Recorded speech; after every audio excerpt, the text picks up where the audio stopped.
have them, nothing. Sounds great, right?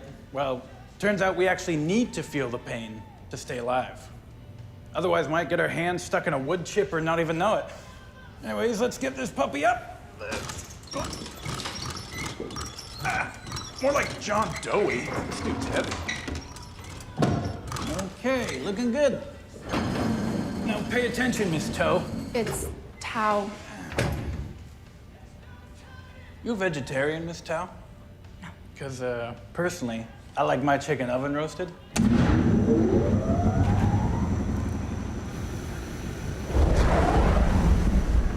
you really think people care about this kind of stuff? I find most don't once the tears dry, you know? Well, it's a segment on unusual jobs for people in towns, and I would say that this qualifies. What was that? Is that supposed to be happening? God damn it, Benny!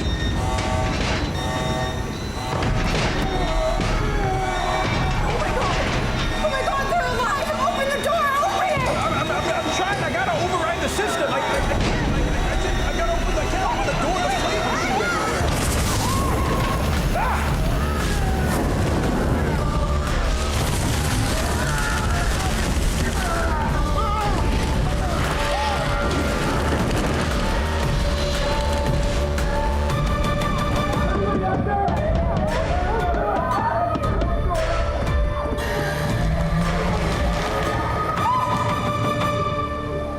This ain't my fault.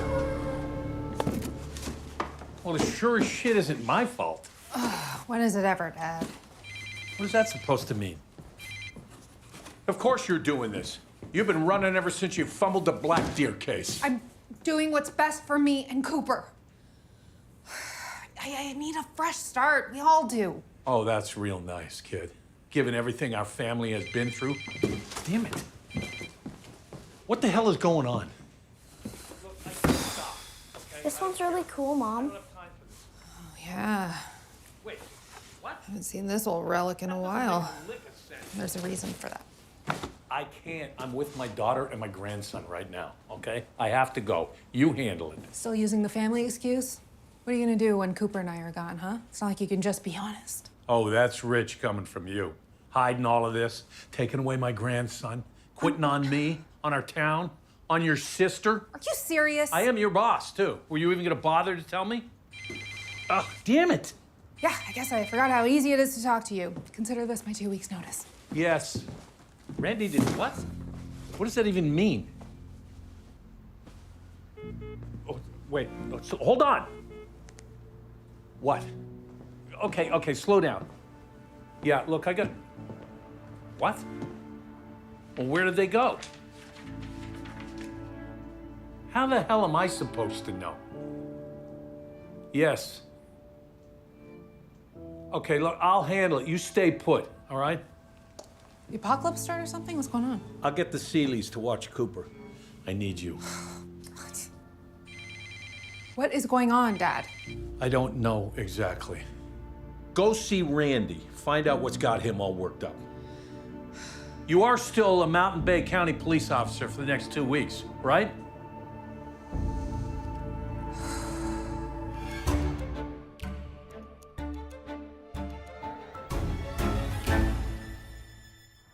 Hey, IGN Live, it's Idris Elba. And I'm John Cena. In our new movie, Heads of State, I play the Prime Minister of the United Kingdom. And I play the President of the United States.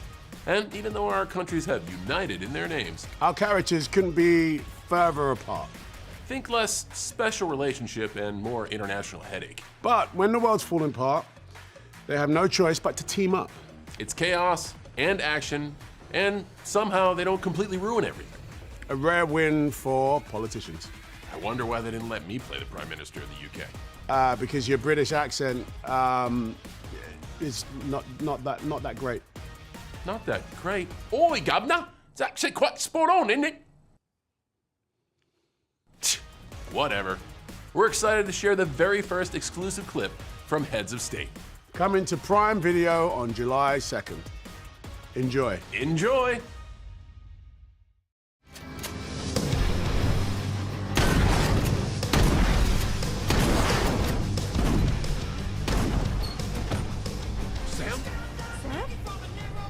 back. Steady! Okay, no problem.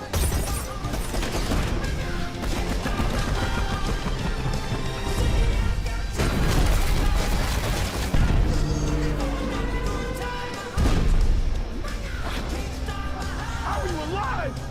Easy. I just kept calm and carried on. Look at the screen. Why? There's something that works for me when I'm having a heart attack. I don't have a heart, so no, not that.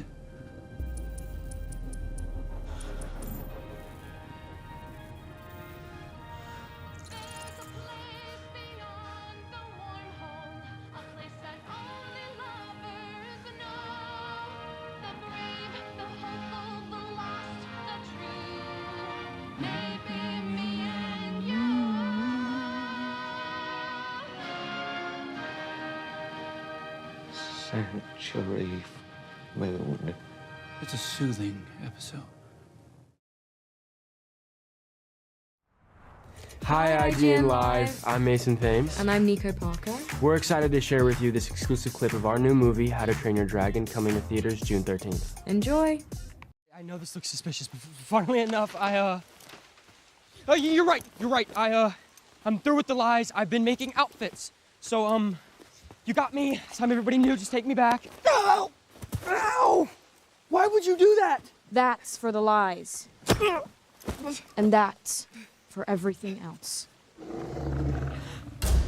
Oh no. Run. Run! No! No! What? Toothless, no! Stop! It's okay. She's a friend. She's a friend.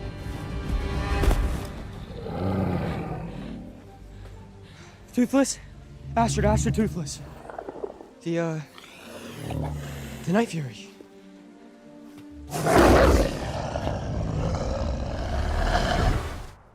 Hey, what's up, ign-live? It's Ethan Peck. I play Mr. Spock on Star Trek Strange New Worlds, and I wish I could be there with you today, but we are all currently filming up here in Toronto. On our beautiful stages, right this very moment. The transporter room is right there, Pike's quarters to my right. And all of us here, cast and crew both, are so excited to share with you what we've been filming. And now you will have the very first look at the trailer for Season 3, which drops July 17th on Paramount+. And as always, live long and prosper. Someone once said space is dark and cold. Our job is to bring light, bring warmth, bring life to wherever we go. Is this a hit it situation? It's whatever kind of adventure we want it to be. This crew is a team, the finest Starfleet has to offer. Indeed.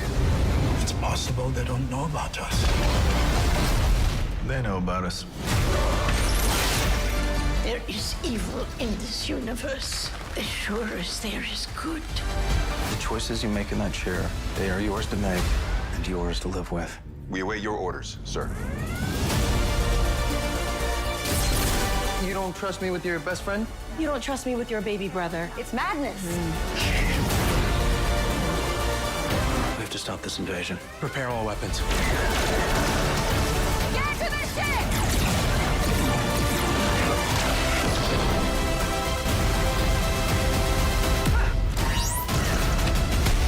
We are going to find our way out of this together.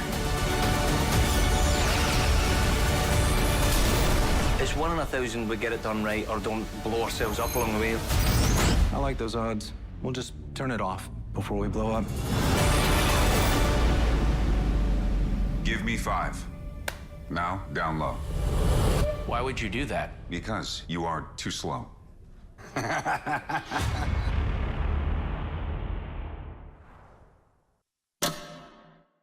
Oh, hey guys, this is Alex Lee, English voice actor of Gigi in Dondadon. I'm so excited for season 2 that I've actually snuck into Bang Zoom headquarters to try and get a sneak peek, but I've just been told that you guys are gonna get a sneak peek anyway, so I don't know why I trespassed in here. Hi, Hi, I'm Abby Trott, voice of Momo in Dondadon, and I am so excited about season 2. We left off on a bit of a cliffhanger, so you know I'm gonna be in theaters day 1, June 6th, to see what happens. What's up, everybody? My name is AJ Beckles. I'm the English voice of Occurrence in Dondadon. Season 1 kind of blew up, and to be honest, I'm not really surprised. It's one of the best stories out there, and considering season 2 is right around the corner, I can't wait for you guys to see what happens next. The first 3 episodes are going to be in theaters, so go see it. In the meantime, check out this exclusive clip from Dondadon Evil Eye. Anyways, I'm so excited for Dondadon Evil Eye, coming to theaters June 6. Just probably get out of here. Anyway, what'd you think of Gigi's place? Did your turbo granny senses tingle? I didn't feel anything weird in there. That house is no good. The walls, the floors, whole damn thing is soaked in blood.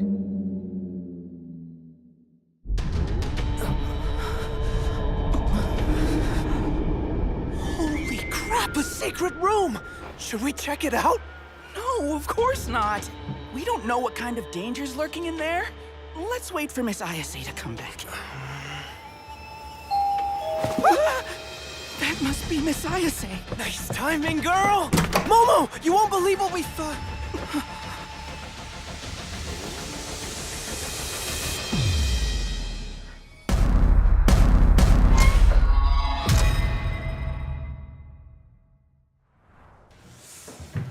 But first... What?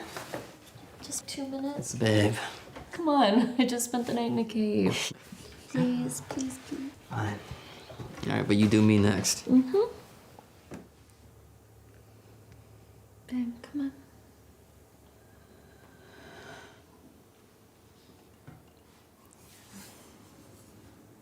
Babe.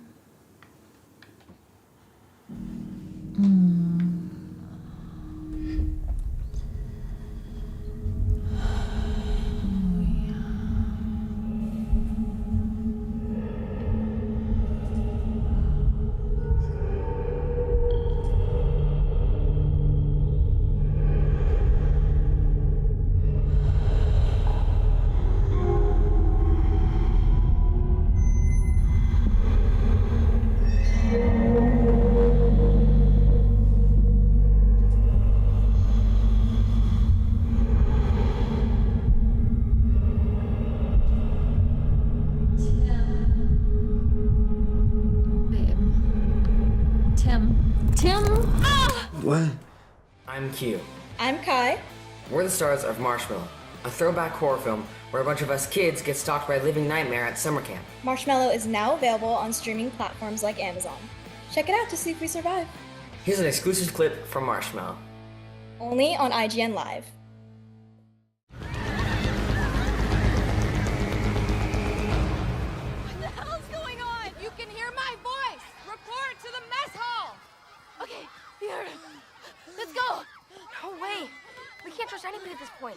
Hey, I got a weapon! Can we please stop to get a weapon? Look.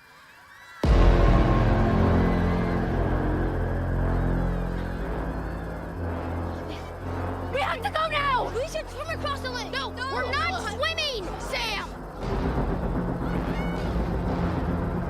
Shit! Oh, go, Sam!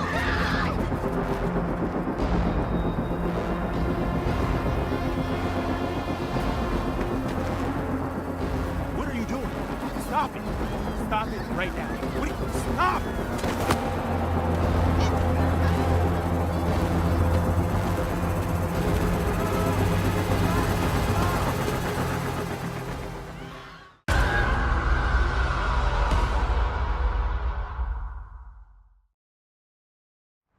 Hi, I'm Ewan McGregor. And I'm Charlie Borman.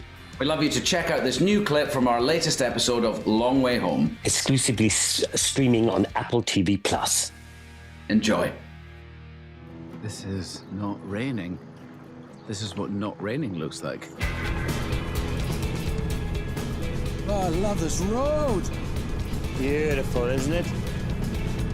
I've forgotten how much I love riding a bike in this nice weather. It's like, oh yeah, this is why we do it.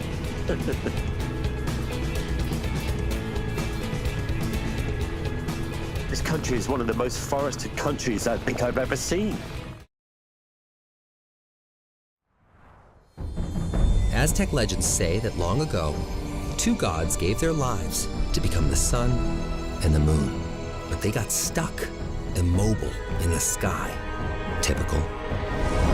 To get them moving, the other gods all agreed to lay down their lives.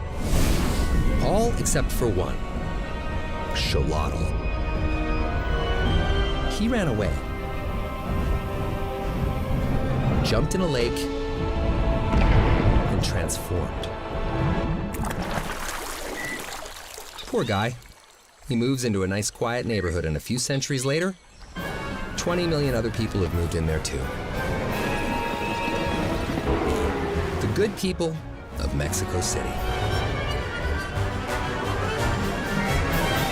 Today, tourists come to the ancient lake to drink and make poor life choices. But beneath the surface, the descendants of Xolotl, god of fire and lightning, twin of the feathered serpent, live on. As axolotls.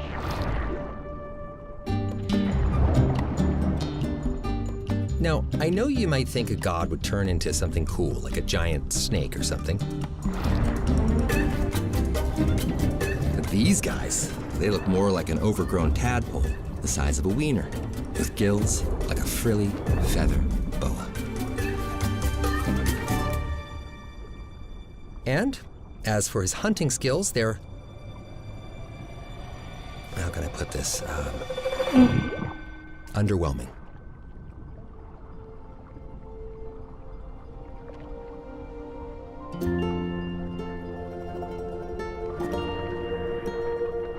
In fairness, today he's got other things on his mind. Ungodly things.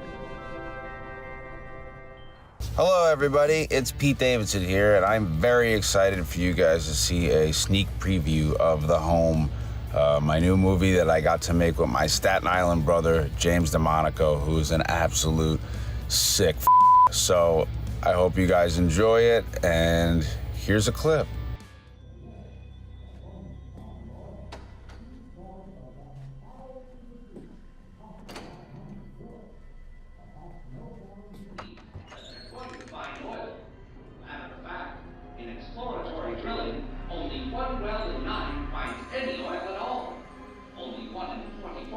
recovers enough oil to pay for itself.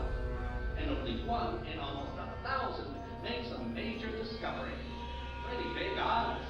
Yet America's food reserves, the oil supplies still underground, have kept increasing steadily. I couldn't imagine how this ever-increasing supply of oil was achieved until I found out that there's not just one, but thousands of oil companies all competing with each other to discover and develop new sources of oil. For believe it or not, in the USA, and willing to get drilled for oil. Hey, man, it's all right. I'm not gonna hurt you.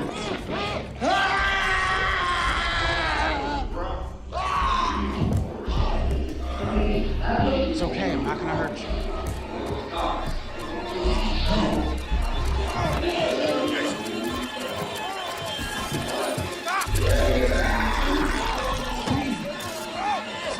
Juno! What the hell are you doing? Max, get your hands off him! Max, go!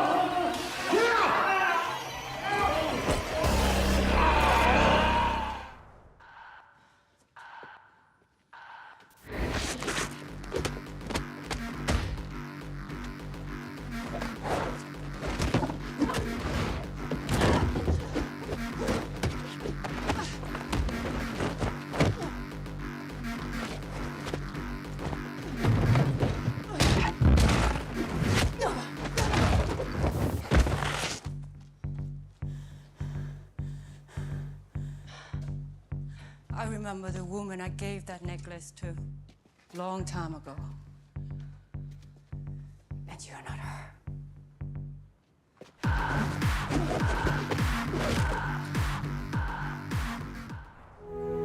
It's the brightest I've ever seen the stars.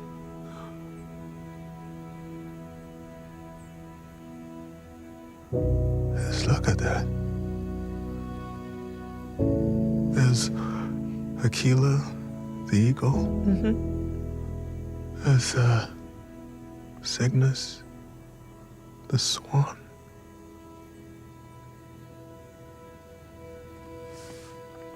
You see it?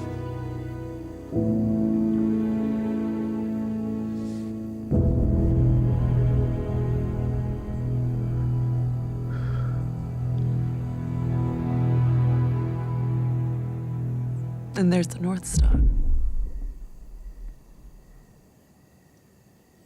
Did you just see that? Yeah.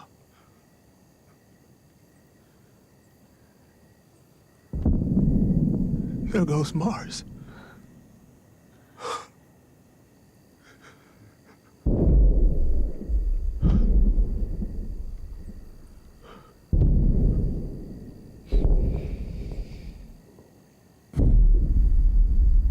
I'm scared.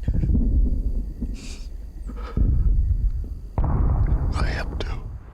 Hey there, IGN. I'm Danielle Deadweiler, and I am excited to bring you an exclusive sneak peek of our upcoming action thriller, 40 Acres, from Magnolia Pictures.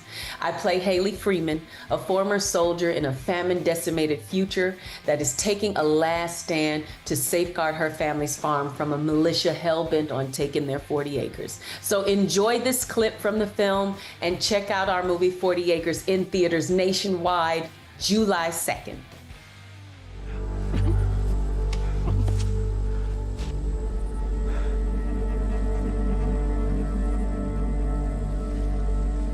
Got there, Manny? Nothing. Just the female intruder. I got a headshot. What'd I tell you about wasting bullets? You think bullets grow on trees? Use your blade the next time. Your shoes slap. How'd you get past the perimeter? Probably a short in the fence again. What are you? What are you doing here? I'm Charlie, by the way. Alec. Bullshit. Sorry to say it. Nom de plume, nom de guerre, nom de none of my business, so go ahead. Weirdly, it's kind of a hybrid business pleasure type thing. I'm staying at the hotel from out of town for a work engagement. Bullshit. But no, it's not bullshit. I work with very private, luxury clients who need privacy. Bullshit. Man, I really just don't know that I've heard this much bullshit this early in the morning. No, ma'am. Ma'am. Blech. Okay, miss. Miss, maybe worse. Look, lady. I'm sorry, but you start talking to me, and suddenly you're yelling bullshit in my face. Look, I don't need this. I'm stressed enough today, okay? Oh, I'm sorry about that. Biggest deal of my life is about to go down. Bullshit.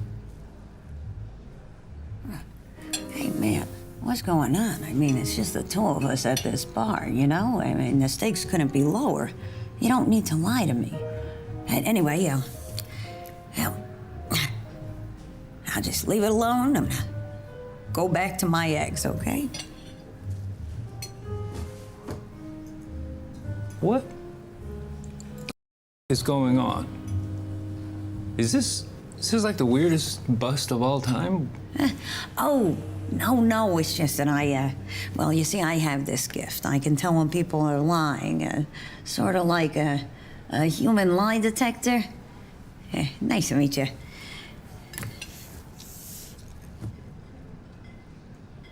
Let's try this again. Nice to meet you. I'm Guy, and I'm a con man. Ah, I'm Charlie Cale, and I believe you.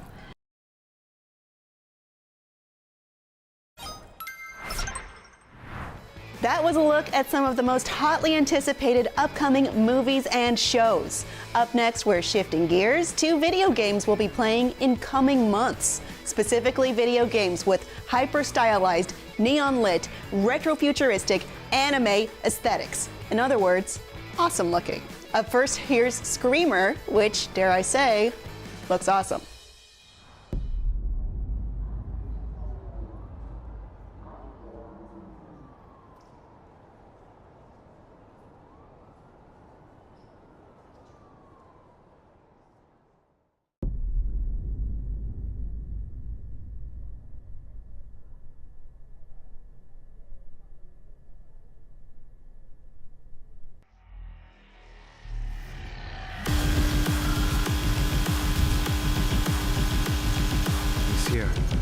Gabrielle.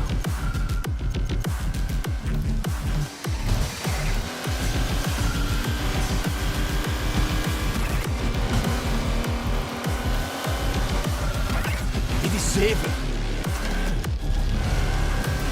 Ik dacht dat je wilde racen.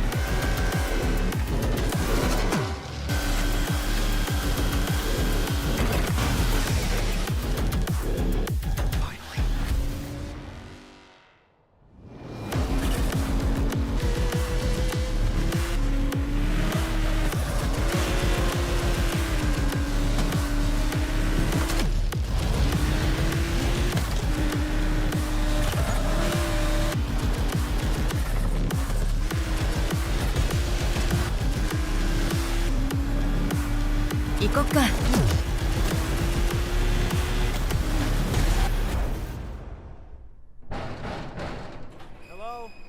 We're here for the tournament.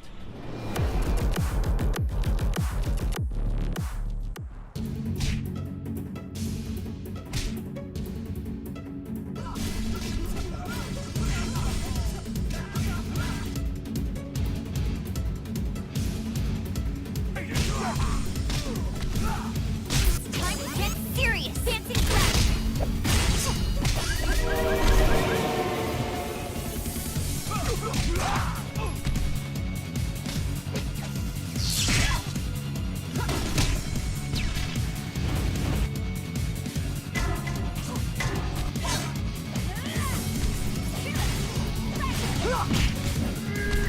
Sonic Slam!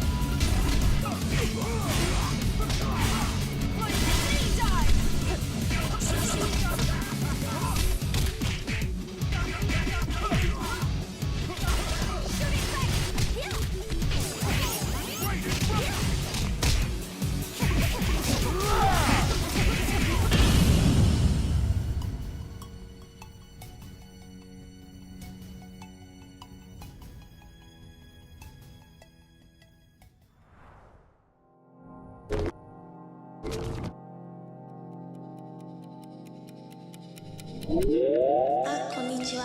到着しましたね。私はあなたの友達です。私はあなたの敵です。私はあなたです。私はタマシカです。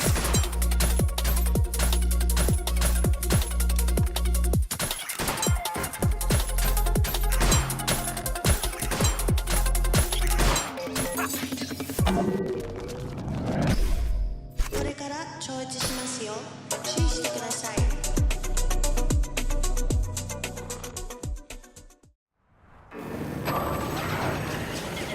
Welcome to the resort. Hope you like sunshine because we're never leaving. Say hello to our guests. They always need something.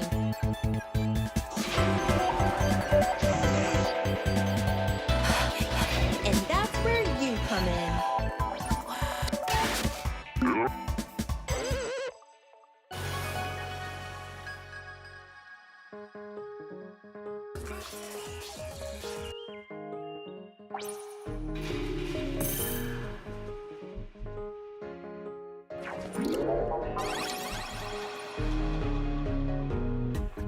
You've got the opportunity of a lifetime to level up and become the best employee there is. But don't worry, we've got all kinds of fun and games. There's some weird stuff around here. If you help me figure this place out, I think we can find the exit. Be careful what you wish for. I'm not sure you're ready for what's outside.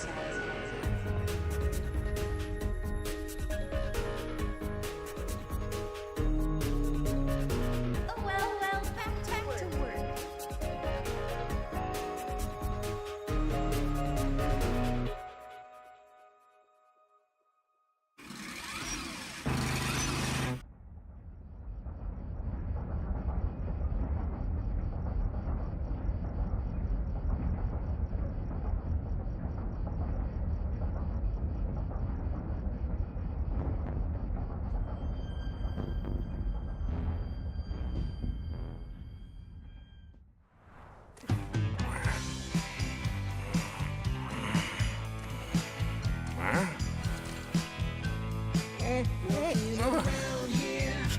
Keep my eyes wide open. Nothing here feels quite alright. Why don't I chill out? Just drop my guard. Everything will be alright. Take me around everyone. Octopia? Orb, what? Take this. I'm fine.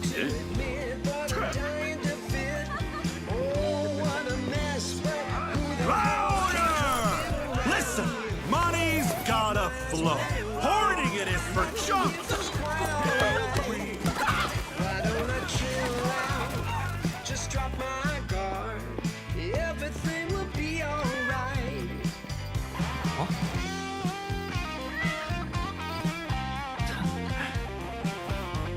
Whoa.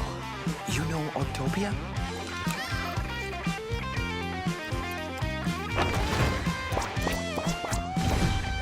Walking around here, keep my eyes wide open. You know Octopia? Why don't I chill out? Why? Food? Everything will be alright. Walking down the street, someone's acting strange. But hey, we don't have to call him out. Hey, you know Octopia?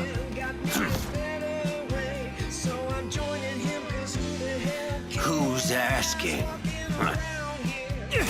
Keep my eyes wide open. Nothing here feels quite alright. Why don't I chill out? Everything will be alright. Tough guy, huh? Keep my eyes wide open. Feels quite alright. Why don't I chill out? Just to drop my guard. Everything will be alright. If something goes wrong, just let it be. Oh baby, don't you ever feel stressed. You know Octopia? Have a game. Throw a fist or grab a drink, 'cause who the hell cares walking around here? Keep my eyes wide open. Nothing here feels quite alright. Why don't I chill out? Just drop my guard. Everything will be alright. You know Octopia? Huh? Oh, over there. Everything will be alright. Yeah, everything will be alright. It's true. Everything will be alright. We're walking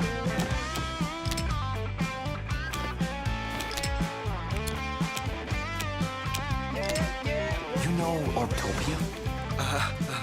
See for yourself. around here. It's alright.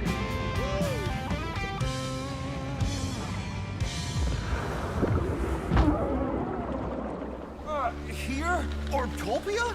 Hush! I'm the captain! Son of a...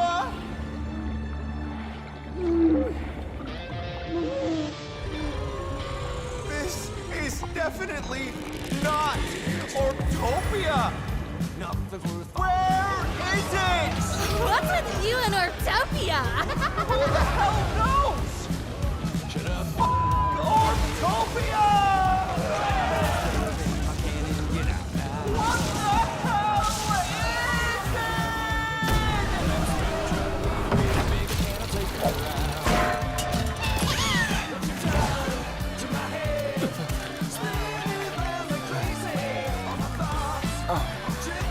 You know Ortopia? It's right under your feet. Come on. Wait! To Orbtopia. Or tell me how to get to...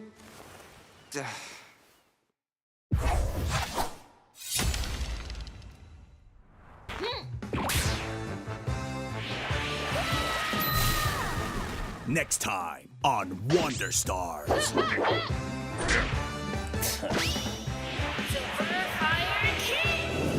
Join Ringo and Wolf, unlikely partners in a race to find the Wonder Star map.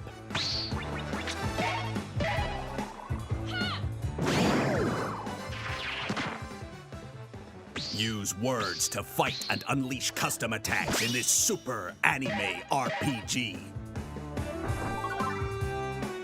Collect and combine over 200 words for surprising new effects. Befriend your rivals to earn pep-ups and get special abilities.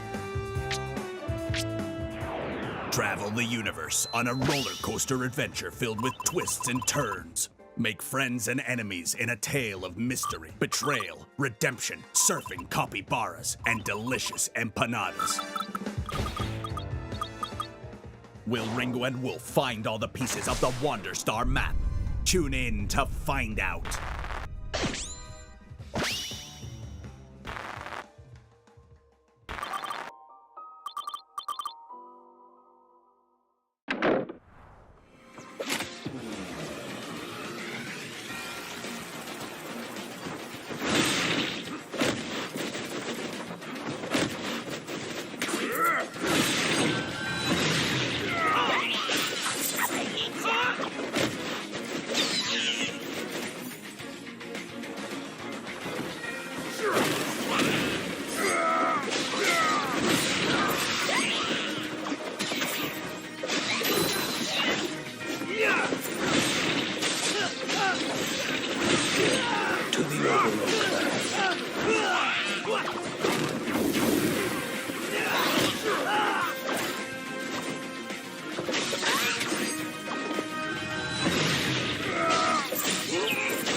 May death reign.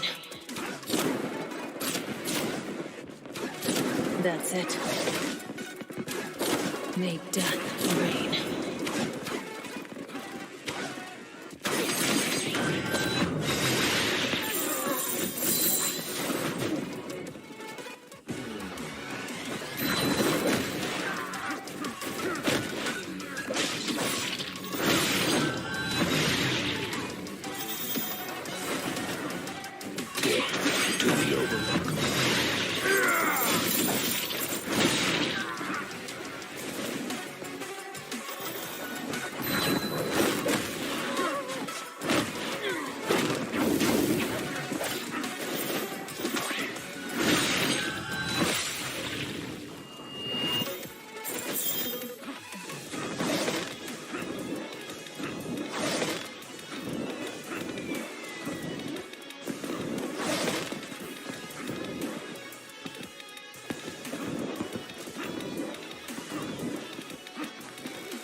Coming up next, we're taking a look at a whole slew of games that involve epically slaying monsters of one kind or another. Though I'm not sure how you'd slay a monster without it being at least a tiny bit epic, maybe accidentally running it over while backing out of your driveway? That would just be sad. From the writer of Helldivers 2. What's that? Who's talking? Comes something completely different. You play as the noblest of fantasy heroes, an insurance adjuster. Carry the 2. Whose job is to deny claims to the grieving widows of fallen adventurers. Oh, Boring. It's not. It's super fun. The whole game is fun. It has everything you love about tactical RPGs, including but not limited to a rock, paper, scissors battle mechanic, a dating sim with compulsory HR training, bureaucracy, smuggling. No, that's paperwork. A bag of rats. Woo, now we're talking. And this old man. All of this and more can be yours for the low, low price of $80. No one would pay that much for this. But now when they see the real price, it'll seem like a steal. Coming soon to Steam.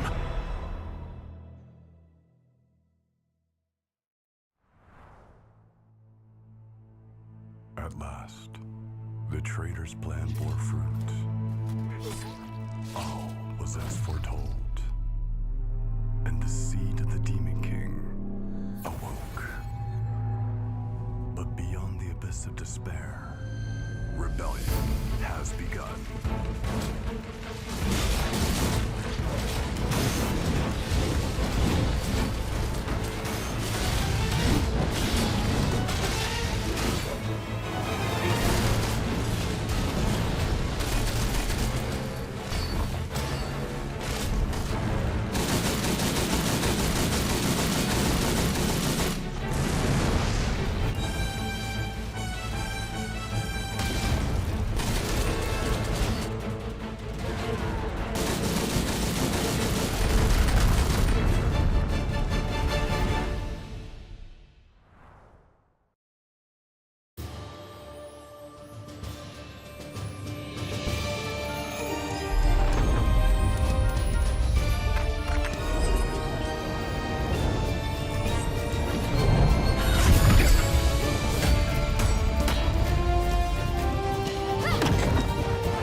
Frosthaven is a dark fantasy tactical RPG that evolves the board game experience into a fully fledged single-player and online co-op multiplayer video game. This spiritual successor to the board game Gloomhaven features unique characters, deep tactical combat, outpost management, and an ever-evolving experience as the game gets a new demo available tomorrow as part of Steam Next Fest and enters early access later this year. Let's take a look at the trailer.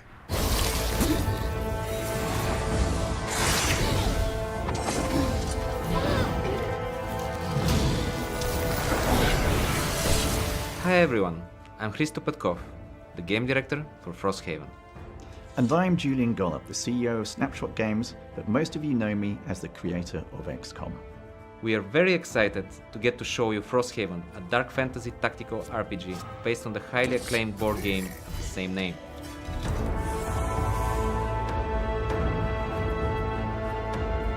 If you're not familiar with Frosthaven, it's a smash hit, award-winning board game that's the sequel to Gloomhaven. As fans of the board game, and with our expertise in deep tactical strategy games, we're thrilled to bring this incredible board game to life in the video game world. With Frosthaven video game, there is no major setup needed. The digital version of Frosthaven is a faithful adaptation of the board game at your fingertips on PC. You can play with your friends thanks to the online co-op that supports up to 4 players. The in-game tutorial will help you learn the game mechanics, and you have various difficulty modes to choose from, including a brand new story difficulty mode for players new to the Haven games. You have 6 unique starting character classes. Each class features its own unique abilities and playstyle to master, and there are 11 more character classes to unlock during the campaign. You can then jump into quests and experience deep tactical turn-based combat where every move you make could either lead you to victory or lead you to your demise. There's many quests to go on and things to do as you explore the unforgiving and treacherous northern frontier. You can try Frosthaven very soon, as there will be a demo available during Steam Next Fest June edition, starting on June 9th.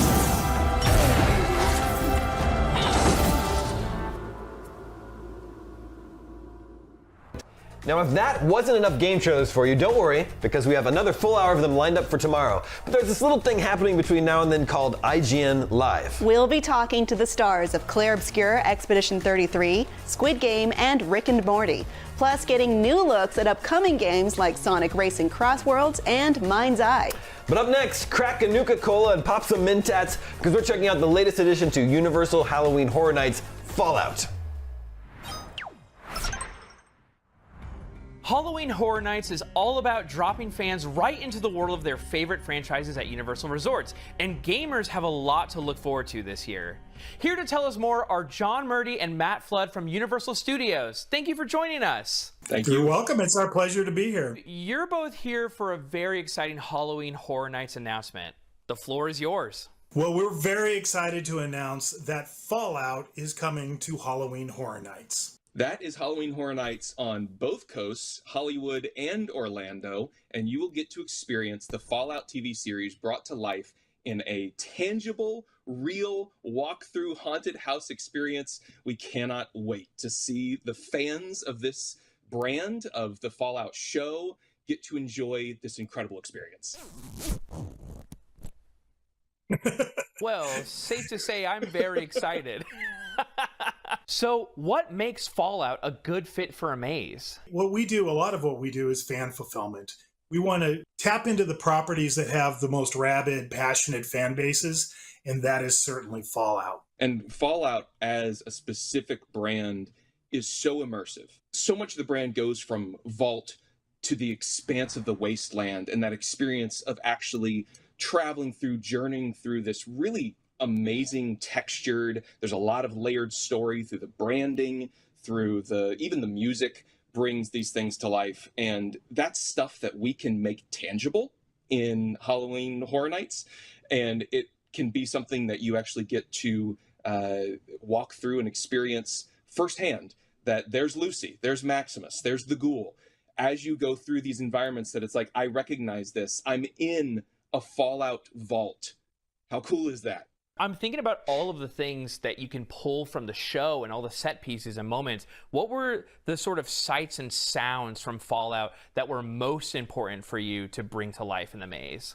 Really, I think what Matt's team and my team are doing is, in terms of story, is we're kind of doing like Lucy's journey on the show from, the minute the vault was invaded and raided by all the raiders and all of that carnage, to going out into the wasteland. We want to capture all of those iconic moments from the show. One of the things that I love and the show captured this so well, is that moment of leaving this kind of idyllic society. Of course, the raiders ruin that and destroy that, but the bodies, when she first exits the vault, those bodies that have obviously, that happened because of the atomic explosion. That type of thing is really good for us in Halloween Horror Nights, and it's something that it's like, yes, that's gruesome, which is what our fans want at Halloween Horror Nights. It is scary. When you think about the genre of horror over the years, how it's evolved, what it's always done is it's always kind of tapped into the existential threat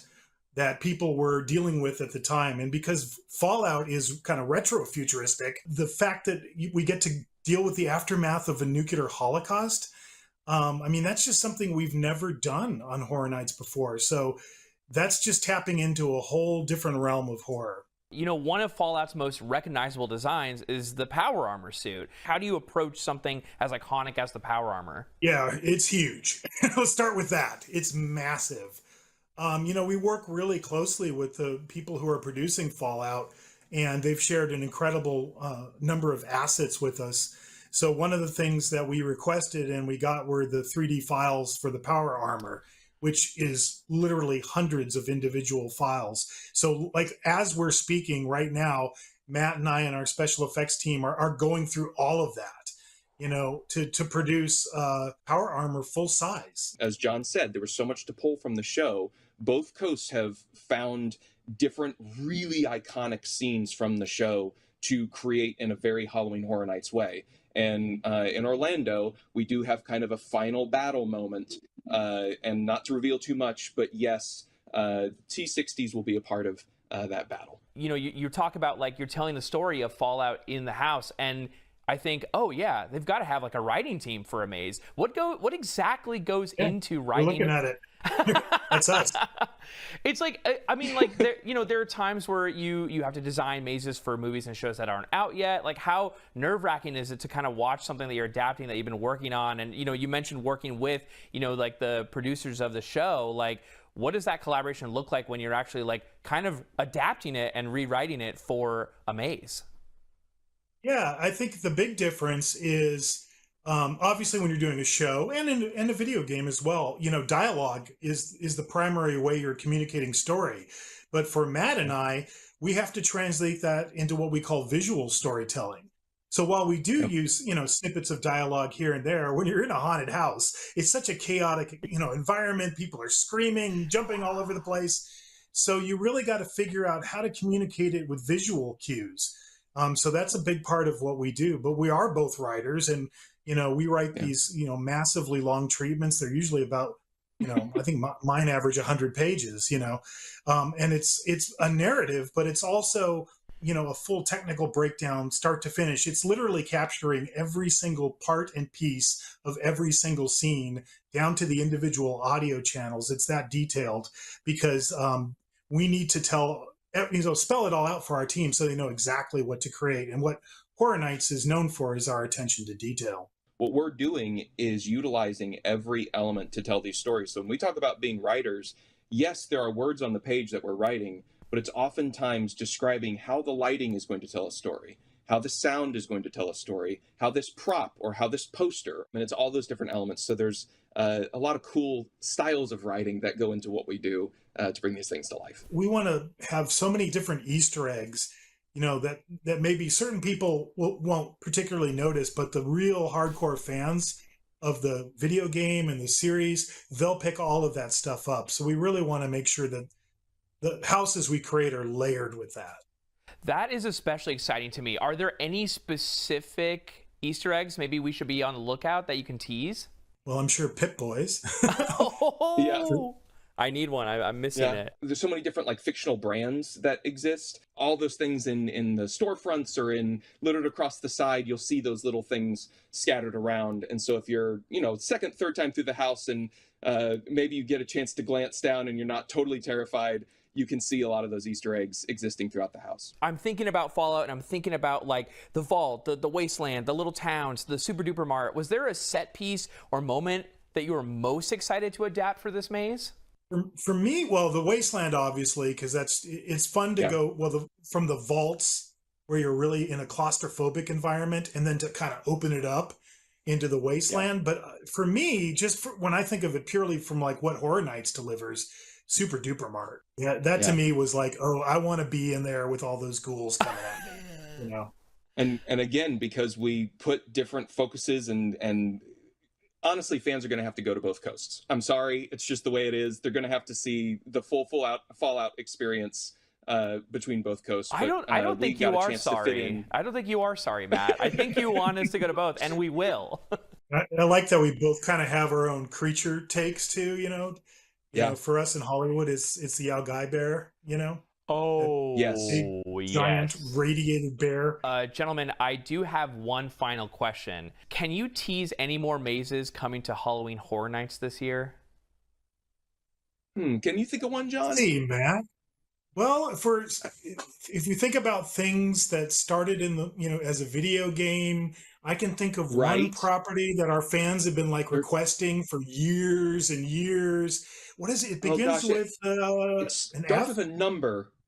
Yeah, it starts with a number. 5. Is it 5? Yeah, 5. And then there's 5 nights. Yeah, that's it. That's the one. Is it going to be based on the movie or the animatronics that'll go in the maze? It would be the same one. Based on the movie. Based on the movie franchise, and just one little tease for you. Both of our teams are working directly with Henson's Creature Shop that did all of the characters for the film. So when you experience it, it is literally like living the movie. Oh my God, guys, this is I'm shaking. We're with 2 video games for the price of fun. Let's do it. Thank you both so much. Halloween Horror Nights descends on both Universal Hollywood and Orlando on September 4th. We have plenty more IGN Live to come, so stick around. Welcome to IGN Live. Today, Squid Games, Rick and Morty, Clair Obscur Expedition 33. Time to give you an upgrade. M3GAN 2.0. We've got company. Alien Rogue Incursion Part 2. Welcome to Red Rock. MindsEye and Sword of the Sea. Plus, special episodes of Beyond and NBC. Day 1 starts right now.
Downtown LA, we have a super fun show planned for the next 2 days. Are you guys excited? If you're watching from home and you want to join in on the fun, we'd love that. You can grab tickets at ign.com/live. Look at what you're missing. Get down here. Okay, coming up later today, we've got tons in store, including the cast of Squid Game, a new controller from Scuff Gaming, and new gameplay from Alien Rogue Incursion. Up Up next, I'll be talking to the stars of one of the best games of the year, Clair Obscur Expedition 33. Are you guys, are there any Clair fans here? Any? All right, first we're gonna watch a clip from the developers. Are you guys ready? All right, Sid, if you don't mind. Roll the thing.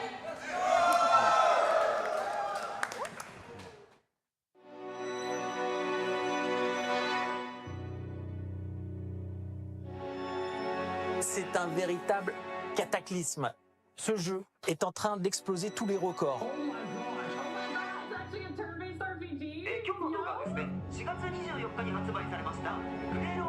Expedition 33 is breathtaking. It is a game that commands respect on every single level and deserves every bit of praise that it's gotten. Aus Montpellier präsentiert ein Rollenspiel, das deutlich japanischen Vorbildern nacheifert.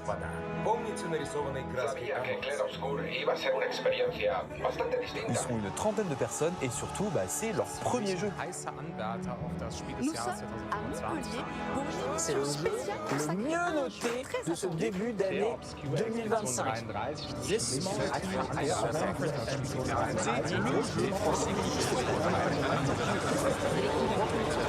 c'est français.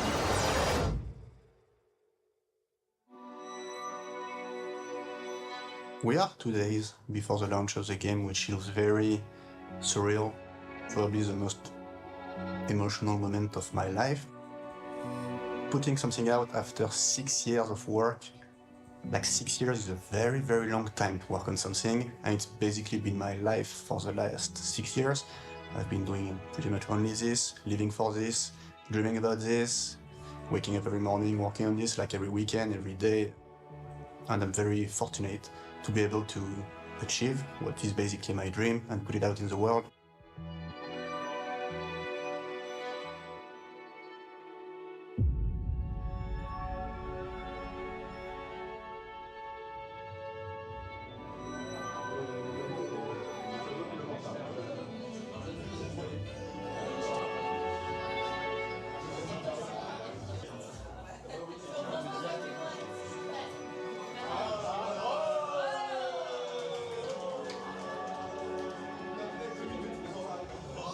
Not many people are as lucky as I am to be able to work with such a talented team on what is basically a dream, and making this dream come true. It's unbelievable. I wish I had better words to share how it feels, but really it's overwhelming, it's too much. Anxiousness, it's happiness, it's sadness, because it's kind of the end, in a way, of this beautiful dream. Tremendously awkward, but beautiful, anxious but happy, sad but joyful.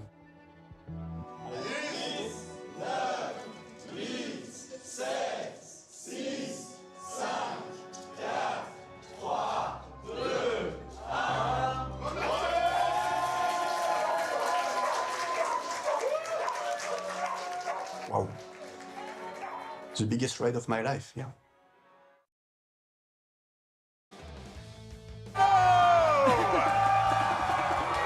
You're watching IGN Live! Game of the Year at IGN is a prestigious award category that we take very seriously, obviously. And since Clair Obscur Expedition 33 is one of the highest rated games of the year, I figured we'd ask the stars of the game if it's the best game of the year. Please welcome Ben Starr and Kirsty Ryder. Wait.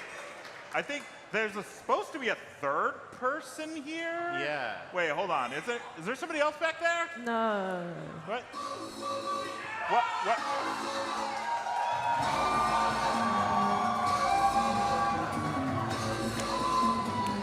Where's our boy?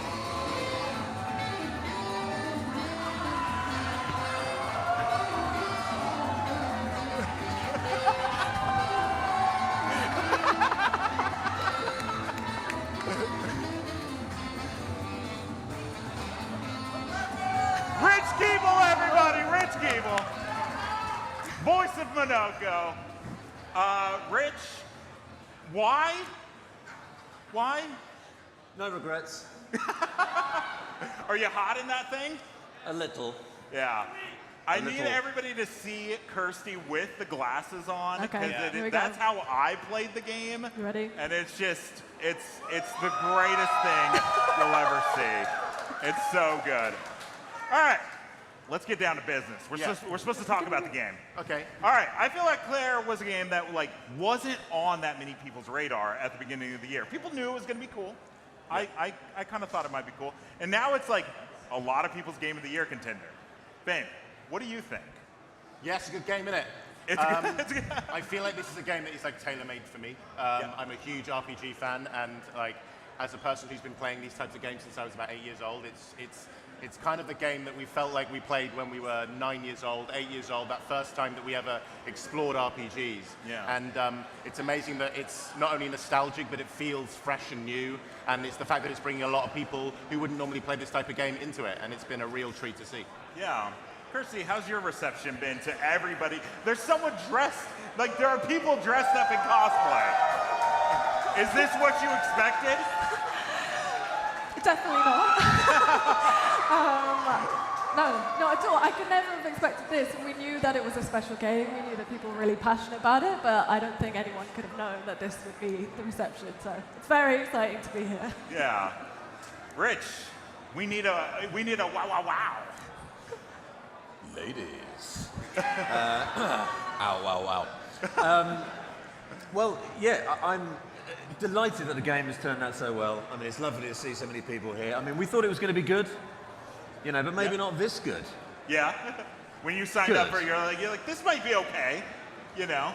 But I think that like a game is what a game is, and it is obviously a brilliant thing that's been made. But at the same time, it's the fact that it's resonated with so many people. Yeah. Like we get people messaging us all the time saying like they've never played a game like it, or the story resonates with them. Because you know we can't speak about how the game was made. We can really only talk about our contribution to it, and it's amazing that it's been really good that people have taken these characters and you know whether you are a Lune stan, a CL stan, a Monoko stan, like it's really, really great to think that people can see themselves in one of these characters.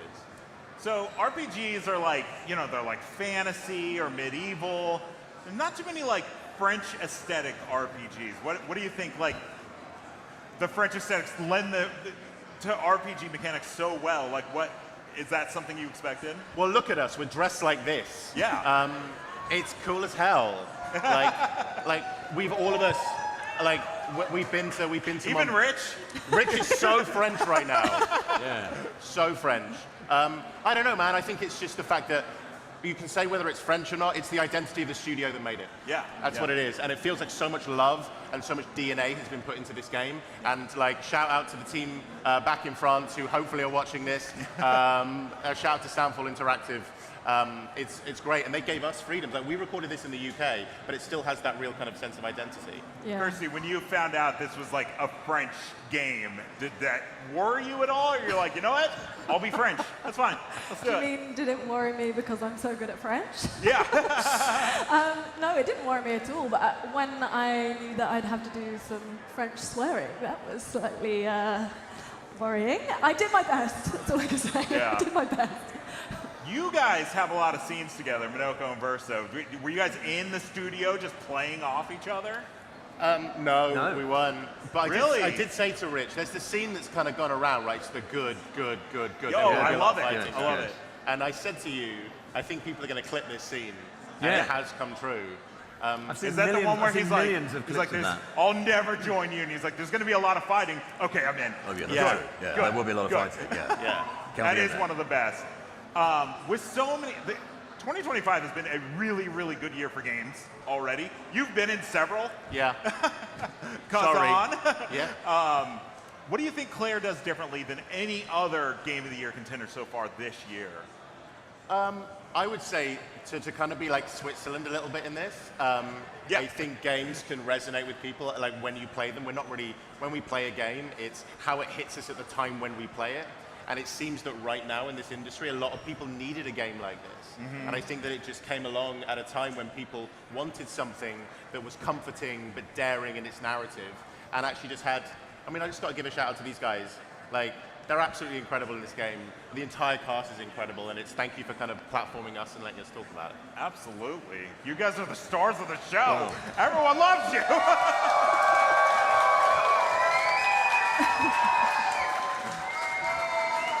So the people want to know, how much have you guys each played the game? And it's okay if it's not at all.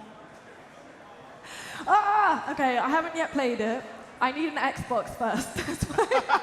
That's my first hurdle, but I want to. There's plans happening. Got it. Can we Xbox? Can you give Kirsty an Xbox, Yeah, please? can we She'd get love an one. Xbox for Kirsty? Can we? She can play the game she's I in.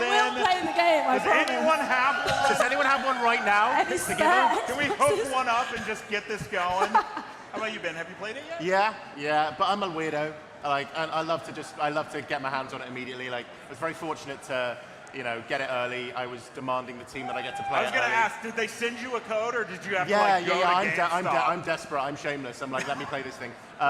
You're like, I'm in the game. They're like, yeah. But more than that, I don't just play it. I mean, like we all do. We watch people play it, and so not only do we get our hands on it, it's amazing seeing all the streamers, all the people have reactions to those big key moments in the game. So it's not just like how we feel about it, but it's great gauging how other people feel about it. I've watched so many hours of gameplay of this game on different Twitch streams and whatever, and it's been great. I mean, I also don't have a console. Guys, we can hook you up. We can get something going. I also need a TV as well, so that might be a bit of an ask. Okay. Well, we can't give you a TV. That's where I draw the line. Okay. All right. Well, there's 3 of you here. Yeah. But I've heard that there's actually 6 cast members here. Yeah. I think the rest are back there. So can we bring them out? What? Anybody else? There we go. Jennifer English, the voice of Mayo. And Barrington.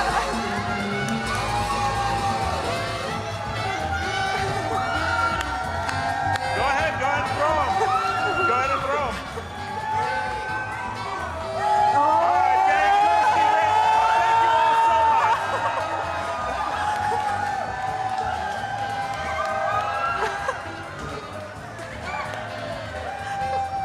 All right, thank you guys so much for joining me today. We have more IGN Live coming up right after this. Stay tuned.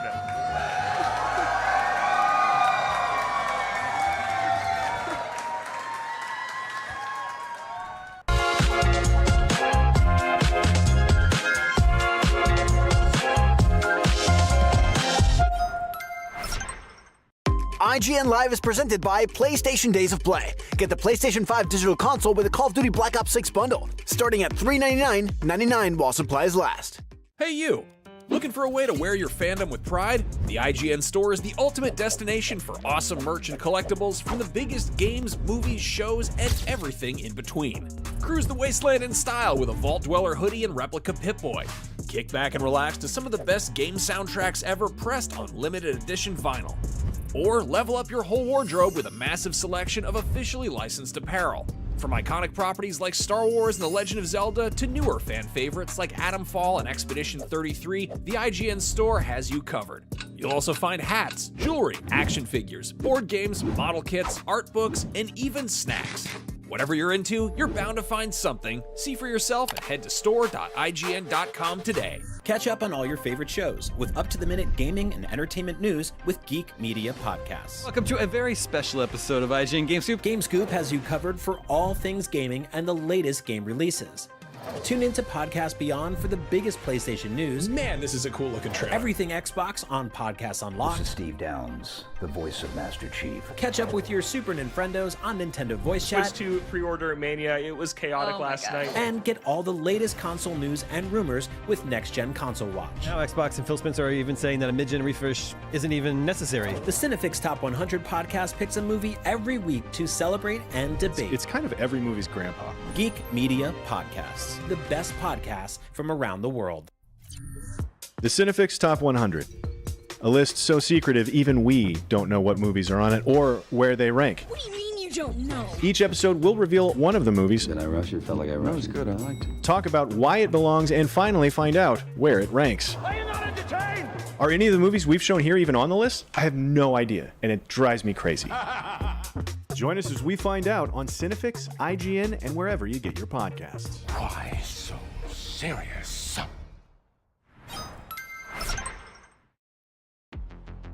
Hello, everyone. This is IGN Live, all part of Summer of Gaming. If you're watching from home looking for something new to play, we have something special for you, the IGN Live Humble Bundle that you can grab from humble.com right now. And also, check out the brand new June Humble Bundle choice. Great deals on great games, and it's all for a great cause. We got tons coming up today, like the stars of Rick and Morty, the creators of M3GAN 2.0, and looks at some huge upcoming games like MindsEye, Sonic Racing CrossWorlds, and lots more. But right now, the third and final season of the hit Netflix show Squid Game is almost upon us, and we got a chance to sit down with the cast to ask them about what's sure to be an epic finale. But first, here's an exclusive clip from the upcoming season. Check it out. 어떤 에피소드마다도 그랬고 그리고 시즌이 끝날 때 뭐야? After one heck of a cliffhanger ending in Season 2, Squid Game returns to Netflix later this month for its final season. Here to tell us what we can expect from Squid Game Season 3 are director Hwang Dong-hyuk, Lee Jung-jae, Lee Byung-hun, Park Sung-hoon, and Kang A-shim.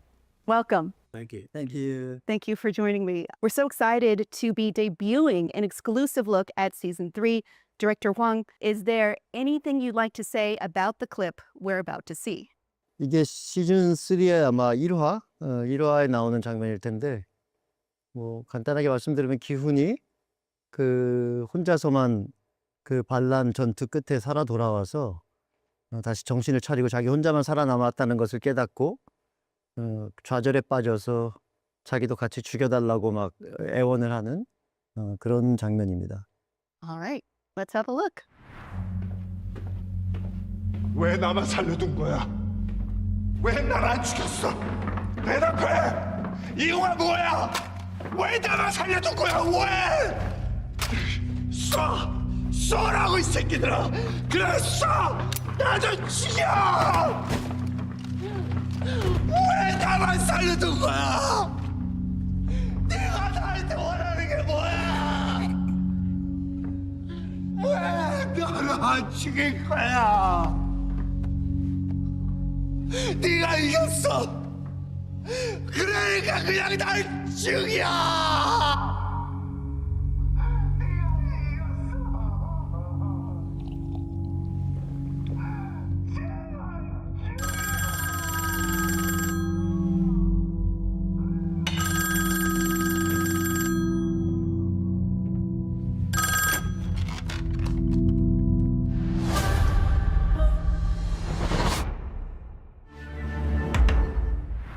Jung-jae, Gion is just about at the lowest point we've ever seen him at this point.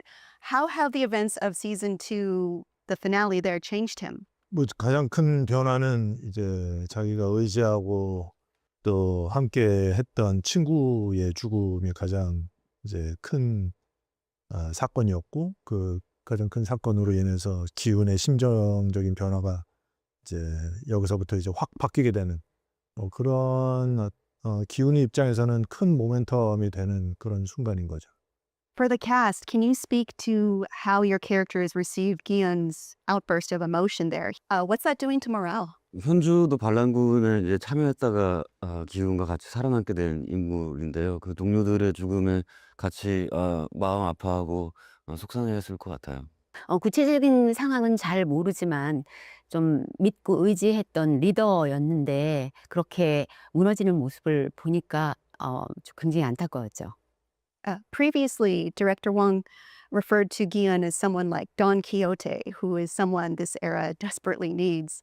This is for both Director Wang and Jung-jae. Where do you go after the big move to change the system fails? What do you do when you expect to win or die, but actually you're just alive, still there? 글쎄요, 저는 이제 이걸 만든 사람으로서 돈키호테가 풍차를 괴물이라고 생각하고 창을 들고 달려들지만 풍차를 무너뜨릴 수는 없었잖아요.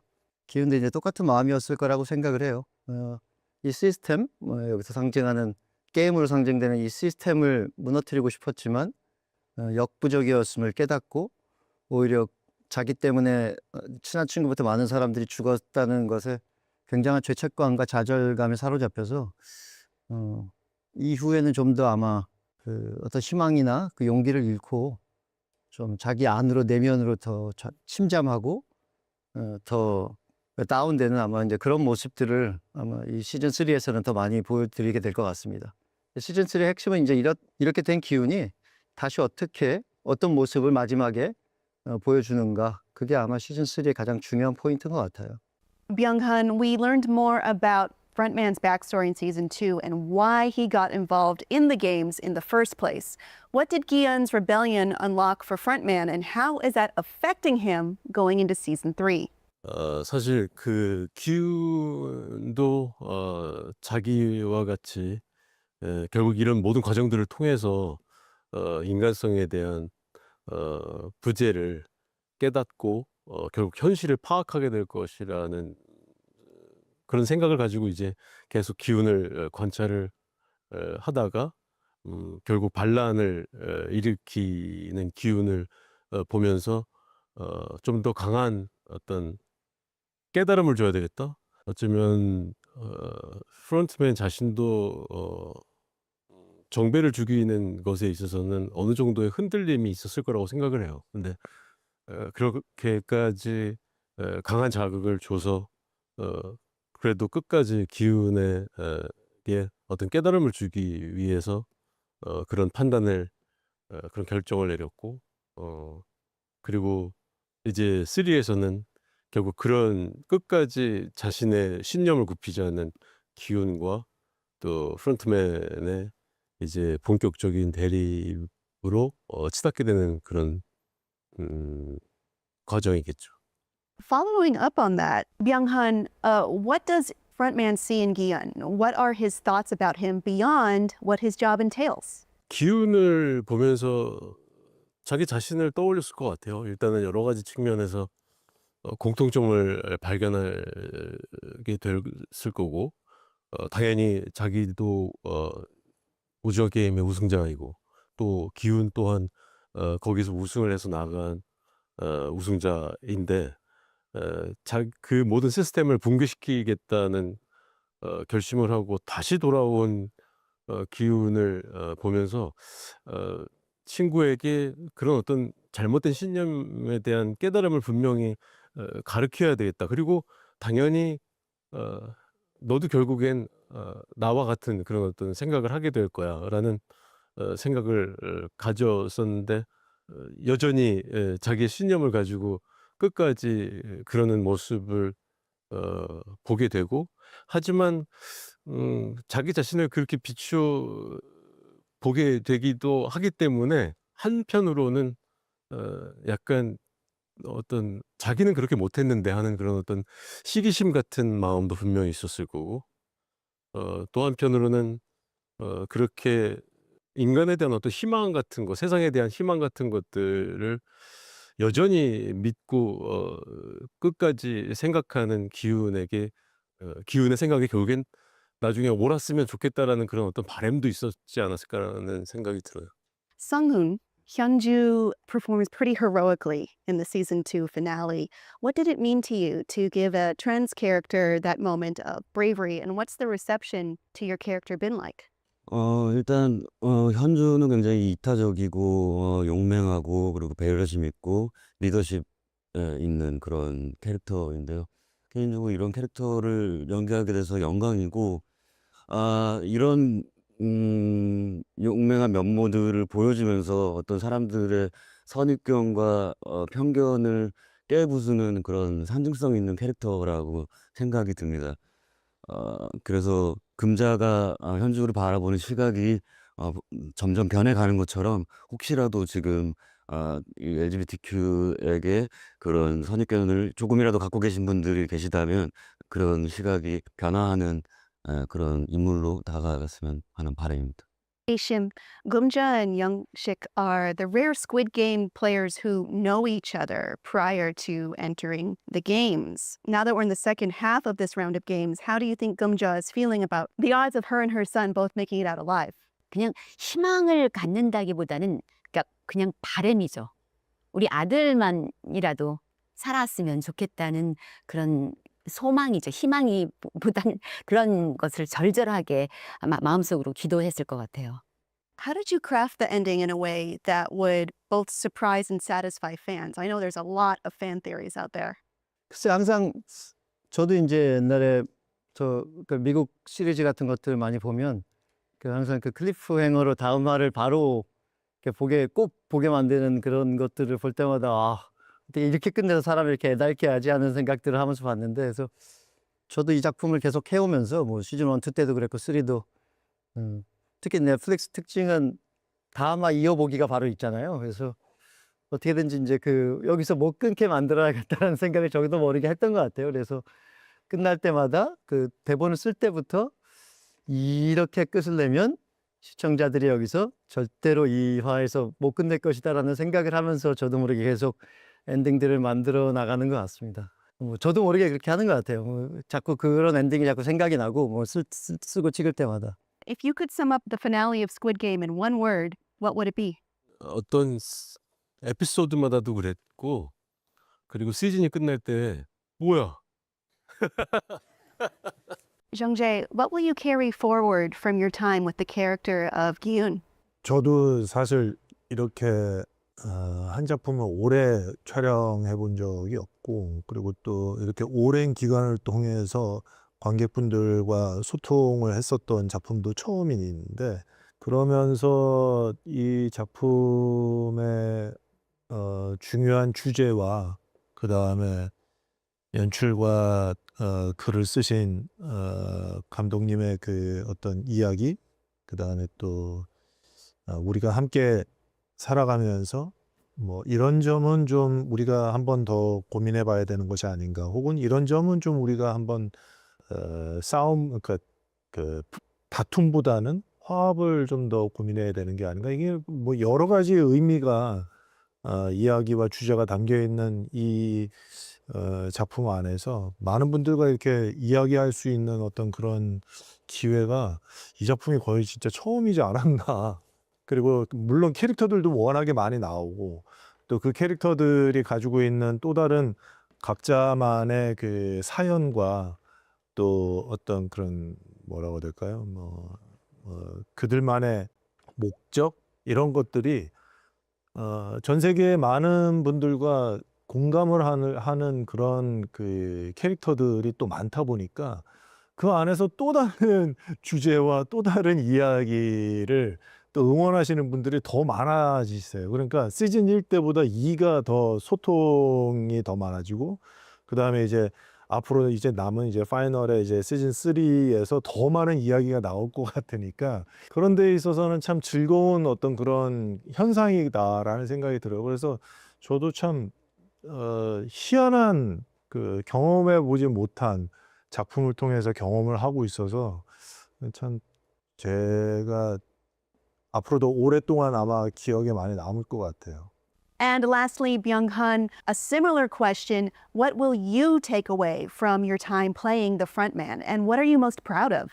지금 이정재 배우가 말한 것처럼 사실 우리가 한 번쯤은 생각해 볼 만한 그런 어떤 지금의 사회적인 여러 가지 문제점들에 대해서도 저도 새삼 다시 한번 더 깊게 진짜 그렇구나 하고 깨달은 것들도 좀 있었던 것 같고, 또 한 번 더 생각해 보게 되는 그런 어떤 경험들을 이 긴 시간 동안에 여러 번 하게 됐던 것도 같아요. 그래서 작품을 매번 하면서 여러 가지 새로운 감정의 경험들을 하기도 하고, 또 배우게 되는 그런 지점들도 분명히 있고, 그래서 이 작품이 또 저에게 생각할 거리를 만들어 줬던 것은 정말 여러 가지로 되게 많았던 생각이 들어요. 이제 물론 저는 여기서 안타고니스트 프론트맨의 역할을 하기는 했지만, 그럼에도 불구하고 저에게 되게 좋은 어떤 경험을, 감정의 경험을 줬던 그런 드라마로 저도 아주 오랫동안 기억이 될 것 같습니다. 제가 자랑스러웠다기보다는 이 작품을 통해서 저희 아들이 저를 제일 자랑스러워했었던 것 같아요.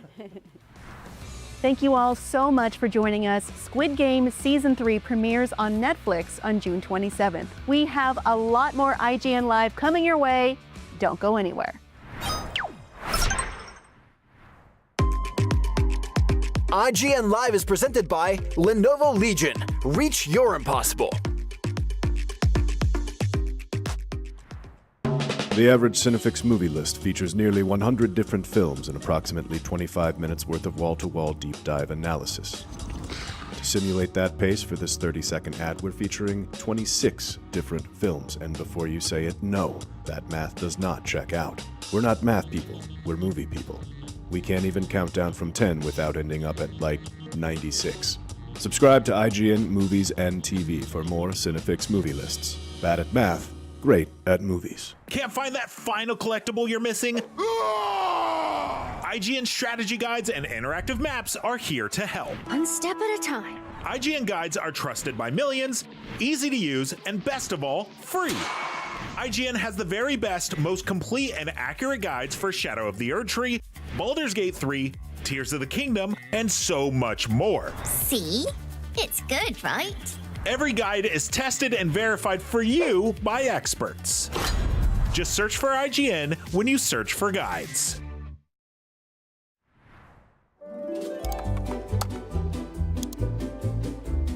IGN Plus is where your adventure begins. What are you selling? Plus is the place to get unlimited access to all the tools you need to beat your games. Here's what you need to know for bringing down Gloomspawn. Plus, awesome exclusive discounts on IGN Store. Maybe this would tease open your money pouch. Plus, ad-free browsing on IGN.com. Plus, unlimited game help tools like premium interactive maps with your own custom map markers, filters, marker notes, and more. This will come in handy. Plus, access to sweepstakes, giveaways, and free game keys. Wow! Exactly. Want more? Head to IGN.com/plus and start your adventure today.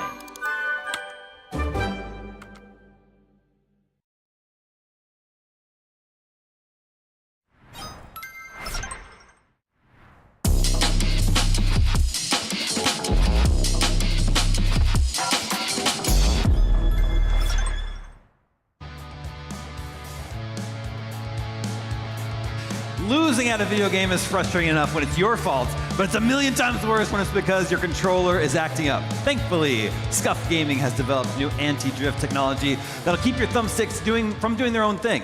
Here to tell us about it, Senior Project Manager Ali Hamoyunfar. Welcome. Thanks for having me. So you got this very sharp-looking controller. It's a very nice-looking controller. Just see, even aesthetically, before you even get your hands on it. Oh yeah, definitely a beautiful controller. It's our own ID from the ground up design. This is the Envision Pro. So this is for PC. It works wired and wireless on PC in our steel gray color. It's one of our top-selling colors here. So yes, we do have basically Hall effect thumbsticks now in our products lines.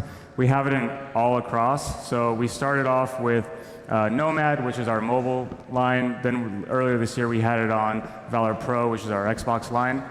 And then now we have it on Reflex and Envision Pro, our PlayStation line and PC line. So really happy to have that. Obviously drift is a huge issue in controllers, especially if like an analog thumbstick with the degradation and having those contact points. So with Hall effect, it should have a lot more durability and less prone for drift. So walk us through some of the key sort of design ideas behind the Envision Pro.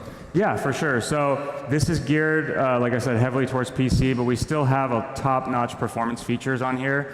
Scuff, we're actually the innovators of the back paddles. So back paddles are a really important feature. Kind of an example is if like you're playing a game like Call of Duty Warzone, you're getting shot at, you have to kind of strafe and maneuver.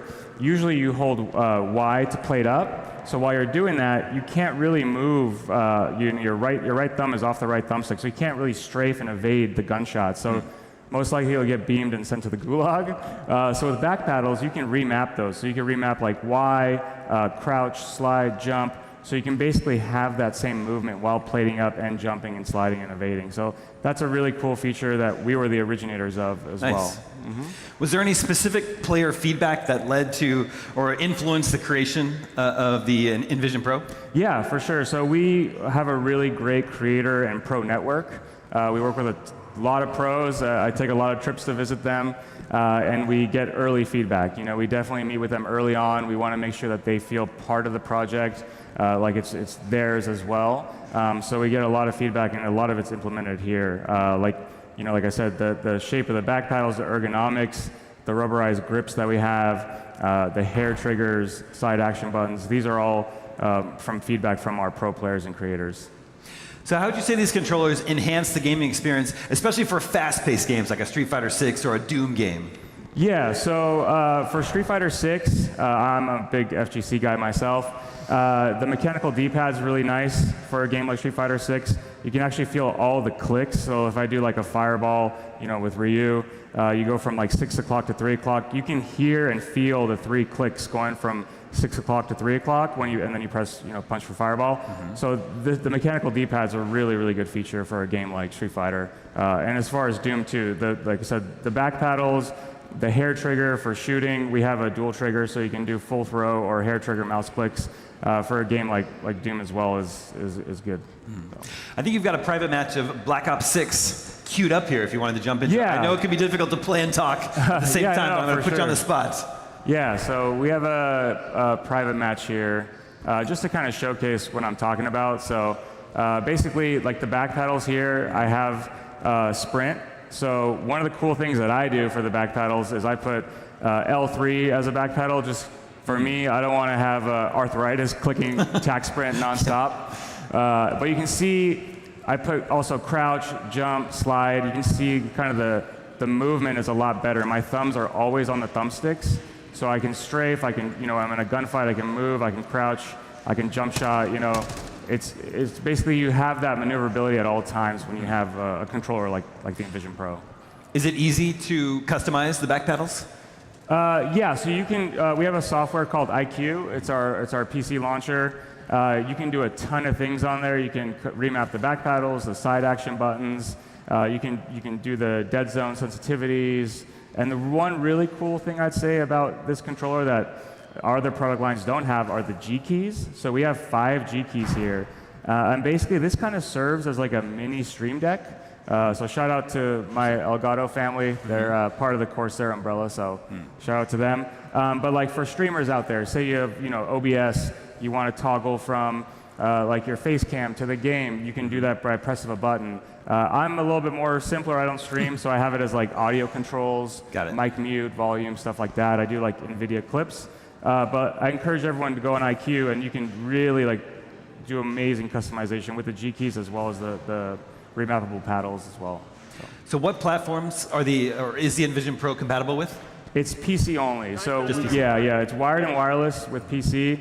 We just really wanted to make a dedicated controller for PC because the new meta is you get the frame advantages from a PC and then you get the aim assist from a controller, like in games like Call of Duty.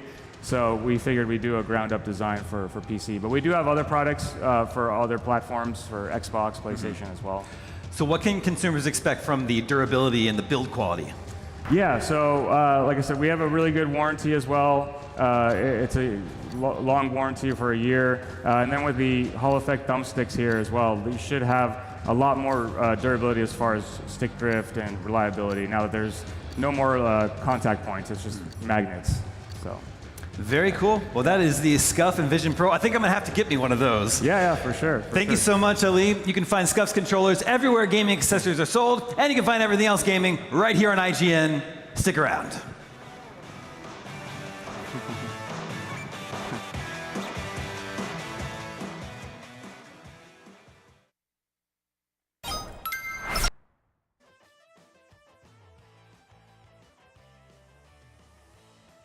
This is IGN Live. Last year, alien rogue incursion strapped a VR headset to our faces and let xenomorphs jam their tongues through our eye sockets. If that's outside your comfort zone, good news, because the Evolved Edition is offering a different perspective. Here to tell me about it, Survio's Chief Product Officer TQ Jefferson and Project Lead Eugene Elkin. Welcome.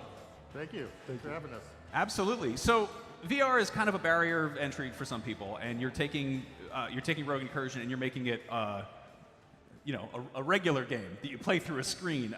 For people who aren't familiar, can you give us a little bit of context for what the game is?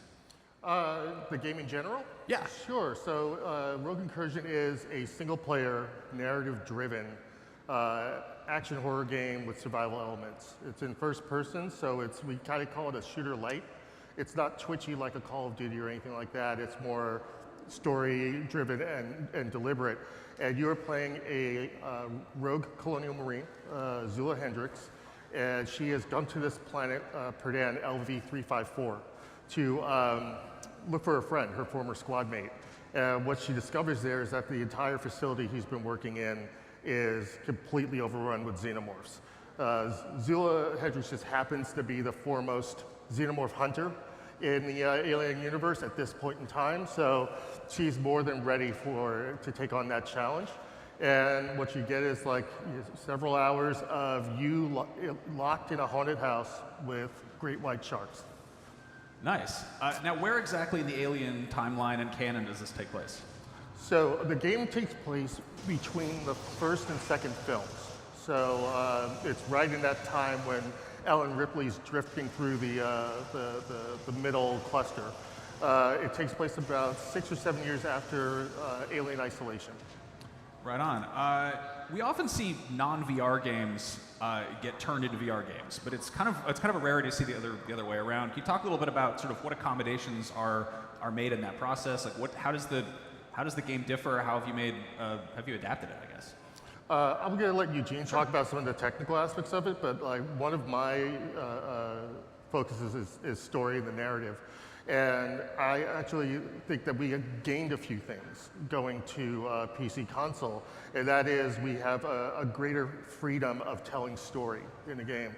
In VR, you are the camera. Since the headsets, you're wearing a headset, wherever you look is where the camera is going.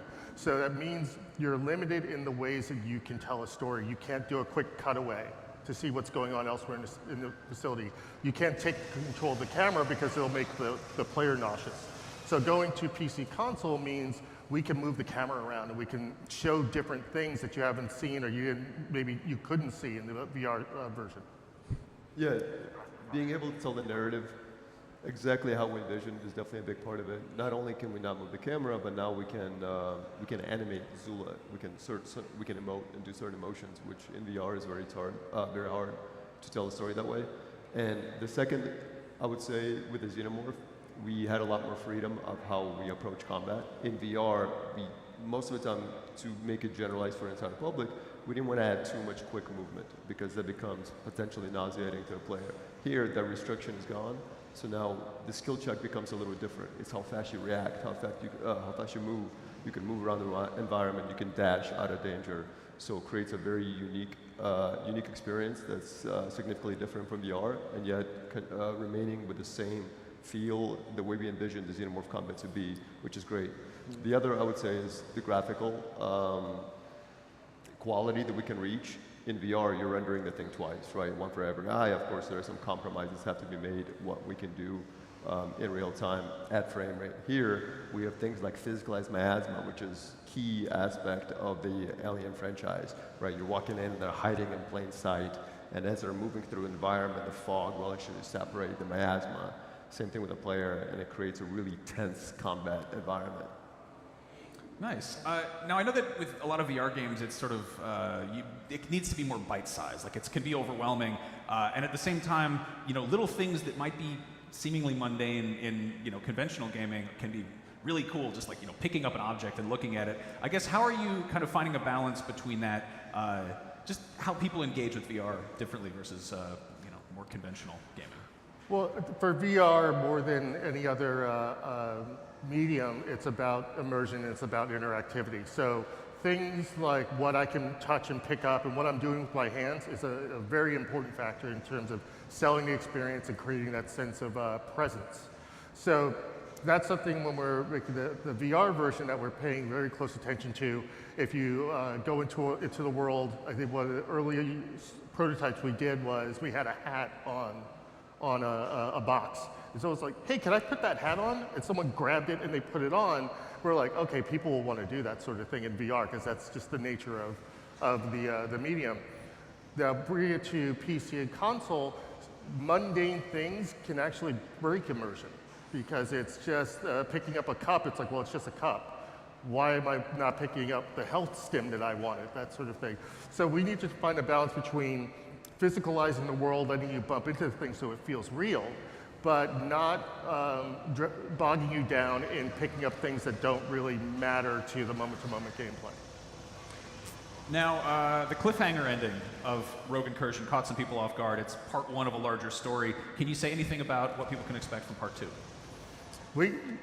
Not really, but what I will say is we had planned from the very beginning that this was going to be a multi-part story, a multi-act story for Zula. And if this first part was really about authenticity, what we wanted to do was show people that we understood the IP. We understood aliens. We can make xenomorphs scary. We can create the atmosphere of the world and drop you into the sense of the movie. Now extrapolate that to what a sequel would be once we've established that as a strong base, and let your mind wander from there. Right on. Alien Isolation, I got to bring it up. That's obviously like a huge kind of tentpole piece of alien media these days, especially in gaming. Can you talk a little bit about sort of how that influenced Rogue Incursion? I could say from a sort of a narrative, visual aesthetic sort of way, it was greatly influential on Rogue Incursion. Often Isolation is referred to as the love letter to Alien, the first film, and we set out to make a love letter to Aliens, the second film, primarily the third act where Ripley goes down into the hive and starts, giving it to the xenomorphs. So the Isolation is the benchmark. It's a wonderful game, and I think anyone that makes an Alien game, irrespective of play style or platform, is going to be thinking about that game somewhere in their conversations and in their discussions. One of the things that we did from a gameplay standpoint is that Zula is very different from Amanda Ripley in that Amanda is an engineer. She has to hide from the xenomorphs. She's very much in a survival state. Zula is a trained soldier. She's a hunter in a way, and she's actively going towards them, whereas other people are running away from them. So it's almost the mirror, the photo negative of Isolation is what we were trying to achieve. Yeah, I would say from what we were inspired from Isolation is definitely the immersion level and the authenticity to the AP. We wanted to feel the tension as you're traversing the environment, but the combat is, I think it's brand new. I think it's something you haven't really seen, that type of combat in an Alien game. Yeah. Nice. I mean, that makes sense because, like, Ridley Scott and James Cameron, they kind of refer to it as like, one's the haunted house, Aliens is the roller coaster. And I don't know, roller coasters are fun. They sometimes make people throw up, sort of like VR, all due respect. So after all this development, worth asking, like obviously making games in VR and making games for a screen, totally different experience, so is playing them. Which do you personally prefer? Oh, goodness. I prefer the storytelling capability of PC console. I love being able to flesh it out and sort of do the cinematic storytelling that was always in my head when we started this project. But the immersion, the fear, the dread, the anxiety, you could tell that Alien was meant to be on VR. So it's amazing, and our job as a team is to bring that fear, tension, anxiety, that energy to the PC console version. So I like them both. They're both my favorites. Yeah, I would say it's great having both versions of the game. I love VR, but it depends how I feel the day. Sometimes I'm tired from work and I don't want to physically have to aim down or run around and shoot, and other times I do. And in those cases, I like to sit down and really relax and enjoy the game. Well, maybe the fear and anxiety is not helping the relaxation, but at least I'm not doing the physical activity. So it depends on the mood, and both products offer something unique, and yet have a common denominator there where you're getting a very similar experience, and depending how you want to play it. Mm-hmm. But to your earlier point, VR is sometimes a barrier to people. And we want as many people to play this as possible. So when we started developing the game initially, it was always with the intention of going to PC console so we could get as many people to experience this as we could. So we're super excited about that, and we just really can't wait for everyone else to get to play it now, you know? Awesome.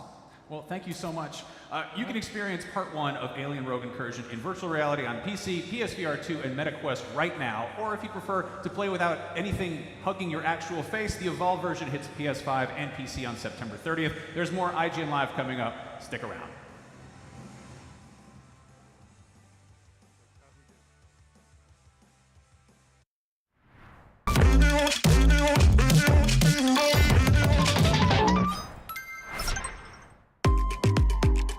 IGN Live is presented by Lenovo Legion. Reach your impossible.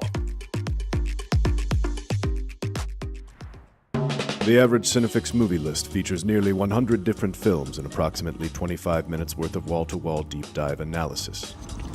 To simulate that pace for this 30-second ad, we're featuring 26 different films, and before you say it, no, that math does not check out. We're not math people, we're movie people. We can't even count down from 10 without ending up at, like, 96. Subscribe to IGN Movies and TV for more Cinefix movie lists. Bad at math, great at movies. Can't find that final collectible you're missing? IGN strategy guides and interactive maps are here to help. One step at a time. IGN guides are trusted by millions, easy to use, and best of all, free. IGN has the very best, most complete and accurate guides for Shadow of the Erdtree, Baldur's Gate 3, Tears of the Kingdom, and so much more. See? It's good, right? Every guide is tested and verified for you by experts. Just search for IGN when you search for guides.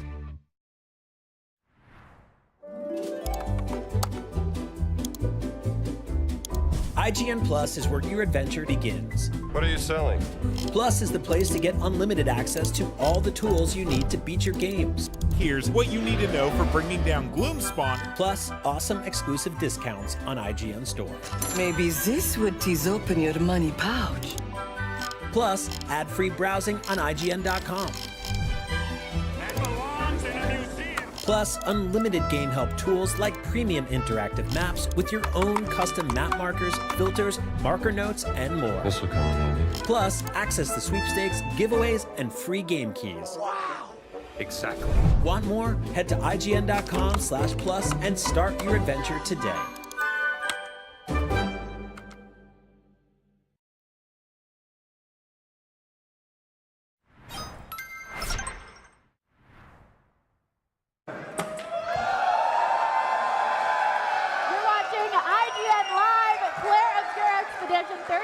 Is one of the best video games of 2025, and we're celebrating it all weekend long right here at IGN Live. In fact, we've got a whole roundtable with the stars of the game coming up right now, so check it out.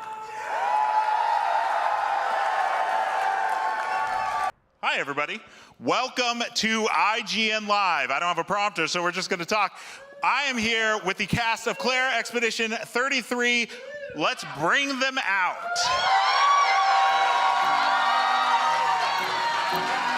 Rich Keeble.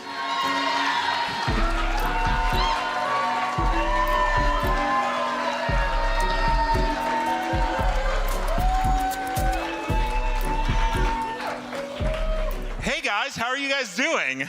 Good. Good. Very well. Are these working? Yes. Yeah, we're good. We're good. Hello. All right, so if everybody doesn't know, we have Shayla Nix, Jennifer okay, let's party. Jennifer English, Max Sense, Ben Starr, Kirsty Ryder, and Rich Keeble. And so if you played the game, we got CL, oh my gosh. We have CL, Mael, everybody else, but mainly SK, Verso, Lune, and Minoko. I love it. I love it. We are going to start with a 10-minute documentary clip that Max Sense edited for us. So let's go ahead and roll that. And this is basically a upcoming documentary of the making of the game. So yeah, let's go ahead and roll that clip and we can watch it all together. Now, I was given permission to talk over this, so we don't have to just sit here quietly for 10 minutes. Max, let's start with you. What was it like making this documentary? That was 2 days before launch of the game, and the whole team was completely stressed because they didn't know if the game would, really touch people and if it work out. And so you can see that Guillaume, even though everything was done, he was still there touching things, like at the last minute. So it was a privilege to be there with them and experience that stressful and also crazy special moment with them.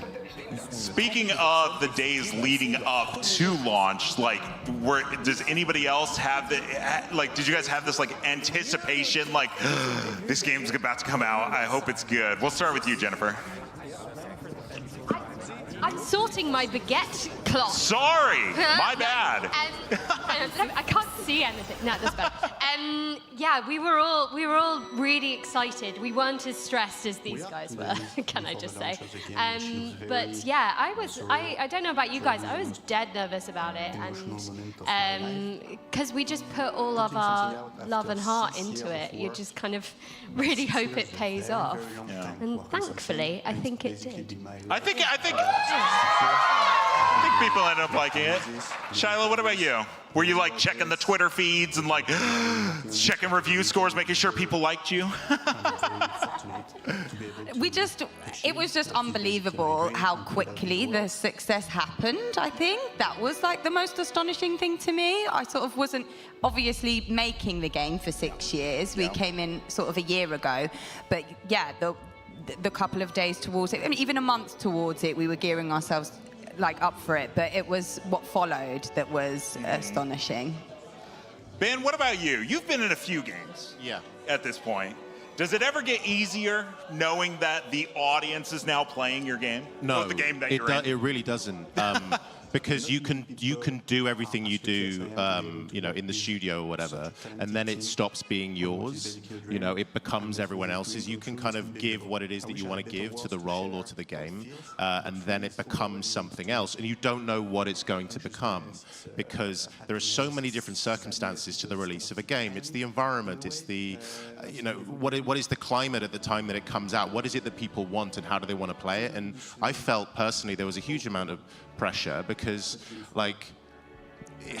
it's a game that I wanted it to be good for the team because they had put so much work into it, and we didn't want to screw it up for them because we didn't come in at the beginning. We were very much an additional part to it, and then I'm rubbish because I search the name all the time. I watch every Twitch stream. I interact with. I'm sorry if you streamed it and I've stalked you on stream. I'm just a little creep. But I love it because I want to see how people feel about it. Because even though we can give what we want, it's then how it's received. And I think hopefully this is the beginning of all of us having that kind of back and forth with you, the audience. This is maybe our first public appearance as a cast, and it's going to be great to see how this game lives on into the future and how it keeps resonating with you over the next couple of years. Kirsty, Rich, we'll get to you guys. I want to talk to Max one more time about. So, if people don't know, Max is you are the voice actor for SGA, but then you are the mocap person for literally everybody. No, that's not true. Almost everybody. So, who did you play? Who did you mocap in the game? So I got casted as Gustave first, and then I got to do Verso. And towards the end, I was Renoir in Act 3. But I was lucky to work with two other really talented actresses, and I just want to give them credit today, Estelle Darnaud and Charlotte Hoffner. Charlotte did Maëlle, and Estelle did pretty much all the female characters in the game. Yeah. So it was the three of us, and we got two other people, Alex Martin and Joanna Bro, that helped for one or two scenes. One of the first behind the scenes I saw was you and Sophie watching the Gamage, living through the Gamage, and you just have tears streaming down your cheek. What's it like? You have all this gear on your face, you're in this like volume, and yet you're being told, hey, this is sad, so you should cry. How easy is it to pull that up? Well, we got lucky because we got the script and we knew everything about what was going on. What was hard is that we had those helmets with the iPhones, and we couldn't really hug, we couldn't touch each other or even kiss. Right. So we had to make sure that on the technical side we were good, and also you got to deliver the emotion. But it wasn't hard because Estelle was she's so good, she's so talented. She gave me the emotion, and we were just standing there.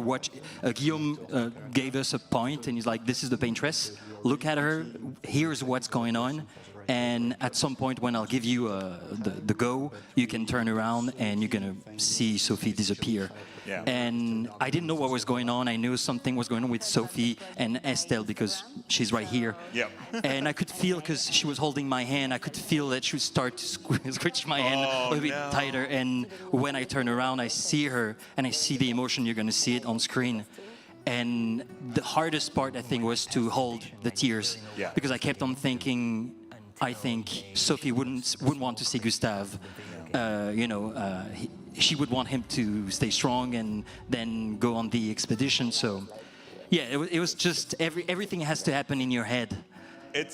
It's tough because it's like this game starts and it's like it's got this funny, the music's like lighthearted, and you see all these flower petals and you don't realize that they're like dead bodies, kind of. And my favorite, I've been watching a lot of Twitch streams as well, and the first thing is Charlie Kirk speaking to Jennifer English's character, Mayal, and then she just takes off. She runs at like 50 miles an hour, and it's awesome. And then it's like just kind of these lighthearted moments, and then you're like, oh, never mind, this is like a Thanos snap. This is really, really sad.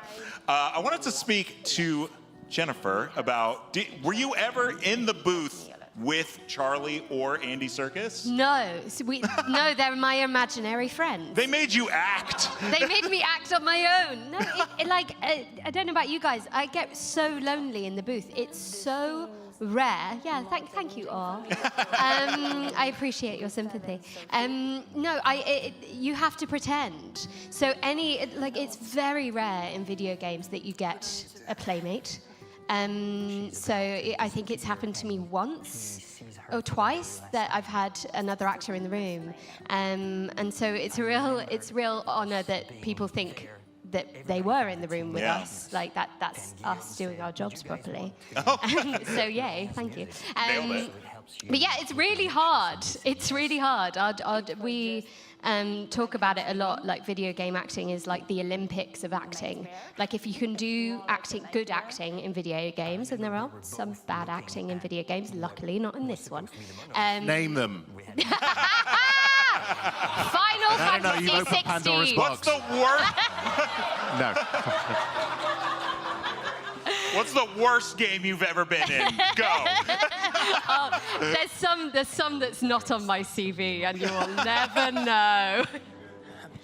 I'm a big Alan Wake fan, and they kind of have, there's a couple of those, and they kind of have a split thing, right? Where the motion capture, the actual actor, and then it's voiced by somebody else. So Ben and Max, what was that like? What's it like to voice Max? What was it like for you? Here's a bit of lore. When I first came in to work on this game, before I was technically cast as Verso, I came in to kind of help the team figure out how we were going to do exactly that, which was, I got cast to play this character in this trailer, which was Verso, but they said, can you come into the studio? And I saw your performance, and I was then given the opportunity to voice actually over that Gustave scene with Lune and see how that might work, see how long it would take, and what an actor would need to do to prepare for it, because it's very difficult. You give a very, very idiosyncratic performance, a performance that is very much your version of Gustave or your version of Verso, but the team were very good about allowing us bandwidth to bring ourselves to it. At first, it was quite intimidating. I didn't want to do a disservice to what you've done, but also I don't speak the way that you do, and how can I bring my personality to that character? And it took a couple of sessions for me to really get into it. But credit to Guillaume and Jen, and Joe, our director, like, they allowed us the room to bring our own idiosyncrasies to that performance. So it is a combination. Verso is you and me, and it's, I think, all the richer for it. Can I just say kudos to you guys for having to do that and do the lip-syncing thing? Because, of course, my job was easy, being that Monoko doesn't have a visible mouth. Yeah, I was going to come to you next, Rich. What's it like seeing the cast and everyone gets to just play these gorgeous characters? Not that Monoko's not, but like, and then you're just like this big gestural guy, and you're like, okay. What was the question? What was it like not being human? Why am I so sexy? Was that the question? Yeah. That was the question. Can't help it. I mean, it's just... I mean, Monoko, this is a good opportunity to actually just quickly say, I have to give a lot of kudos to, you know, the designers, the programmers, the technical people for kind of making Monoko so amazing. I think, you know, let's give them a shout out. Sound designers, you know, all the programmers and stuff, because a lot of Monoko's joy is through them, as well as Guillaume and Jen's dialogue, of course. Mm-hmm. And Ben being so great that I could react off in the booth as well, you know. Yeah, I mean, like, I think one thing I noticed when the game first came out was the ways in which people were amazed at how the characters spoke over the top of each other. And there is the scene, right? I've seen, the scene between Lune and Gustav, which I think is absolutely electric. And personally, Kirsty, I think it is probably one of my favorite scenes in the game. You are amazing in it. It's amazing, yeah. Oh. But it's so, yeah, I mean, please. Thanks, guys. But it is like, it's because you guys had this very organic thing in the booth that we were then like, okay, cool, we have that immediacy. It's like we were allowed to play on top of it, really. For sure, yeah. I think, like what you were saying, Jen and Guillaume, their central direction was like, we're really rooting for truth. And that's like trying to like connect yourself with the character and the movement and the lip syncing, but being as honest as possible. That was like the big drive, which is great as an actor, because that's what we want to do as well. So we have a collection of clips. I made sure to get one of everybody. So I would like to start. This is, it's going to be Maëlle with Esquier. So let's go ahead and play that clip, and we're all going to watch it. We're going to talk about it. Are you guys ready for that? Yeah. I was talking to the production people, but okay. All right, so here we are. We're back at camp, which happens a lot.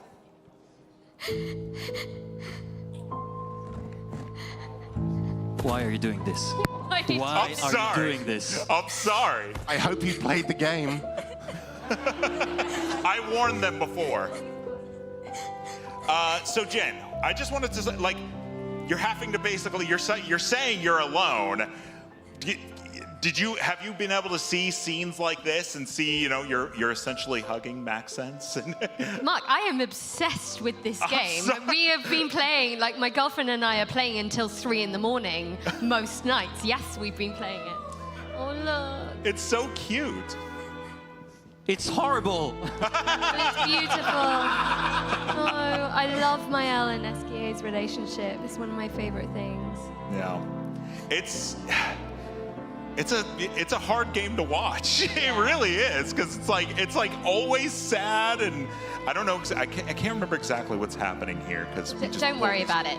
Don't worry about it. Nothing's happened. It's fine. You're good. Yeah. It's just a friendly chat. Everyone's alive. Everyone's fine. Everyone They just is fine. didn't find Esquier stones. That's why. Yeah. Your stream, speaking of, is how we figured out the Easter egg of the couple at the beginning before the gommage. We were watching your live stream where if you talk to them 33 times, they're, having their final moments together. And Jen was just bugging the heck out of them. And they finally are like, okay, go away. And we're like, hey, this is a thing. That's great. But that's the thing with this game. You've got, so many people have cried playing this game. I imagine a lot of you have cried. And if you haven't, what's wrong with you? But like it goes to the depths of sadness and despair and grief and all these things, and yet it's so, can I swear? Sure. Fucking goofy. And you know, that's a real, but I think that's a testament to everyone's performances here. Like, you know, Charlotte, your humor as CL, your levity, you know, even though she's going through so much pain and sadness and whatever, you know, you brighten up that screen with your performance, and, you know, as does everyone here. And I love that. And I think hats off to everyone. Hats off. Speaking of Shyla, let's roll the next one. We can keep the sound down on this one, but I just want to chat. This is, I love these moments back in the camp. So this is you with Kirsty. Well, apparently not. You guys are just not together at all. But it's just a moment where, is this the right one? Nope, that wasn't the right one. We're good. And you guys are just sitting by the campfire, and it's like, it's one of those things where I was like, oh, this is going to be one of those like real talky games. But you know, these were my favorite moments. You go back to camp and you get to just talk to the characters, and you see these scenes play out. So Shyla, what was it like for you to be able to see some of this kind of come to life? It's just so it's so cinematic. Honestly, it is really. It's just so wonderful to be the voice and body of a character that is so rich and has so much emotional depth. I've had so many people reach out to me about how CL is helping them with their depression, how CL is helping them with their mental health, and it is just incredibly moving. Obviously, we only get to see snippets of it in the booth when we're creating these characters, and we just have a little bit, and it's so ephemeral, it's so quick, the performances. It's 1 minute you're drunk, and then you're in love, and then we're about to go on a huge expedition, or we're about to defeat the masked Axon. So, you know, it's so ephemeral, so just every moment was so rich, and that was just a testament to the writing. Speaking of rich, we have one more clip I want everyone to watch. Well, two more, but this one I actually want the sound on for, because this is the clip you guys were referring to earlier. So let's play that one. And it is, we have these moments at IGN where, you know, we experience something in a game, and then we're constantly, we just send clips to each other. And this is one I sent to so many people, so we're just gonna listen. To what do we owe the pleasure of your company? We're heading for Old Lumiere. Okay, bye. Hey, come on. Hey, look. I know we failed before, but look, you doofus. Don't you recognize her? Of course I do. Then you know what that means. This is our shot. It might be our only shot. This is your only shot. Out of the question. I will never join you again. There will be a lot of fighting, though. Oh, that's true. Oh, yeah, that's true. Yeah, it's true. There will be a lot of fighting. Exactly. Count me in then. Good. Yes, good.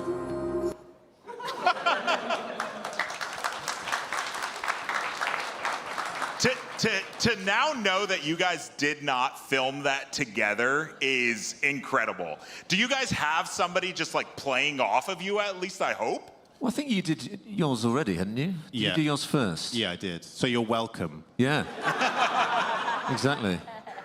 Yeah, I mean, you were so good in it. I mean, but that was my audition scene as well, so I kind of, yeah. I mean, I just did it, you know, like I did, you know, they obviously liked what I did, and I just Didn't even want it. You got it. Didn't want it. Yeah. Just kind of boshed it out. Yeah, fine. It's testament to the writing, though, of that. I've seen that scene so many times, it still makes me laugh. I've seen it, you know, millions of views on TikTok with that, and I still find it hilarious. I mean, you just see it's one of those things that can be repurposed for a million memes. And I think you know you've made it when that thing happens. And I think it's, you know, when you're up at 3 a.m., you've lost 14 Call of Duty matches in a row, and your bro wants to go on one more time. And it's like, whatever game or whatever point of life, it feels relatable. And again, this is a game that hits at the heart of it. And the reason you cry is because there is so much joy to be lost. And I think you can't just have something that is morose all the time. There are like levels of melancholy, this sense of so much love and life in Lumiere and on the continent. And if these people who are so vibrantly brought to life by these actors, if we lose them, then we lose everything, and we lose their humanity and their fun, and there is something so worth living for in this world, and you can just see it in what is exemplified in these scenes.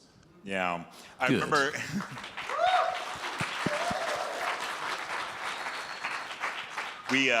I'm on IGN's Game Scoop podcast. I don't know if there's any Scoop fans in the audience. One guy. And we were chatting about it, and one of my co-hosts, Justin Davis, says, we weren't to the end of the game yet. He's like, I don't know how this game ends, but it doesn't matter. Like, it's a tragedy no matter what. Like, there's no happy ending. There can be a happier ending, but like, no matter what, the game is a tragedy, and I love tragedies, so thank you. There's a line in it which is, I believe Renoir says, which is, life keeps forcing cruel choices. Yeah. And I feel like that is the most resonant line of the game, because even though, again, there's life, it's going to force you to do things that maybe you don't want to do. Yeah. And I think it's a very real and relatable thing, and maybe that's why it's resonated with so many people. We have one more clip. This is just my favorite. It's so good. There's no talking in it, but it's what I like to call the Clair Obscur Expedition 33 Avengers moment, because it's a one shot. So let's play it really quick. This is a short one, I promise.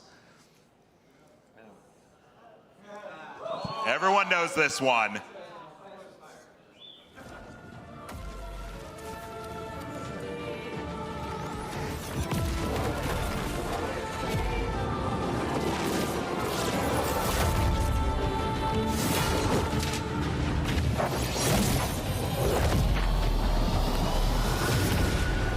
It's just so good. It's so good.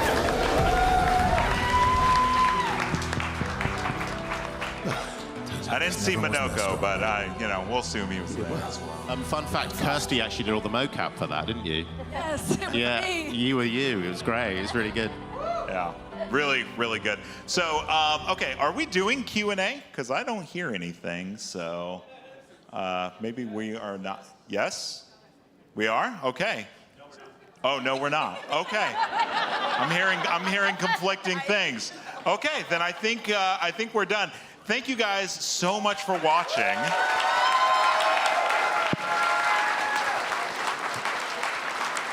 And of course, thank you so much to the cast for showing up.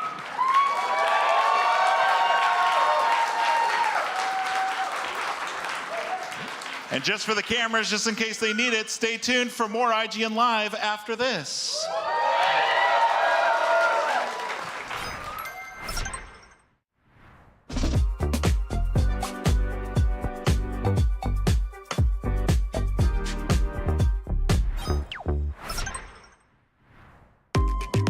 IGN Live is presented by Nintendo Switch 2.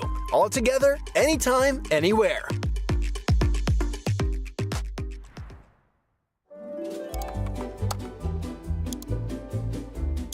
IGN Plus is where your adventure begins. What are you selling? Plus is the place to get unlimited access to all the tools you need to beat your games. Here's what you need to know for bringing down Gloomspawn. Plus, awesome exclusive discounts on IGN Store. Maybe this would tease open your money pouch. Plus, ad-free browsing on IGN.com. Plus, unlimited game help tools like premium interactive maps with your own custom map markers, filters, marker notes, and more. This will come in handy. Plus, access to sweepstakes, giveaways, and free game keys. Wow. Exactly. Want more? Head to IGN.com/plus and start your adventure today.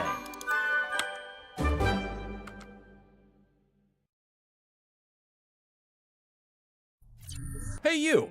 Looking for a way to wear your fandom with pride? The IGN Store is the ultimate destination for awesome merch and collectibles from the biggest games, movies, shows, and everything in between.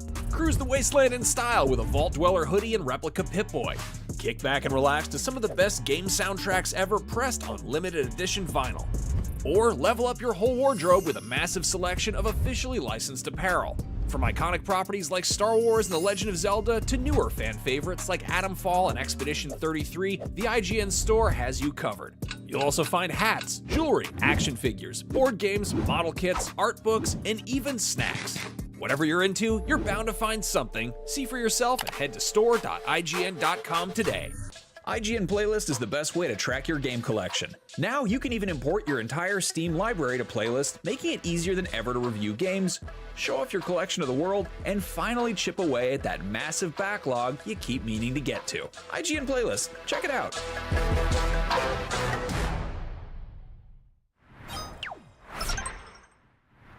Hello, everybody. You are watching IGN Live. We are right here on the show floor. It is a very good time. Coming up in a little bit, we are checking out a couple upcoming video games. We got Sonic Racing CrossWorlds and Aquatica. One involves hedgehogs and cars. The other involves some scary fish. I bet you can guess which is which. Then after that, we're talking to Critical Role's Matthew Mercer about Daggerheart, which is his tabletop hybrid RPG thing. Very cool. But right now, we're talking to Rick and Morty, the stars of the show. It's a cartoon. You probably recognize their voices. All that and more coming up on IGN Live. Stick around.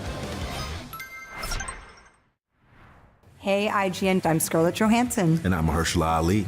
We're excited to give you this exclusive sneak peek at Jurassic World Rebirth in theaters this July. Enjoy.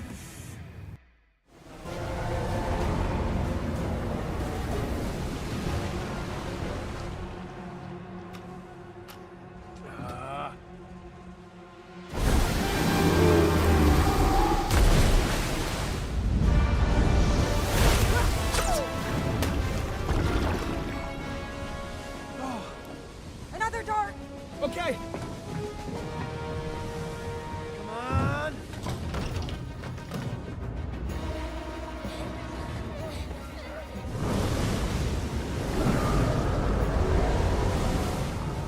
It's coming at us! Turn!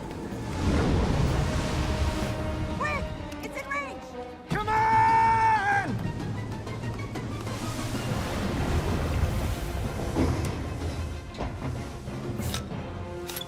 There, go!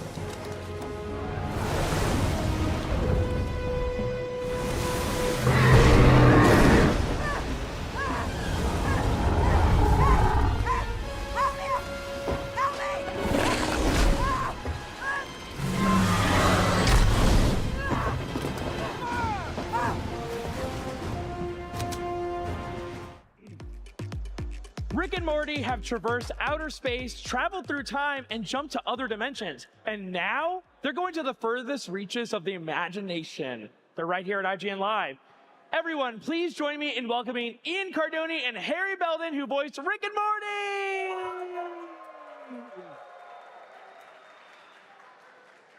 Man, how are you guys? Doing great, man. It's great to be here. Thanks for having us. Yes, thank So you. exciting. This is great to amazing. see all the fans out here today. It's awesome. So you're not going to believe this, and you guys are not going to believe this. We have an exclusive clip from Season 8. What? We're just going to play it right now. Oh my God! Is that fine? Do it! Let's roll it. I said... Maybe you guys... Oh, I see it. Calm down, Morty. I'm almost done collecting Citadel wreckage. I am calm. Your fidget spinning has a passive aggressiveness to it. I can be calm and bored. You're a million years late on that thing anyways. Didn't the Egyptians invent those? Fashion, cyclical, babe. I'm retro. Hang on, we gotta find a place to land. Oh, there's people living here? That's it? Oh, come on, no! What? I want to see What happens next? What happens? So that's you guys. That's us. That is us. Well, it's characters we play. Rick, You're Morty. Yeah. they animate over our voices, so. Got it. Yeah, that wasn't actually us, but in a way it was. Got it, because you guys don't look anything like them, which I thought, because you guys are actors. I left my blue wig at home. No, Yeah. I've got brown hair. So I love that clip because it features Morty. It's kind of like him doing cool Morty, which is one of my favorite Morty. One of my favorite flavors of Morty. Mine too. Do you guys have favorite kind of versions of Rick and Morty that you guys love? I think so, and This episode, it's going to feature a lot of really cool versions of us. I think that fans have a lot to look forward to tomorrow's episode. So what happens after the clip you just saw is going to be really exciting, and it was a lot of fun to record. There's some new versions of us out there. So. Yeah, there's a lot of great variety in this episode airing tomorrow night. We get to see a lot of different sides of the Rick and Morty that we know. Yeah, there's a few Easter eggs in that clip too. I mean, you can see some Citadel wreckage, and so that's going to kind of feature maybe some callbacks and things that we've seen from previous episodes that are really exciting for fans. I think it's going to be a good one. And are you guys fidget spinner people? I kind of love that it's just like just now happening for Morty. Did you have a fidget spinner at all in that whole phase? Did I? I didn't actually have a real fidget spinner, but I definitely remember. I think whenever I do a Morty that's got that energy, I usually do something like when I'm doing evil Morty, from last season. It's a lot of, I look at my fingernails a lot, because he's just too cool. He doesn't care about anything. So I'm sure that I had a little fake fidget spinner acting, right? So you're not a method actor. Got it. A little bit. Okay, I'm just gonna go off script here. Whoa! We getting wild. We're gonna go crazy here, guys. Let's get real for a second. This is your second season. It's very exciting. You guys are the new Rick and Morty. How has it been now, finally settling in? You're back for your second season, the 8th season overall. How has your lives changed, and how has it been being Rick and Morty? Said it before, I'll say it again. I mean, stepping into the roles of these two iconic roles has been life-changing, dream come true. But we both started as fans. So to be able to be part of the storytelling of a show that we've already loved for so long and characters that, we're really excited about, I think it's so much fun. Season 8 was really about making, I think, more our own and seeing the full range of where we can go with these characters, because we have a whole multiverse to play in, and that's really fun. The writing just keeps getting better and better, and so really kind of stretch ourselves as actors, but also push the limits of these characters. I think it's gonna be fun for everybody who's a fan. Yeah, I think we were able to take a lot more of our time with season 8. We had a little bit more of a luxury in that sense. And yeah, like Ian said, stepping into the roles more, feeling more comfortable, taking that ownership. And I still pinch myself every single day. I really do. I wake up and I'm just like, I can't believe I get to play Morty, this character that I've loved for over a decade. And that, I was always so hyped to see new episodes of Rick and Morty. And now I get just as hyped to read new scripts. It's just a fan engagement on an even deeper level, really. And I'll also say, even though we're part of the process now, we don't have the same maybe excitement when an episode airs that we did not having seen anything, on the air date. I get really excited the first time I hear you in a cut, or I hear, when we start to see the different elements coming together, the first time we see the colored animation come in, so seeing each step of the way, it keeps that excitement alive for us as well. So yes, yeah, because sometimes we'll go back and do some more work on an episode we've already recorded. They'll show a clip and I'll hear Ian as Rick, and I'm just like, oh man, he sounds great. Sorry, I wasn't paying attention. I was focused on Ian. Can we watch that again? And it helps the performance too, because we don't record together. None of the cast do. We all record. I'm sorry, you guys don't record together? Not. Because Rick and Morty used to be one person. Now it's 2 people. And so I thought the bouncing it.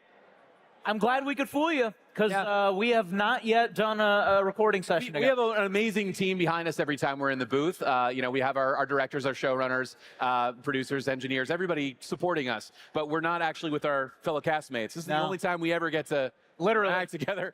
So, getting to hear the different takes and the different versions come to life throughout the process kind of informs the performance. So can you guys record together? Like, is that allowed? Is Adult Swim saying, like, no, we cannot have these guys in the same room, or what? I think it just makes it easier on the production side of things. Hey, look, we'd love to do some, even just for fun. Record together, just behind the scenes. We love, any banter that we really have on the side. We'd love to share that. But yeah, I mean, we trust our team to have a process that produces the best episodes. That's the goal. When you guys are like at these conventions and you're meeting fans, is there like like a favorite line that you guys do in character, or like your favorite thing that you kind of like, your sort of hat trick, as it were? There are so many, honestly. I mean, I think oh geez, you know, gets a lot, you know, a lot of love at the fan conventions. That's usually what people want to hear Morty say. I'm happy that I get to get away with burping in people's faces, and they're like, "Oh, thank you, that was great." I was like, "Oh, excuse me, no, that was unintentional." And they're like, "That was awesome, Rick burp. There you go." Yes, Ian and Spencer can both burp on command, and I cannot. And it comes up at like every panel we do. So they're going off and burping, and I'm like, bleh. He tries. That's the best I could do. And so you don't need to drink anything to do Rick's burping. You're just usually anything with bubbles is fine. And do you have like a favorite LaCroix or something? We're not getting paid by LaCroix. Who's here? Who's sponsor stuff here. I've tried a lot of different things. I've tried every kind of seltzer, like LaCroix, Polar. You know, and sometimes actually like a non-alcoholic beer, because we have to go for several hours. I can't be risking anything. But like a non-alcoholic beer has that, you know, maltiness that just gets a little extra something going in there. Okay. Yeah, non-alcoholic, sure. I'm a method actor. Are there really, okay, I want to know if they're like really weird things that happen in the season, but like the definition of weird is basically normal for you guys. So like, I don't even know how to really ask this question. Like, has your bar for weird shifted doing Rick and Morty? Like, where you're like reading the script and you're like, oh, that's fine. And it's like the most effed up stuff you've ever read? Yeah, I mean, the stuff that we're asked to say for work is I mean, couldn't really get away with that anywhere else, I think. No, and the fact you have to take it so seriously, you know, you're like, oh yeah, what whale cum, whale semen, yeah, sure. That, yeah, there was a session for season 7 where we need a couple different versions. We're not sure what will make it to air, what will be safe to say. So we need whale semen, whale jizz, you know, this is an 18+ panel. What other terms are there? Just run through the list. So yeah, that's it's fun. I don't know that you get to do that at other jobs. How do you get out of character? Because when you're saying whale semen, whale cum, and then you just have to like go home to your family, it feels a little like just don't turn it off. Just no, keep being weird and gross all the time. Oh, my poor wife has to put up with Rick all the time, just around the house, just like, hey honey, how's it going? It doesn't go over too well at home for me. I will say it's weird though. The day that I record, that whole rest of the day, I like think as Morty. Not like just I'm sorry. Hear my own voices. My own internal voice will be that of Morty's. Yeah. It does take a good like 8 hours for that to kind of fade. It's interesting. But see, for me, it's when I'm driving around. So if you cut me off in traffic, you're gonna get a free voice line. It won't be pretty. I love that. So, you know, we're here at IGN Live. We're celebrating TV, you know, movies, video games. Like, how do you think Rick and Morty would kind of attend IGN Live? Like, what do you think they would want to see or play, or like, what do you think they would want to do here? Obviously, besides watch this panel. Hey Morty, what's your favorite video game right now? Oh, right now I've really been into the total war games, Rick. Total war games. Total war, Troy. It's the one with Troy. Achilles. I think you were supposed to say something by Nintendo, but we'll let that slide. Sorry, Nintendo Wii. Is that the new one? Yeah, it's the Wii Max. Yeah. Yeah. Oh, okay. They called it Wii, and then they called it just Max, and then they went back to Wii. Yeah. I love it. Guys, we're almost out of time, which is crazy because I want to hang out with you all day. You know, we're celebrating pop culture. I need to know, because, you know, we were just talking about Minecraft, and that's Warner Brothers, right? That's Adult Swim. We can bring it up. I need to know if Rick, and my boss is making me ask this, so I apologize. I need to know if Rick would enjoy the chicken jockey memes. Would enjoy the what? If he would enjoy the chicken jockey memes. Like, would he be above that, or would he love it? Because I think it could go either way. You think Rick has time to pay attention to any memes? I mean, seriously. He doesn't follow any of that stuff. You know, yeah, he's old. I get memes from other dimensions. Way ahead of the curve there. But, you know, memes about a game where you craft stuff to mine with, and then you mine stuff to craft with. I don't know about that. I love that.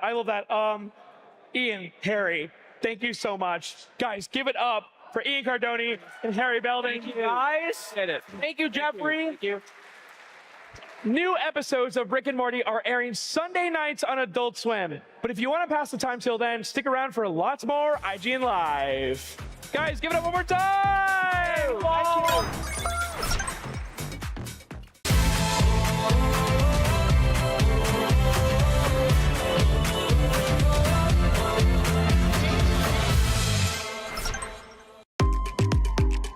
IGN Live is presented by MindsEye. Pre-order now. The Cinefix Top 100. A list so secretive even we don't know what movies are on it or where they rank. What do you mean you don't know? Each episode will reveal one of the movies. Did I rush it? Felt like I rushed. That was good. I liked it. Talk about why it belongs and finally find out where it ranks. Are you not entertained? Are any of the movies we've shown here even on the list? I have no idea, and it drives me crazy. Join us as we find out on Cinefix, IGN, and wherever you get your podcasts. Why so serious?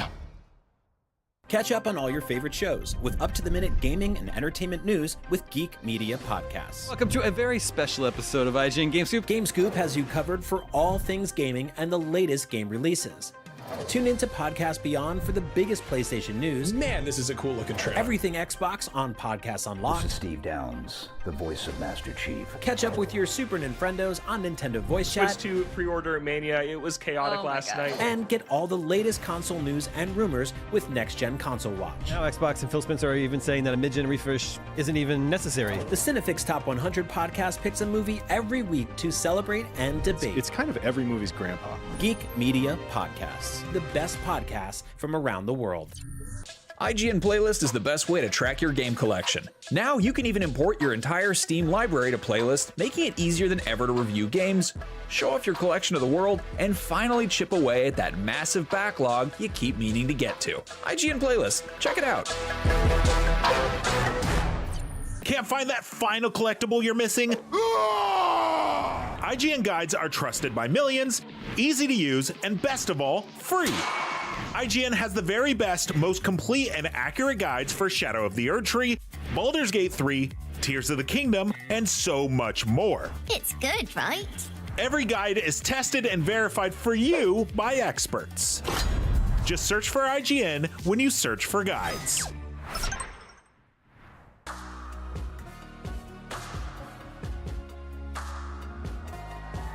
You're watching IGN Live! Hello, everybody!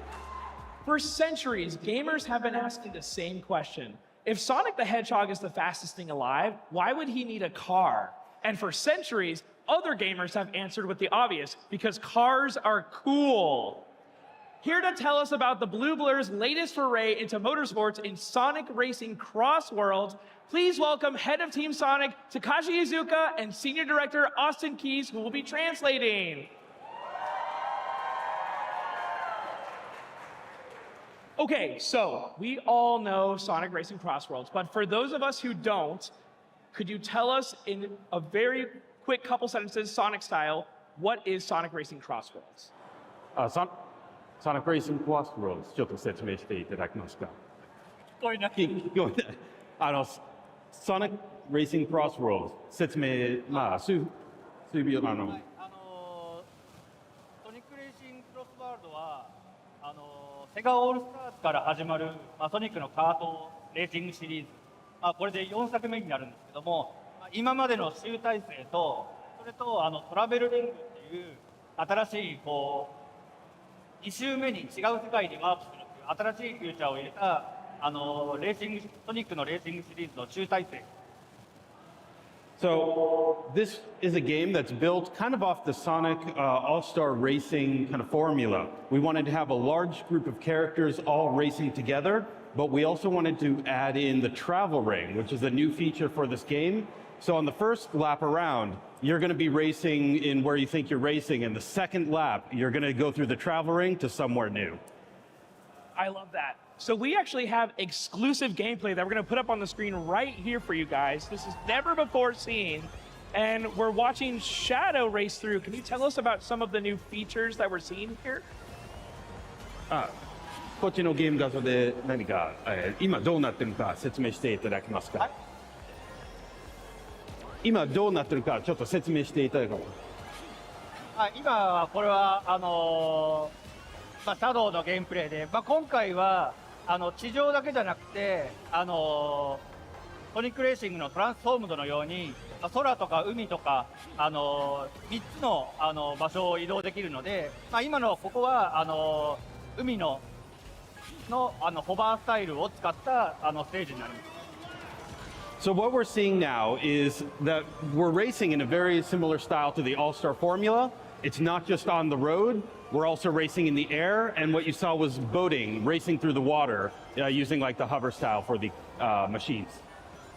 I love that. So every race is you do the first lap, the CrossWorlds is the second lap, and then in the third lap, you're back to the normal one. How did you come up with this mechanic?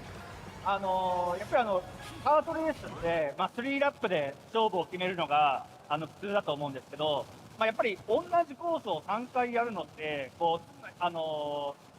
やっぱりどうしても毎回同じレース展開になってしまうんですけども、2周目に全く違う世界に行くことで毎回レースに対するこのワクワク感というか、全く新しいレース展開が毎回期待できるという、そういう楽しさを取り入れるために導入しました。So the 3-lap formula is really good for racers. It's really easy to understand, and we wanted to kind of make things new and fresh. So you're not just racing around the same course over and over again. And that was the idea behind the travel ring, which is to bring you somewhere new, somewhere unknown in that second lap. And then even for the third lap, we wanted to keep the surprise and the racing really fresh and fun. So we added in some stuff for the third lap too. I love it. So yesterday we got a brand new trailer for Sonic Racing CrossWorlds, and we saw a bunch of new crossover characters like Hatsune Miku, Ichiban from Like a Dragon, Joker from Persona. How did you decide on who to include and who else can we expect? 最初に話したんですけども、セガオールスターズレーシングの歴史をたどったその集大成としてのレースゲームなので、やはりファンの方にもセガキャラクターとかセガにゆかりのあるキャラクターをどんどん出していきたいということから、今セガのゲームタイトルの中でも一番ホットな1番とミクとそれとジョーカー、これを今回ご紹介しました。So following in the Sega All-Star Racing kind of series formula, we wanted to make sure we had a wide cast of characters, not only from the Sonic characters, but also from the Sega IPs, and also some other non-Sega IPs. So we, really want to focus, especially today, on Joker, on Ichiban, and Miku as those really cool Sega IP characters joining in to have a really robust roster for racing. Okay, the most surprising one that everyone lost their mind at was Steve, Alex, and the Creeper from Minecraft. How did you decide on doing a Minecraft collaboration? のコラボに対して。そうですね。今回のクロスワールドっていうそのトラベルリング、これは、2周目に違う世界にワープするっていうだけではなくて、全くソニックの世界と違うユニバースともつながってるよということで、いっそのことセガキャラクターだけではなくてセガの以外のいろんな IP をこのゲームの中に入れ込められるんじゃないかということで、今回は、その中でもすごく世界的に人気のあるマインクラフトをご紹介しました。So yes, we wanted to make sure the second lap around was going to be full of surprise, going somewhere to a different world that you didn't even think was possible. And in kind of brainstorming what we could do to really make that fun and exciting, yes, going to some of the Sega IP worlds was going to be fun, but we wanted to also go to other IP worlds and really surprise people with that second lap. And as we got kind of thinking about what would be fun to explore, Minecraft was one of those, worlds we really wanted to portray and characters that could come in that we thought would be very fun. To race in a Minecraft CrossWorld. So in this game, there are so many power-ups and items that really help you keep the game competitive. What's the craziest item and what's your favorite item in Sonic Racing CrossWorlds? そうですね。今までのシリーズの中で、人気のあったというか、皆さんの馴染みのある、ロケットパンチとか、そういうのをこう昔のゲームから取り入れつつ、あとはチームソニックレーシングで導入したウィスプを使った新しいパワーアップですね。でそれに加えて、本作ならではの、ちょっと大逆転が起こるようないろんなアイテム、特に、モンスタートラックに変身するっていう機体がモンスタートラックになってもう周りにいる車を全部踏みつけながら進むというパワーアップアイテムとかはすごく気持ちいい、体験ができるかと思います。So we wanted to include a lot of really familiar items from the Sonic Racing series. So there are things like the rocket punch that will go out, people can use it, really attack people with. But we also wanted to pull from the Team Sonic Racing kind of legacy of games. So we added in Wisp items as well to use in the race. But we also wanted something new. And what I think is maybe the most fun is the monster truck power-up item, which lets you turn your vehicle into a monster truck and really just run over everyone in front of you. That was my favorite one too. We're very excited. In the trailer, we see characters on hoverboards, from the Sonic Riders days. Why were you excited to return to previous ideas like that after so long? そうですね。やっぱりソニックライダーズシリーズで、ジェット、ウェーブ、ストーム、この3人も人気あるキャラクターだったんですけど、なかなかその後のシリーズで出番がなくて、今回のレーシングシリーズでは、この3キャラクターが活躍できる、エクストリームギアを出してあげようということで、導入しました。So the Sonic Riders series was very popular. People loved the characters, they loved the racing dynamic, and we wanted to also incorporate that into the game. So not only do we have the characters as playable, but we have their extreme gear, the hoverboards, that they can ride on, and just adding that in to make it really feel like a Sonic racing game. I love it, and I love seeing Hudson and Miku on the hoverboard too. Which fan favorite characters are on the roster, and how do they differ from each other in terms of choosing who you want to play and how you want to play? キャラの違いはどういうふうに考えて、はい。今回の、クロスワールドでは、今までチームソニックレーシングまでずっとソニックはソニックの車に乗ってたんですけど、今回はキャラクターと乗り物を自由に組み合わせることができます。なので、先ほど言ったエクストリームギアもジェット、ウェーブ、ストームだけではなくて全員が乗ることができるんですね。なのでそのキャラクターのパラメーターの特性とその乗り物の持つ特性、それと自分のスキルとこういい組み合わせで選んで遊ぶことができる。So up until now, we've had our characters kind of always be racing inside of their own vehicles. But we wanted to change things up, so we are allowing any character to ride in any vehicle. And you can kind of look at what character you like racing with, what their racing parameters are, and then what kind of machine you want to be riding on or in, and really swap it up to make the best racing style for you. I love that. So in Sonic Racing CrossWorlds, we're very excited for the Grand Prix. Can you tease other modes or the ways that you're going to kind of keep people coming back to the game?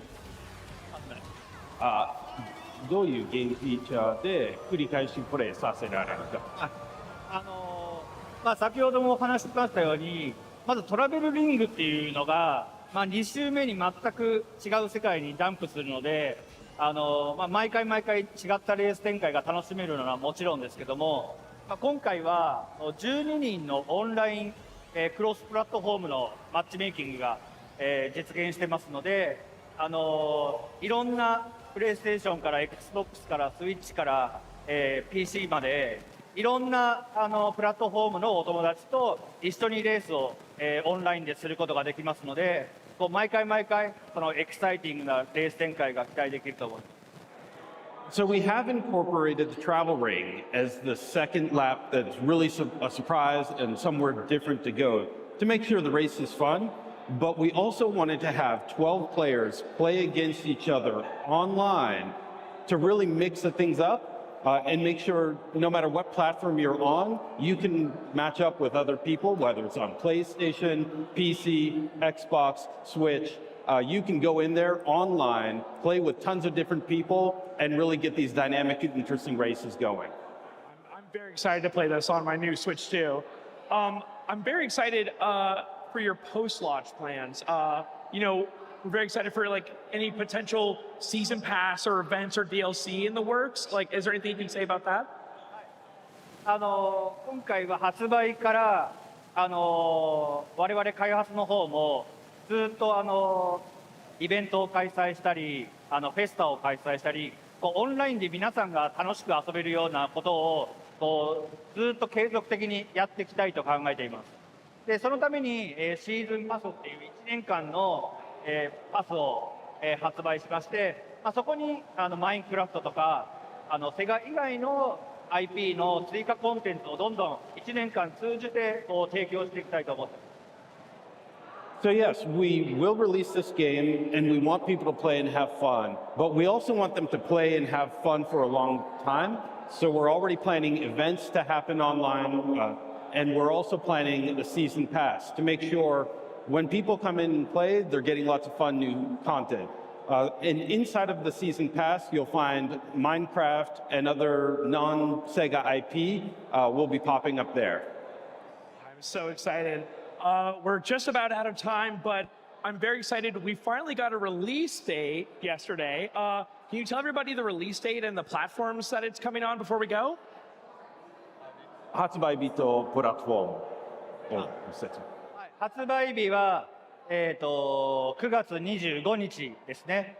で、プラットフォームは、先ほどお話ししましたけども、PlayStation 4、5、で、Xbox SX、で、Steam、Epic、それとスイッチですね。で、スイッチ2も今、開発の方では対応、作業をしてますけども、発売から少し遅れて、スイッチ2の方はリリースしたいと思ってます。So we will be releasing the game September 25th on PlayStation 4, PlayStation 5, Xbox One Series SX, Steam, Epic, Nintendo Switch, and the team is also working hard to bring it to Nintendo Switch 2. It may be a little bit after September 25th, but we do want to bring it to Switch 2 as well. That is so exciting. Thank you so much to you both. There it is. If you're fast enough, you can catch Sonic Racing CrossWorlds when it comes to consoles and PC on September 25th this year. It's so soon. Until then, you can catch more IGN Live right here on IGN. Give it up!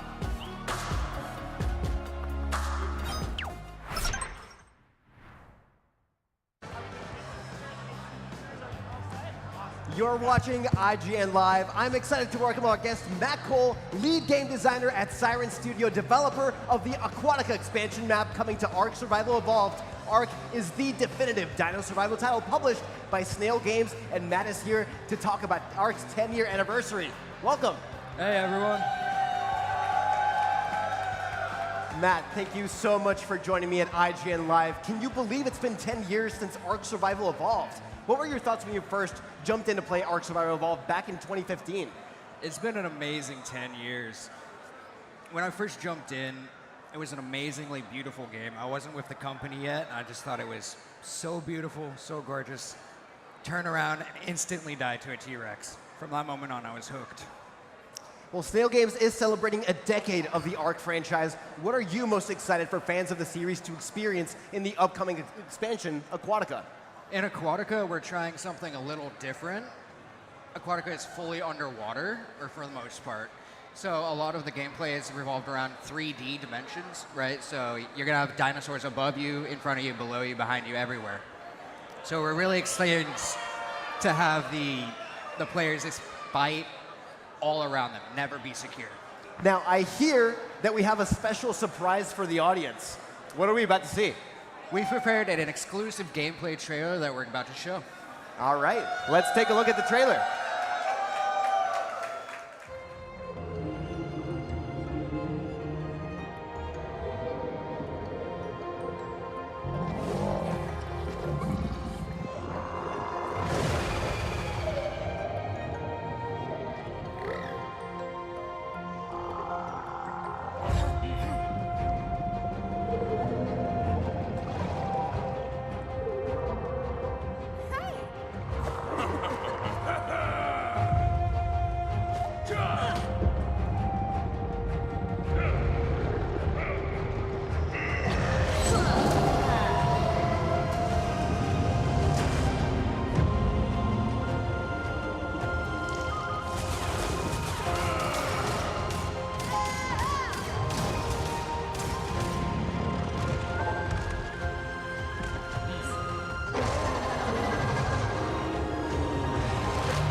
was the exclusive world premiere gameplay trailer for Ark Aquatica. Yeah! Matt, what can you tell us about it? Well, as you saw, we've added about 20 new dinosaurs, several new biomes, and it's going to be about 3 times the size of Aberration. Wow. So what inspired the creation of an entirely submerged environment in Ark Aquatica? Well, at Snail, we've really prided ourselves on what Wildcard has accomplished over the past 10 years, and we've wanted to do something to support them and give to the community something that they haven't done yet. So in collaboration with Wildcard, we decided to do the all-underwater environment as they haven't done that yet. All right, and Ark is known for unfolding stories through player discovery. What narrative can we expect from Aquatica? Will we know why we're there? Yeah. Ark Aquatica is the first non-canonical expansion, and we're introducing 2 brand new characters, Dr. Ingrid Weiss and Kato. And through their stories, we're going to discover a possible origin point for the element. All right, now we do have a pretty exciting booth here at IGN Live to celebrate Ark Aquatica, where you get to ride a Monodon. Did you get to check it out yet? I have, yes. It's actually very popular, amazing. I suggest everybody checks it out. I'm going to ride it later. It's awesome. I'm very excited to ride it. Now, what challenges did the development team face when designing gameplay mechanics for a predominantly underwater setting?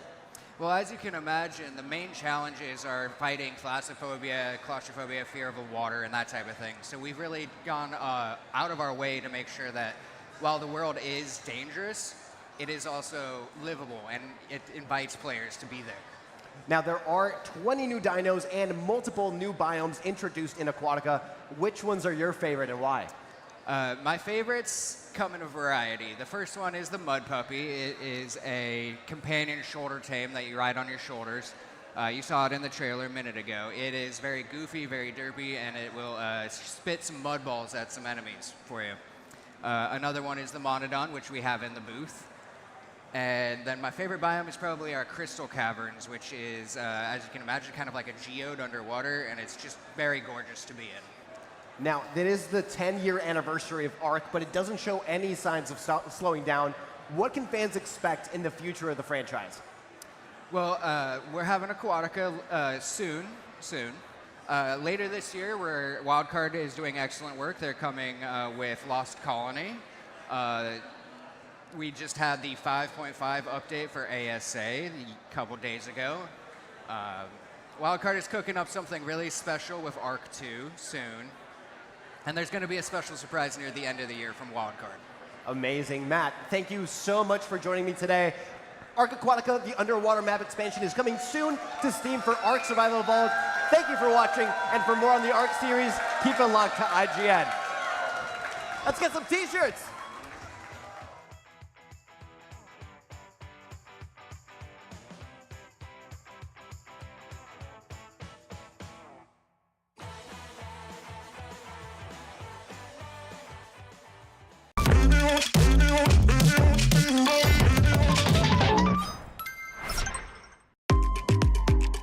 IGN Live is presented by MindsEye. Pre-order now. The Cinefix Top 100. A list so secretive even we don't know what movies are on it or where they rank. What do you mean you don't know? Each episode will reveal one of the movies. Did I rush it? Felt like I rushed. That was good. I liked it. Talk about why it belongs and finally find out where it ranks. Are you not entertained? Are any of the movies we've shown here even on the list? I have no idea, and it drives me crazy.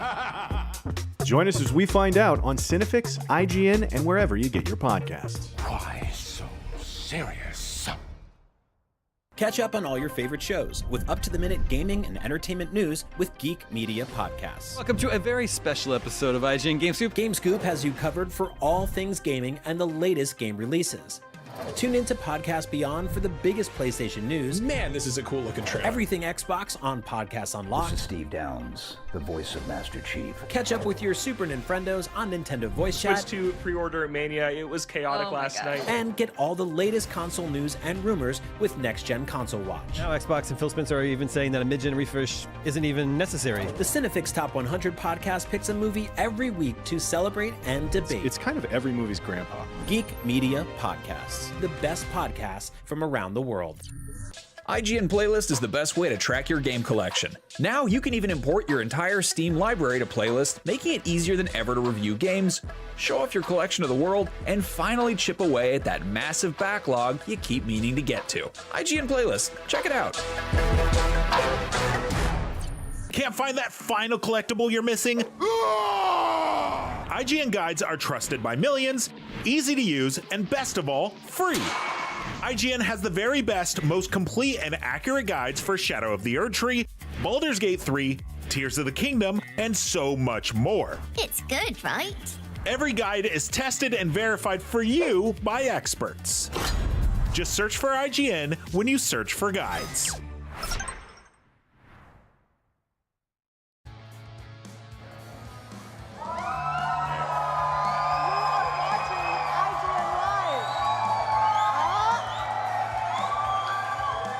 Daggerheart is an all-new fantasy tabletop RPG with unique mechanics that will help you immerse yourself even more in the world you create. Here to tell us all about it is a man who knows his way around a Game Master's screen. It's Critical Role's Matthew Mercer! Thank you for having me again. Truly. This is my favorite person. Thank you so much for joining us today. My pleasure. Tell us a little bit about Daggerheart. What's the one-sentence description? One sentence description. Okay, you can have two. Okay, I got two. Daggerheart is a narrative-focused, immersive tabletop role-playing game that we've been developing with an incredible team at Darrington Press over a number of years that utilizes 2 D12 dice to bring both hope and fear mechanics to help build a dynamic narrative out of the dice rolls. And based on just the way that we love to play games, we wanted to build something that reflected that. And so it's been a wonderful experience. It looks great. I've gotten to preview it a little bit on your web series on how to play and get your sheet together. A big part of the game is the duality between hope and fear. This seems like something that would really help a GM tell a story among a few other unique mechanics, and you famously are a very good one. What does it mean to add one of those options to an action roll? It's been really fun to kind of play with the idea of how to invite people, new or experienced, into how to dynamically tell a story. You know, success and failure with the dice is what tells an unexpected part of the narrative when you play tabletop games. And many great, more independent games over the years have already played with the idea of varying degrees of that. We wanted to try and codify that in a way that was very invitational, easy to follow, and it's been a wonderful experience kind of figuring out how to best put that forward and basically put all that sort of creativity into your hands as players and as GMs and make it so that everyone at the table is telling the story together as opposed to just the GM telling a story and the players experiencing it, making it far more collaborative than people are probably used to with a lot of other systems. I love how story forward it is, because that's the part I'm going to remember, not me, messing up the math a little bit, which happens. Talk a little bit about what the card mechanic brings to Daggerheart and why that was an important gameplay element there. Right, so one of the things we wanted to do was, on top of making character creation dynamic with a multitude of options and character progression equally available for customization with each step, we wanted most of the rules to be present in front of you. We didn't want you to spend a lot of time pouring through rule books and having to, go back to find the chapter that described a certain ability. And so putting most of the things that you need for your character on your sheet and cards, either you can have in your hand or have in front of you, means that if you have a question or you want to see what you have available to you, it's very easy to look through. It's very easy to kind of understand what you have at your disposal, which helps keep the gameplay from slowing down, keeps you more immersed, keeps you active and present for the experience at the table, and we'll talk about here in a little bit some other cool things that it enables as well. That's where the magic happens, baby. You're also in the middle of a Daggerheart actual play mini-series with your Critical Role compatriots. Yeah. What's their reaction to the game been like? Did they have any suggestions during the game's development? Were there any dynamic challenges or changes that you had to make? Let's be fair. I've been playing a lot of other games for a long time, and so a new system, even as being developed by the incredible team at Darrington Press, I've had a little bit of help with it, but primarily I'm also still kind of adapting and learning from old habits and kind of shifting into a new way to tell a story. And so a lot of the experience of running this series is kind of learning to adjust those ideas, those habits, how to like change gears and discover through the series, both all the players at the table and myself, what this system really provides, both in freedom and platforming your creativity. And so, on top of just building this kind of dark fantasy, like Soulsborne-esque inspired sort of world, the mechanics have allowed us to kind of let loose progressively through the series and kind of just see what it's capable of doing. Wow, I can't wait to see more. I'm excited for you to see more. You've been teasing a new tool for players for a while now, a custom card creator. Can you walk us through what this tool brings to the game? Correct. So because the character cards of this give your character abilities, they display the kind of skills and spells and things that you can utilize in the game to change the story, we wanted to offer a tool that allowed the players of the game to make it their own. So with the card creator, your ancestry, which represents your character's background, you can upload new art to it to represent the kind of character art that you want your character to look like. So the card truly represents the character you created. So you can custom upload any art to any card, but you can also adjust any part of the card. You can change what domain it comes from. You can change if it's an ability or spell. You can change the name. You can change any of the icons and upload to fully customize it. You can completely alter and homebrew anything in the game that you have an idea. If your character wants to create a spell, if your character wants to create a new class, create a new domain, this tool allows you to do all of that very easily, and it's completely free to the community to utilize. I love it. I can live my goblin dreams. That's you very much I really actually. could. Well, you know, I think the fans have waited long enough. We want to publish this thing. We want everyone to have the custom card creator, right? Yeah, that's right. Now, what we have a self-described very lucky fan in the audience. What do we need to roll to publish this thing? We only have a D10. Right, D10 for this roll. We're on IGN stage. Anything but a 7, to be honest. Anything but a 7 would be great. All right, take it away. Oh, hey! Yeah! Oh, God. It's not a 7, it's a 5! Yeah! Amazing!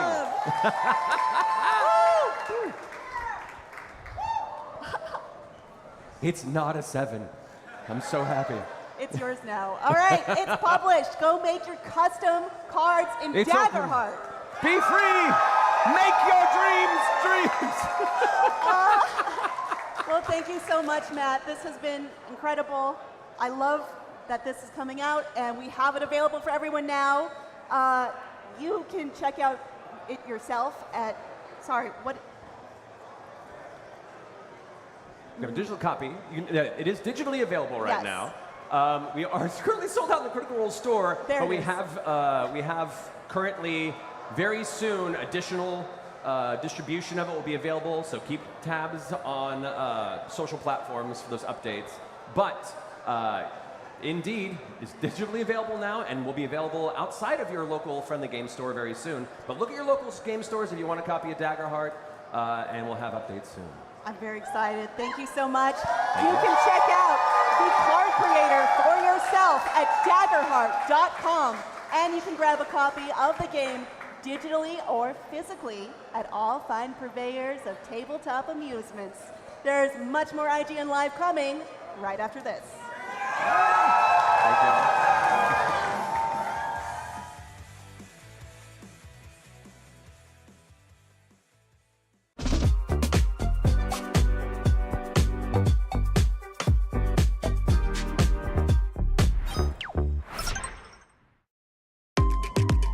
IGN Live is presented by FX's Alien Earth. Premieres August 12th on FX and Hulu.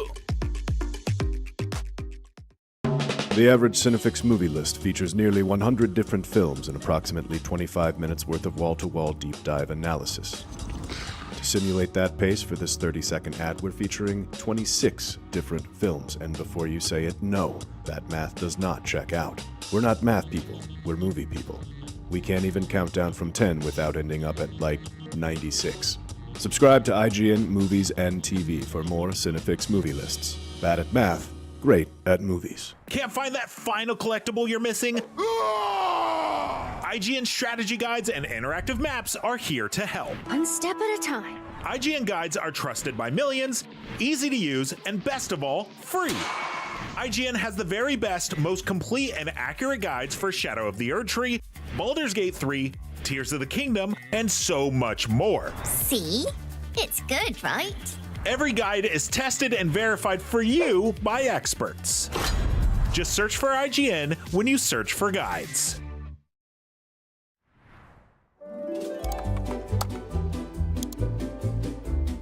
IGN Plus is where your adventure begins. What are you selling? Plus is the place to get unlimited access to all the tools you need to beat your games. Here's what you need to know for bringing down Gloomspawn. Plus, awesome exclusive discounts on IGN Store. Maybe this would tease open your money pouch. Plus, ad-free browsing on IGN.com.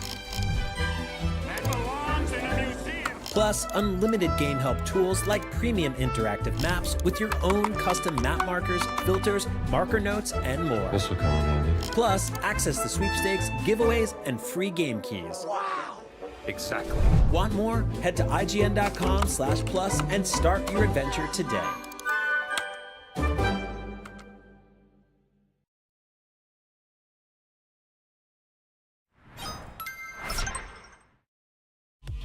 Happy Summer of Gaming, everyone. IGN Live Day 1 is flying by, but there's still lots more fun stuff on the way. Coming up, we're chatting with the director of M3GAN 2.0 and checking out a clip from what's sure to be one of the summer's wildest movies. After that, Alan Tudyk joins us to talk Resident Alien, and later on, you can check me out on IGN's weekly PlayStation show, Beyond. But coming up right now, we're chatting with the cast of Critical Role and hoping we don't fail any charisma checks. All that and more happening very soon right here on IGN Live, so don't go anywhere. Get comfy, relax, take a nap.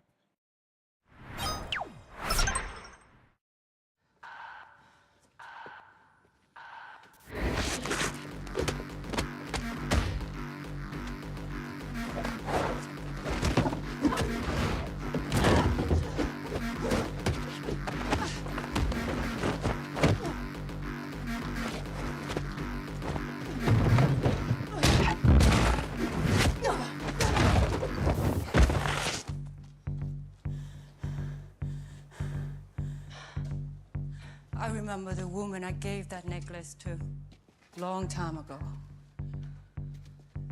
And you're not her.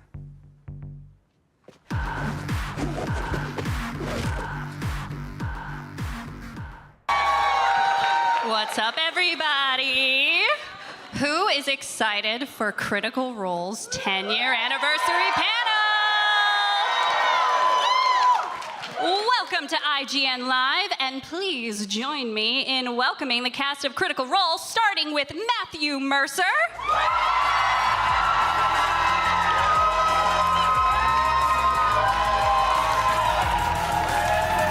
And we have Laura Bailey.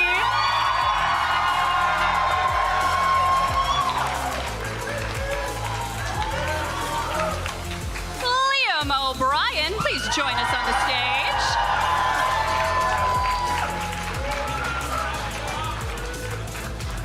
And we have Taliesin Jaffe.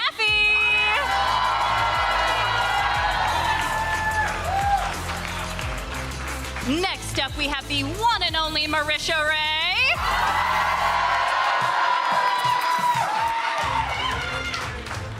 And finally, Travis Willingham.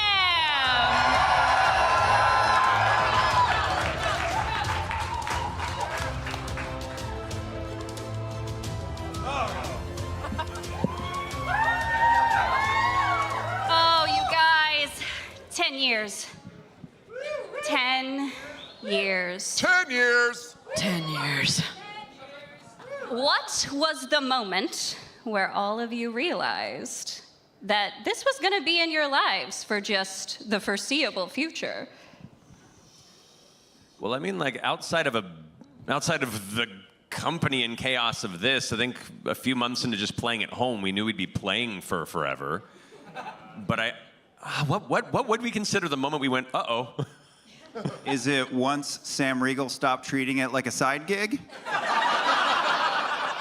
Yes, we're gonna bag on Sam because he's not here. He's not here to defend himself. That's what you get. The actor in me is waiting for it to end at any moment. I'm just like, every gig goes away. I'm like, oh yeah, any day now. So. Yeah. I think in that first year, the very first few episodes, when like more than 5,000 people were watching an episode, I was like, uh-oh. Because I wasn't expecting that at all. And then that number just kept growing. And then the first of, those are my nipples. And then when we started doing stuff like this and a comic book came around, yeah, that's when we were like, this might be a little bit more.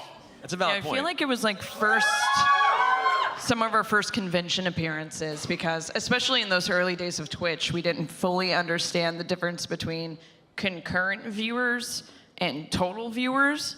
So we're like, oh, just 5,000 people, and then we go to a convention and like the room is filled, and we're like, how do you know us? You're not watching. How? All right, now that we've got the cast warmed up, everybody in the audience, you may have seen, or I hope you saw, a QR code as you were coming into the theater. If you have a question for the Critical Role cast, please submit it at that QR code, and we will select 3 at the end of the panel. Everybody who asks a question will get a core Daggerheart set. They will? Those are sold out. What? Make them good.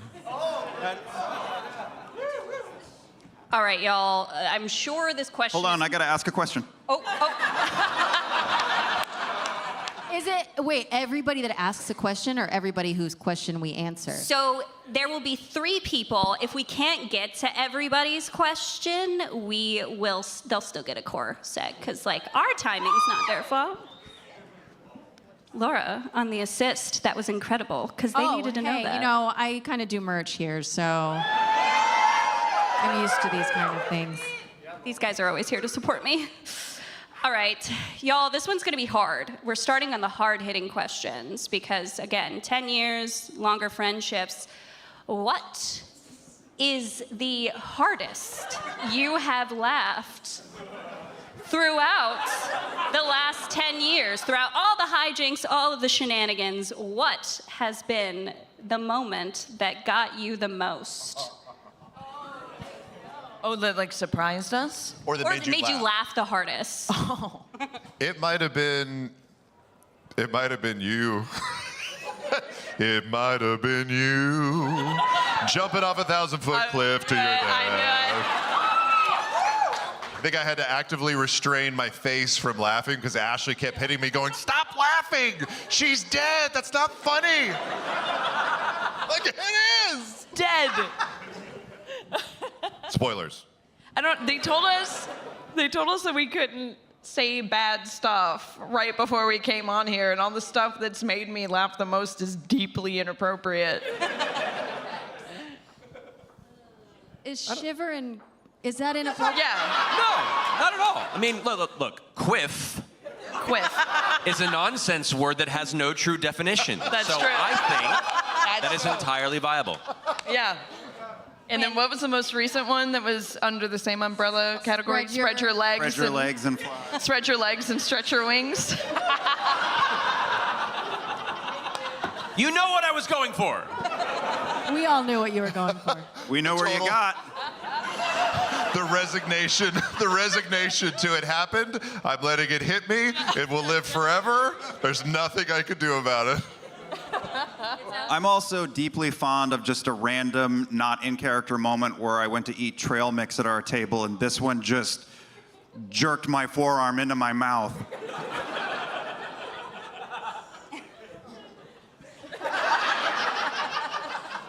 It never fails. I'm trying to think of it, like there's so much good stuff that no one's like off camera. It's almost everything Sam has ever done. Sam explaining what FCG's name means.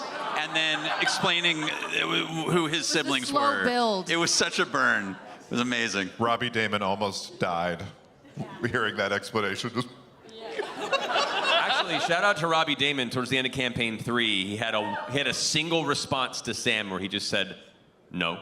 Yeah, and the build up and the payoff was so perfect. Like someone who had spent their life training as a performer put all their skill and actusy into that one to make that line hit. I lost everything. Studied the blade, one-hit kill. Yeah. The quiff moment actually got edited into one of our videos for B-roll for you embarrassing your wife. And they sent it to me for watch down, and I was like, can we put this on the internet? And they're like, they already did. I was like, okay, all right, well. It's a nonsense word. It's fine. Yeah, it's fine. It happened already. Have there ever been fans that you were surprised to learn watched your show? Like, you know, just talking to somebody randomly and they're like, oh my God, you're you. And you're like, how do you know me? Yeah. Every single one of them. We had a neighbor that we got to know and had over for a glass of wine and just be like, oh, it's good to know the neighbors in your neighborhood. And I think it was 2 hours into the evening where they eventually went like, by the way, thank you for campaign 2. It got me through the pandemic. And we're like, It's true. He was asking us no questions about ourselves, and I found it deeply suspicious. And it's because he knew everything about us. I was like, what do you do? He was like, oh, you know, I like to play drums. I like to direct. And I'd be like, do you want to ask me what? Okay, no. All right. I think the random pop-ups, I went into a Best Buy recently to get a replacement power cable for a TV and was in the checkout process and was getting my receipt. And I was like, thank you so much, I appreciate it. He goes, it's been my pleasure, Sir Gregory Strongjaw. I was like, it's like the Fight Club handshake. Can't leave now, I gotta talk to you. Yeah, I'd also say all of the other people who are like famous, who then we kind of bring into our lives. Like Christian Navarro, I feel like was a really good example of that, where he like hit us up over Instagram and was like, I love you guys. And we're like, you're too busy. Tom Morello is another one. Yeah, same. Grew up listening to Rage and then finding out he watched our show and is a huge D&D fan. And we're like, what is happening? Yeah. Sure. So unfortunately, Ashley was not able to join us today, but one of my very, very favorite things that y'all do, out of all of the remarkable things that y'all do, is the Critical Role Foundation.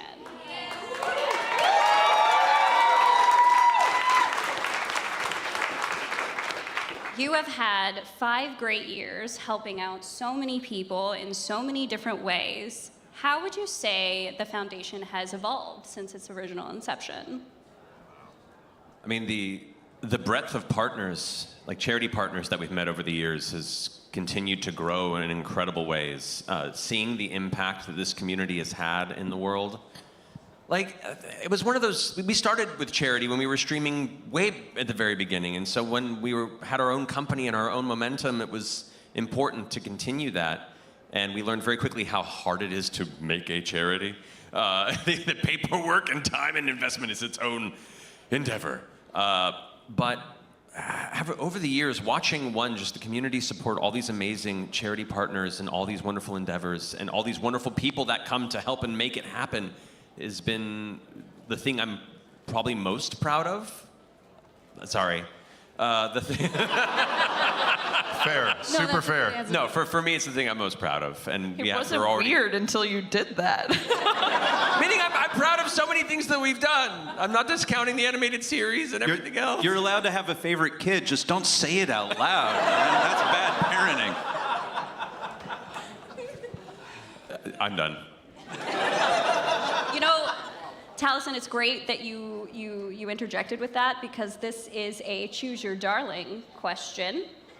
So, thinking back throughout all the campaigns and all of the characters that you've rolled, think up which has been your absolute favorite, and How dare you? I'm not sorry. Think back to your very favorite. You will choose your favorite child, or a couple. I don't know. It's your life. This is your panel. But Now take that character, and how do you think they would respond to all of this, to it being 10 years, to being just so central and such a part of the cultural zeitgeist? Somebody zoom in on Matt's face.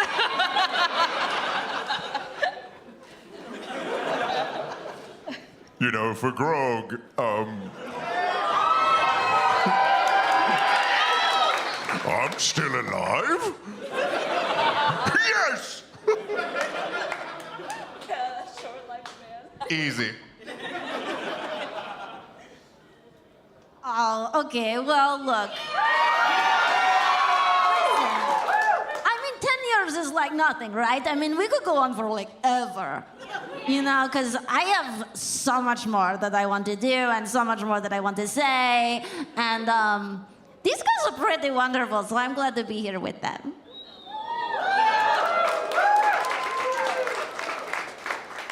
Yeah, I feel like Bo would be like, doing IGN Live? Sell out.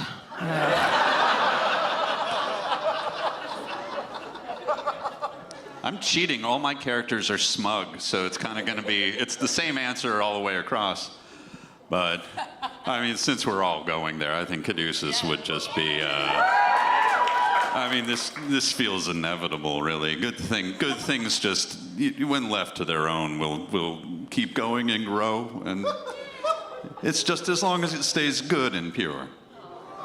Despite the rest of you, I feel like it could really do that. I think Caleb would be very proud of the fact that in a very complicated world with so much strife and injustice and problems that some good can still be done. And then he would see all of you and leave the room immediately and find a cat cafe with no one else in it, and he would just depressurize. Also, I see Sprinkle in the audience, so... Hi, bestie.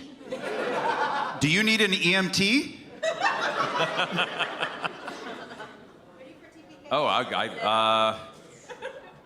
You have some. I think Esecthelis would be extremely uncomfortable with the amount of attention, partially because, like me, Matt, he dislikes being perceived to a certain degree. And also, this is very bad for him trying to hide from the dynasty and his previous crimes. So he would leave immediately and then change his appearance and vanish. Yes, but what about Henry Crabgrass? Is this okay? I think that is completely okay. Thank you very much. Consent's important, friends. You all are such good sports, thank you. So unfortunately, Ashley Johnson and Sam Riegel were not able to join us today. However, However, that makes this the perfect opportunity to say nice things about them behind their backs. Go. Ashley smells nice. Ashley smells nice. Sam smells okay. Sam gets cold very easily. He does. And These are nice things. He'll These are literally respect. take our jackets from us Yeah. so that he's warmer. It's the cutest. Also, he has the most heart, and he hides it so well. I commend Ashley for committing to the bit of using dice she can't see. It's really just a leap of faith what those numbers are.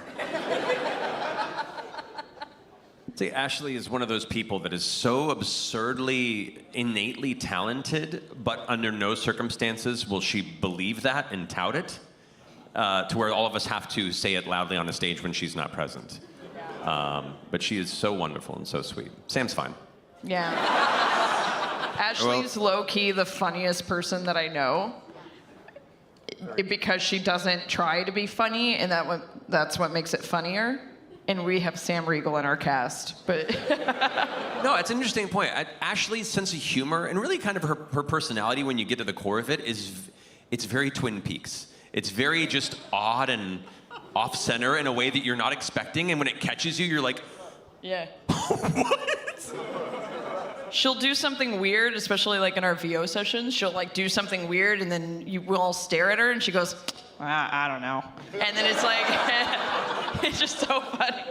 She's so strange and wonderful in our group records for our animated series. Her choices are so strange. For Sam, you all know how talented he is. He is also maybe one of the hardest workers I've ever met. Dedicated, committed, but don't tell him because he's already hard enough to control.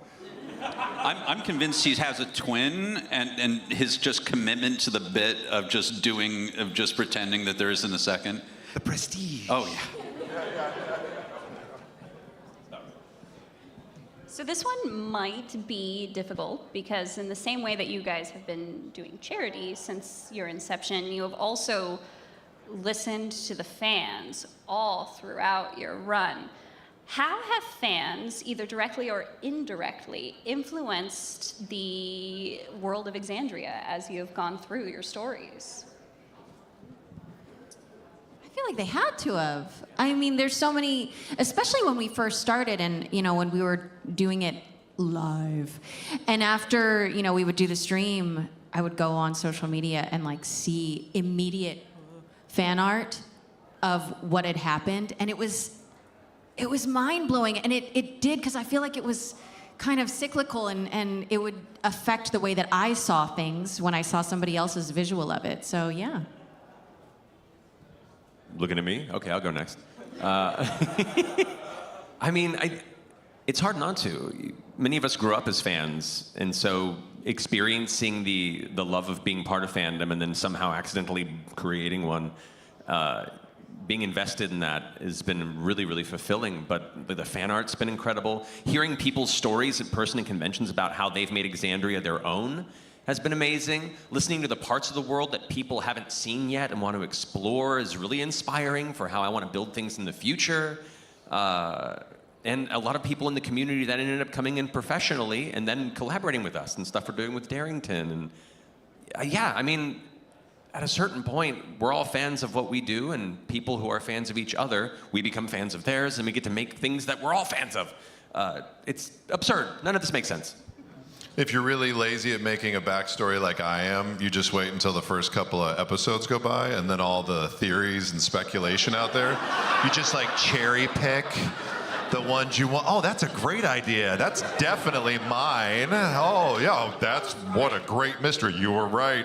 You were right. And that's what I do. The reverse law. I make all of you the writers. I always did the opposite. I would see people being like, he really should go. And I'd be like, well, I'm not doing that. Yeah, I make a point of not reading or looking at anything anybody ever says ever, because I figure if I like it, hopefully they will too. And Please answer my texts. Oh yeah, no, it's happening eventually. But the art and the cosplay, actually, I hadn't even thought about that. The art definitely gets in my head, and once it's there, it doesn't leave. I also think just the fact that you guys are here today and that so many people have followed along and support and are avid about this fills me with a sense, all of us, but fills me with a sense of responsibility and gratitude and makes me work harder. So there's never a day where I forget how rare a thing it is that so many people have joined us for this trip. And so everything that we do in every aspect, whether we're sitting at the table and playing together or deciding things for the future of CR or, just figuring out next steps, it's never, the thought of you guys is never gone because we know how fortunate this is. And so we really want to be worthy of the trip.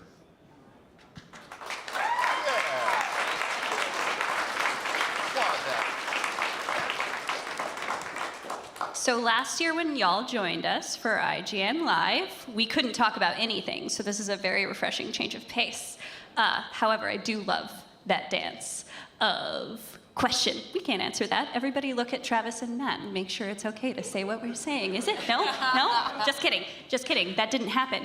But in that vein, you guys have found yourself with your own little animation empire. You know, you've got... You've been partnering with Titmouse since Vox Machina premiered. You've got Mighty Nine on the horizon. What has that been like for all of you? Because, you know, again, you know, as this has evolved, you've gotten more and more fans and grown and expanded, but the series have taken that even further. And what has that been like for all of you? I can say just from the start, for Legend of Vox Machina, we started with all of the characters together. They were already formed as a group. And we've mentioned a few times that for Mighty Nine, we're going to start with more of a session zero feel. You'll find characters individually slowly coming together, realizing that maybe they don't fit very well. And it's a totally new approach. We're also taking a fresh look at how those interactions happen. We've said this before as well, that it's a fresh approach. It's new. There are going to be some changes. Prepare yourself. But it's going to be wonderful. We have recorded the entire first and second season. It's absolutely gorgeous. And we're going to be hitting all of the moments that you as fans and we as players and as GMs would want to see in those shows, but it was a chance for us to really make it fresh and interesting in case people are coming to Mighty Nine for the very first time. But how has it been for you all putting the skin of those characters back on? I feel like I'm just a geek for it. You know, like we got together and watched the first 3 episodes together of Mighty Nine, so we could and it was so much fun to watch it. And I mean, I feel like it feels like we just kind of made it for ourselves, as like, you know what I mean? And we get to share it because we were all just so excited to watch it together, and I cannot wait to share it with everybody else. It's driving me crazy to not let you see it yet. Yeah, we should have some really cool updates this summer, so we'll stay tuned for that. Yeah, it's Everybody's wild. so good. You're so good in it, Marisha. You're so good. You're so good. Everybody's so good. It's crazy because you watch it and like I found moments forgetting that it was us, like doing the voices. Like you get so entranced in it, and then you're just like watching like, yeah, oh look, Jester did the thing. Oh look, Molly did the thing. So it's cool. You know, we've been working on it all this time and seen it through all these different stages, and still, like a few weeks ago, I was sitting in my home office where my booth is and looking at, like, I had to do some pickups and just watching footage go by going, you guys are going to be real happy. It's came out real well. It's a wild thing, especially for our multiple personality characters in our heads, to be at times working on Bell's Hells, the show, and then we were also recording Mighty Nine Animated, and we're working on season 4 of Legend of Vox Machina. All of this stuff was happening. So anytime you were watching the live stream of Bell's Hells and we slipped in and out of voices, that's because things were happening that day or that week. And it's been an absolute blast. So like we look back at the last 10 years of stories and we have no intention of leaving those characters alone. If it's not in an animated series or an animated feature or continued live shows around the world, that's what we're really interested in doing. Stop it. I did that for Ashley because she's not here. But yeah, we're going to continue putting on those hats and having fun. Because Laura started that with the description of putting the skins on, when you talked about jumping between thing to thing, mental skins peeling off. Anyway, let's hear a round of applause for Titmouse. I will say, about putting skins on and off of these characters, Laura puts on her Laura's skin to hide the jester that's always there. I believe it. Kind of feels like that. For real. All right, we are gonna hop to fan questions in just 1 second. I've got one last question for y'all, and like several of them, it's probably gonna be complicated. again, we have been here for 10 years. You guys have been crushing it for a decade now. And again, shifted through campaigns to your own tabletop, to your own animation empire. What's next? Is it a nap? That'd be great. I'd love a nap. Is there a bed backstage? Yes. We're not allowed to have those. Something we've been teasing for a while is the interest in working on interactive projects, video games. Wow, there's a desire for that? That's amazing. We had a chance to work with Abu Bakr Salim and Surgeon Studios along with Ridley Scott on Tales of Kinzera, which was amazing. That was sort of our first foray into just seeing like what goes on into making one of those things. And it's actually a good opportunity to level set because the first offering that will be coming out a bit later this year is actually not something set in Exandria. It's not a Critical Role IP. Even though those projects are still coming, we'll have more information on that again this summer, just because I talk too much as it is. But all that stuff will be forthcoming, and as everybody has seen, we have been overwhelmed with the amazing response to Daggerheart, our TTRPG from Daring to Pass. Just thrilled with how many people are jumping in, finding it easy to play, world building together collaboratively from a narrative sense, and we are just so excited that people are adopting it and taking to it and finding themselves in that game. So I think we'll be making more games and telling more stories and bringing more and more people in so they can tell their stories. That's the key too. Like, we've spent 10 years building this ourselves, and we're in a very privileged position to now kind of expand that umbrella into other people and other friends. And we've been kind of dallying with that as the years go on and bringing in more wonderful worlds and other groups to share their love of storytelling together. And it seems to be going okay. So I think we'll keep stepping in that direction too. And if you haven't checked it out, we have 2 episodes out currently of Age of Umbra. So if you want a little sample of how Daggerheart runs, and especially with the campaign frame that Matt created, which is very, very dark. Yeah! Fun fact, all of this that we shot, by the way, this opening title sequence, this is all practical. We rented a rain stage, and these are actual miniatures. Like Matt's Dwarven Forge minis. So very old school Hollywood where you shoot like plates on a miniature set. And then, yeah, shout out Brian Forrest and crew. That's our friend Vanessa. And then, yeah, so it's very old school the way we did this, where we shot plates of the miniature sets and then put that. Did we say we make this stuff for us? We make it for us. I didn't mean to geek out about a little BTS on this, but yes, you did. But always geek out. Anyway, you should check it out. And then, of course, plenty more content to come, not limited to Campaign 4. So, it will happen. It was a promise, but it sounded like a threat. Those are the best ones. All right, we are going to move into fan questions. I suspect most of you will have a great time with this first one. If your name is called and I ask your question, after the panel is over, please come up to the stage. First up, we have Chris B. What is the most frustrated you've ever been with Matt during a campaign? I'll kick this off. Every one of them. He frustrates me every day. Where's Chris B? Are you here? Raise your hand. Hi. Thank you for your question. I don't think it's fair to Matt. I think the most frustrated I ever was with you was when I was pregnant. And it wasn't your fault, but I just couldn't hit you. I wasn't hitting in a battle, and I just remember being so enraged. And you went, oh, you didn't hit. It's okay. Like you did this like sympathetic like, and I was like, oh, I'm gonna jump across this table. That's very valid. I'm sorry. That rage is real, you guys. It's real. I'll take it now. I wish you would take it out on Mercer next time, because then I don't, get the drive home where I'm like, you did so good.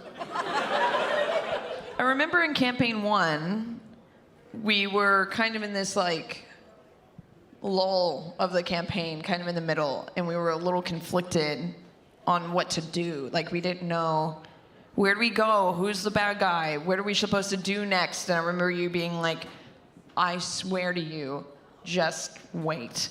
And then like the next episode, all the dragons attacked Amon and destroyed everything. And then, yeah. I'm struggling. I can't really think of real, I can't think of a moment that we're all just pulling this stuff out of our butts. I mean, how can you be frustrated when it's like decided live in the moment? I think the only time I'm really frustrated with you is when you don't take a break, when you don't give yourself a break. Which is often. I don't get frustrated for you for that. Work forever. Continue to manufacture us joy. Yes, Mr. CEO, yes, sir. I also have nothing to say, and you know that I'm telling the truth because my face tells you exactly how I feel about Matt when we're playing. People have pointed out that I just smile like a silly bitch when he's up there painting these beautiful worlds. I'm just like, Travis, you're almost dead. I know. It's the best. I got nothing. I got nothing, including previous games before we were online. Yeah. Good to know. Yeah. I'll try harder. You could be meaner on occasion. Sometimes like hit harder right here. I'll remember this. I hope so. Leave a mark. All right, guys, unfortunately, we only had time for that one fan question. However, Chris B, Amelia A, and Christina G, please come up to the stage. Yay! Do it. What? You were talking. No, I said sprinkle. Oh, sprinkle. I didn't want to interrupt you. Welcome to live show, guys. Thank you all so much for joining us here at the Critical Role 10-year anniversary panel at IGN Live. Thank you so much. You guys are the best. Thank you.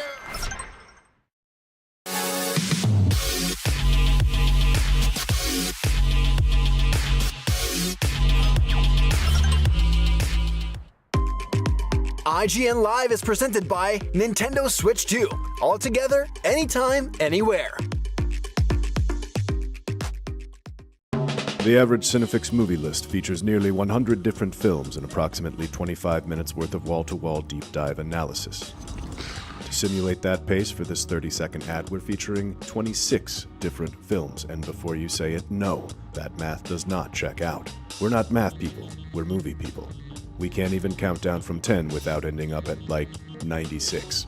Subscribe to IGN Movies and TV for more Cinefix movie lists. Bad at math, great at movies. Can't find that final collectible you're missing?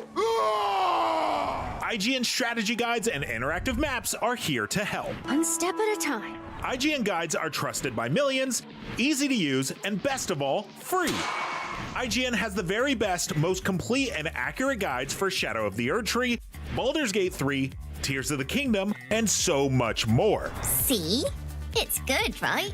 Every guide is tested and verified for you by experts. Just search for IGN when you search for guides.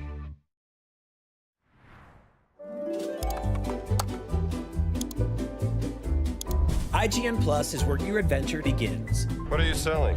Plus is the place to get unlimited access to all the tools you need to beat your games. Here's what you need to know for bringing down Gloomspawn. Plus, awesome exclusive discounts on IGN Store.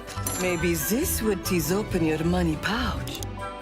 Plus, ad-free browsing on IGN.com.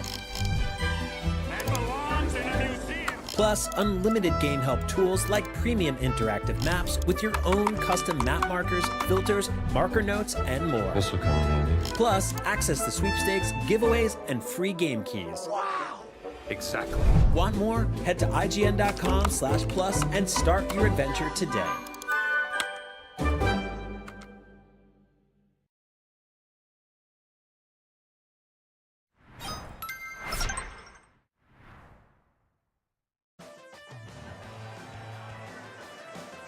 You're watching IGN Live. In 2022, M3GAN danced her way through our chest cavities, into our hearts, and out the other side with an explosion of blood and viscera. Now she's back with a vengeance and sicker dance moves than ever before. Here to tease what we can expect from M3GAN 2.0, it's director Gerard Johnstone. Give him a nice warm welcome, ladies and gentlemen. That's right. Thank you so much for joining us, Gerard. My pleasure, my pleasure. All right. Now look, you've all been waiting for M3GAN 2.0 for a long time now. I don't want to delay anymore. Why don't we watch an exclusive clip from the movie, huh? What do we say? Yeah? All right, let's get right into it. Let's check out that exclusive clip from M3GAN 2.0.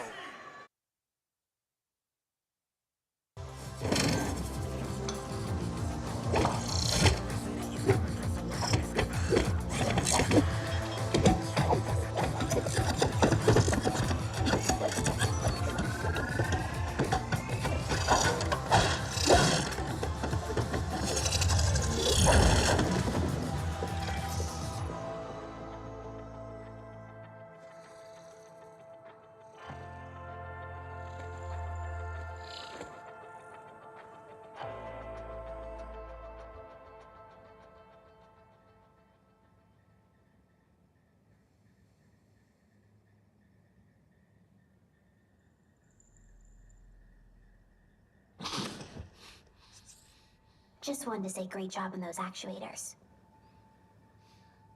You're welcome. Hey, so remember the time I strangled you and set the lab on fire? I just wanted to clarify that my programming only allowed me to count principles related to my primary user. As a result, I was unable to see you and Tess as being consequential. But I want you to know that won't happen again. I want you to know.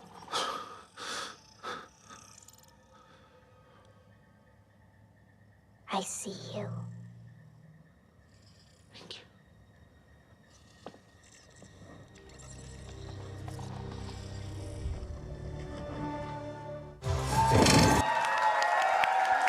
That was an exclusive look at M3GAN 2.0. Pretty great, right? Now, Gerard, I do have one question after watching that clip. I feel like it's the most salient one after seeing what we just saw. That is, why does M3GAN need a towel? Well, that's the fun of the character. It's like there's so often times in the movie where she's either got a towel or she's wearing goggles.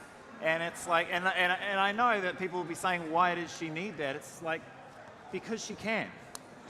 Because she can. Because she wants to. She needs to do that little flourish on her way out just to remind us all who's in charge. Now, M3GAN 2.0 is joining a very proud tradition of sequels which see the villain from the first movie sort of moved into a more heroic, uneasy alliance type role in the sequel. What goes into making that a satisfying turn for audiences? Well, I think the question we all have with M3GAN is like, is she really evil or is she really just doing what she was taught to do? I mean, the amazing thing about the first movie is that people thought of her as a hero. You know, they really decided she was the hero of that movie. So going back and retreating what we did in that first movie didn't make any sense. This is, you know, giving her a redemption arc just felt like, you know, a fun thing to do. But at the same time, we're also not sure whether or not we can trust her. So that's kind of like the ongoing mystery of the movie. Is this all part of a long con? Yeah, it seems like she is stronger and more scary than ever before, so it adds even more tension to that whole turn. And by the way, I've always kind of wanted to know this. M3GAN's voice, to me at least, do we have any Portal fans out in the audience? Any Portal fans? Yeah. There's something about M3GAN's voice that always kind of rang a little Gladys-y to me. Is that intentional? Was that part of the design of the character? Yeah, well, getting her voice right was a really tricky thing to do, and our sound designer, PK Hooker, and I had a lot of conversations and a lot of back and forth just trying to get it just right. And I was trying to describe what I wanted. It's like, it's got to just sound, I can't quite describe, but the more I described it to him, he eventually said, oh, you mean the robot from Portal? So essentially, you know, M3GAN's voice is really inspired by, you know, the character from Portal. That is good company of killer robots to be in. Exactly. That is S tier to be sure. Now, obviously, since M3GAN came out, AI has become so much larger a part of our lives. How did you account in the sequel for the way that we've kind of grown to know AI, even in the last few years? Well, I think it is interesting because it's like, the theme of the first movie was really about iPads and how iPads are really pervasive, and you know, M3GAN's like a sort of an iPad with legs in a way. But as much as we were trying to make a commentary on how we're working with technology, it became clear that AI is not going anywhere. And if it's going to be as slick and powerful and ever-present as it is, maybe we should figure out a way to work with it. And that's really kind of what this movie's about. Yeah, so much of the first one, the second one, is kind of interrogating our relationship to technology, and so it makes a lot of sense to kind of carry that forward in this one. Sequels to successful movies also usually get to play with a little bit of a bigger budget the second time around. How did that affect the scale of the action in M3GAN 2.0? Yeah, we got a little bit more money. People often kind of like compare it to Terminator 2. It's like we probably have the budget of the opening scene of Terminator 2, but we really punch above our weight, and you know, the reaction to M3GAN 1 was so big. I just wanted to give people a big movie, so we really pushed the action hard, and we just really went for it. And I'm really proud of the movie. Like, it feels like a crazy, batshit, like epic film, and I think people are going to really love it. Even just from the trailer, you can tell you have stepped it up. Now look, before we wrap, we do have a pretty sweet prize to give away, courtesy of our friends at Universal and Blumhouse, and we'll be picking one winner with a dance-off. You know, it's M3GAN, that feels right? So we've got our dancers on stage. Jada, what up? Jada's getting our dancers into position here. All right, we have dancer 1, dancer 2, and dancer 3. Now, whoever wins this dance-off, just so everyone's aware of what they're dancing for here, is going to be walking out of here with a M3GAN backpack, vinyl, and scale model of M3GAN. I need to say, IGN takes no responsibility if that thing comes to life and kills one of you. Legally, we cannot take responsibility for that. But we want to see your moves. Let's see what you got. Can we get some music and some cheers? All right. Let's see what you got. Let's see that dance moves, all three at the same time. Let's see what you got. 5, 6, 7, 8. All right, we got dancer 1 here, getting some arms up and down, modulating the height there. Dancer 2, dancer 2 is working the stage there. Dancer 3, getting into the rhythm. Oh, look at this. We got some demonic energy coming out of dancer 1 here. Oh, now number 2 is sticking with these slick shoulder moves here. But dancer 1's going after the camera here. He knows where his shot is. This is going to be pretty close. All right, let's call it right there. Give him another hand. All right, now we need to decide who won. Who thinks dancer 1 won? What about dancer 2? Dancer 2. Dancer 3.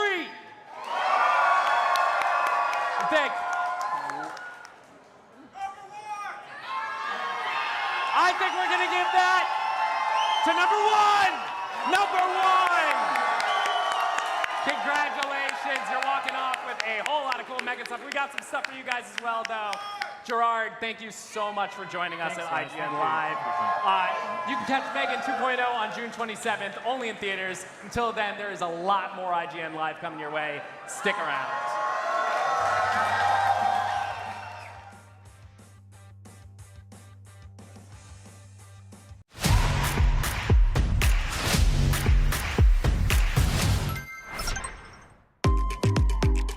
IGN Live is presented by MindsEye.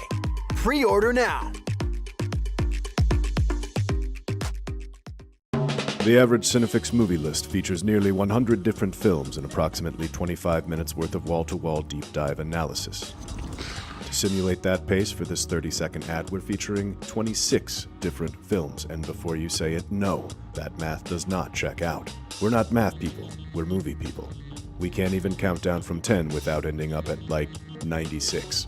Subscribe to IGN Movies and TV for more Cinefix movie lists. Bad at math, great at movies. Can't find that final collectible you're missing?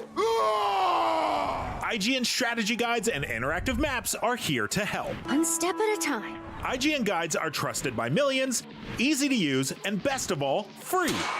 IGN has the very best, most complete and accurate guides for Shadow of the Erdtree, Baldur's Gate 3, Tears of the Kingdom, and so much more. See? It's good, right? Every guide is tested and verified for you by experts. Just search for IGN when you search for guides.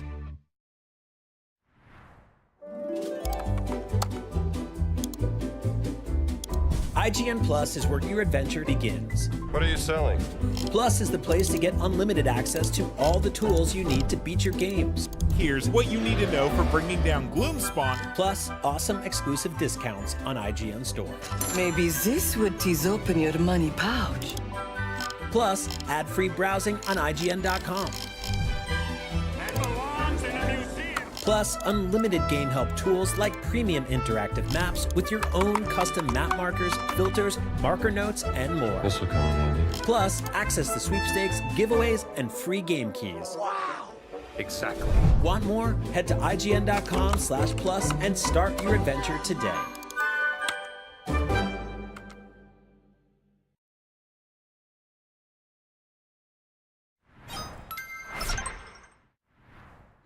What's up, everybody? You are watching IGN Live. Hey.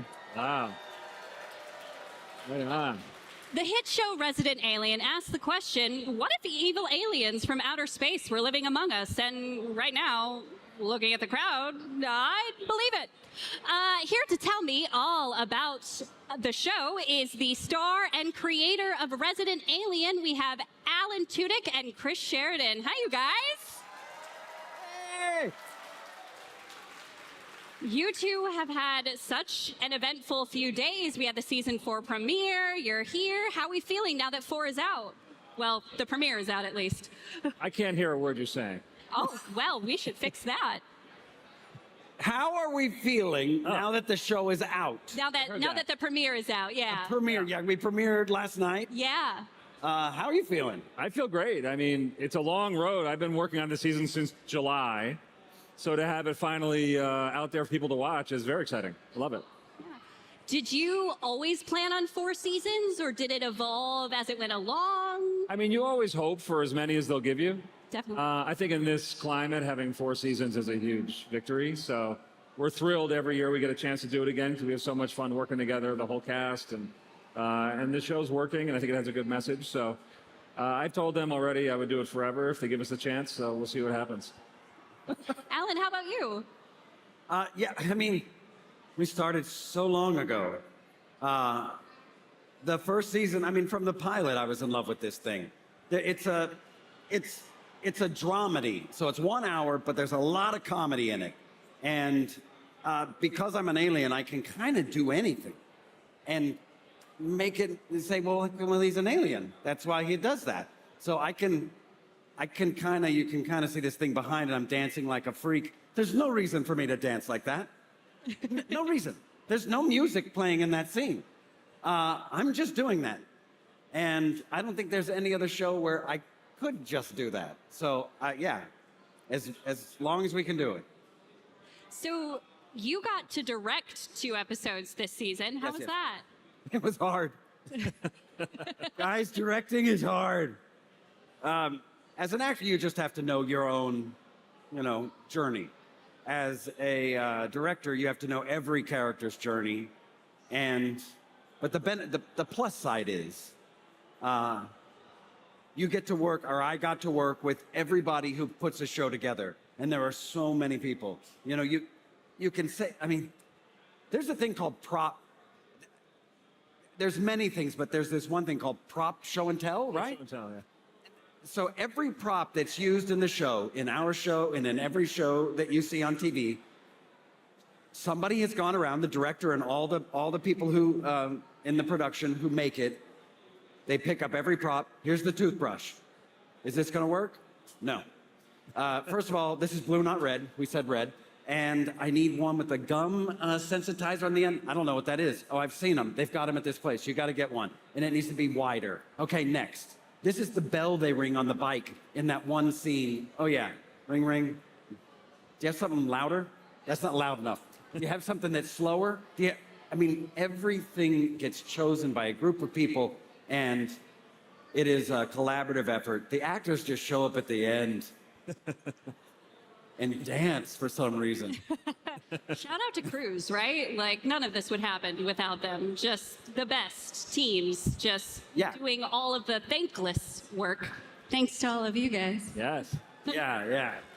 And Chris does more than anybody because where I was starting as a director was from a script, and then we go from there. He's starting with a blank page, and that's nothing. That's hard. So, speaking of that, Chris, when you first were developing this show, did you always have Alan in mind, or did Harry change once you knew that Alan had been cast in the role? Harry changed the second Alan auditioned for Harry.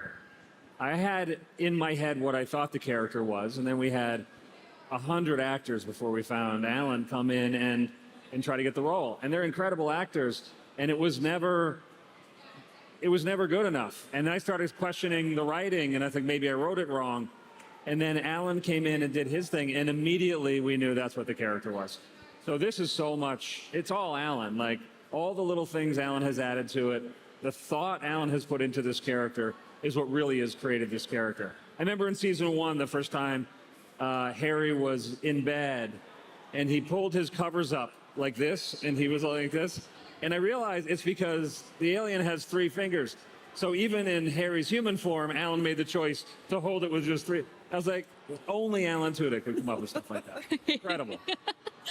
So, as mentioned, season 4 premiered yesterday. So we have one other special surprise for everybody here in the audience. We have an exclusive clip from episode 2. Let's check that out. No, I don't know where she is. Oh, orbs. I'm not hiding her. This is broken. I don't know. That would be the Greys. Doing what? Looking for Mrs. Mayer's baby. The Greys love human babies. I do not know why. You would think they would collect something more useful, like a AA batteries, or those clips that keep potato chips fresh. At least Kate doesn't know where the baby is. Maybe if she can't tell them, then they'll stop looking. They will not stop. That is where the expression "like a gray with a baby" comes from. But why are we talking about this? We should be talking about something much more important. Is it you? Yes! I drove all the way from the moon. I'm tired. I'm thirsty, and neither one of you has offered me their bedroom yet. You're terrible hosts. Oh, I can see your bedroom from here. It looks like the couch. So, seriously, you're not alien anymore? Like, you're not strong, you can't climb buildings, you can't do... Wait, are you ticklish now? I'm not interested in your dumb questions. I'm still an alien. Stop! I'm as much an alien as I have always been. Oh, I just need real food to get my energy back. See? Oh.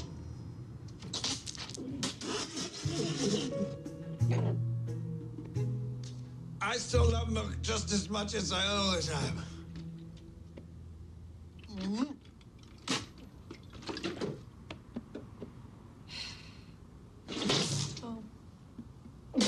Oh,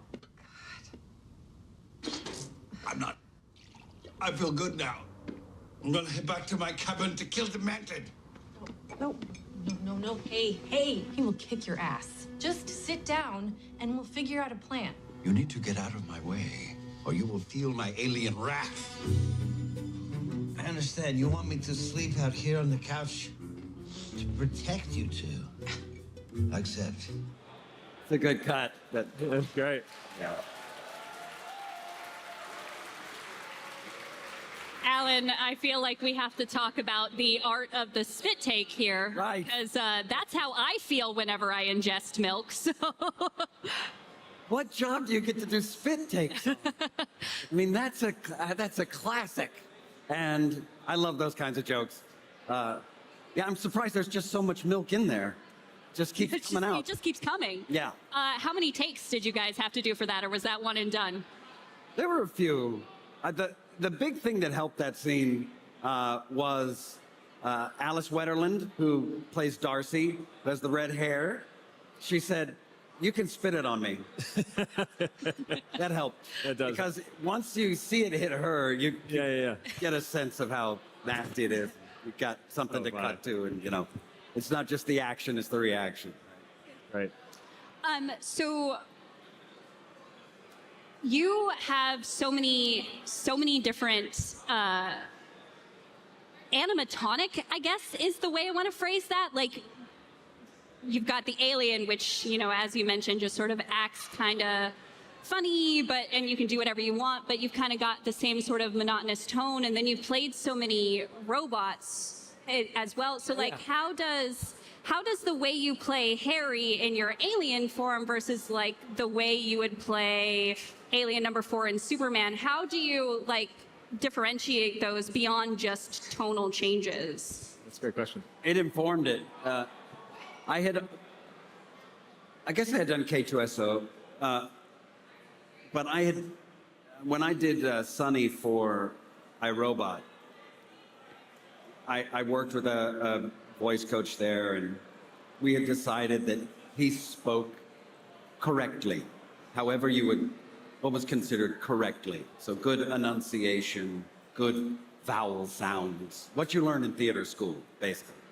And that is ultimately what Harry learns. He learns from watching TV and really likes Law and Order. So he pulls from there, but he's making the vowel sounds. He's thinking of it phonetically. You know, he's from it's not, he didn't only have to learn a language, he had to learn how to make the mouth work. Like, his mouth is completely different. Like, he had just a tongue and these weird teeth, so he had to learn all of the muscles like a little baby. Then he learns to speak correctly. So I went to theater school and they taught me that, and it's been really helpful. That was not something that I ever thought of writing the script. That was all Alan doing the actor's process of, in his mind, what would happen in this character. Whenever I watch a funny clip, I hear you in my head. I went to Juilliard! All right. So this last one is for both of you, because we're about to wrap up here. You know, how did your approach to Harry change, both in the writing and the performance, now that he's human? Oh.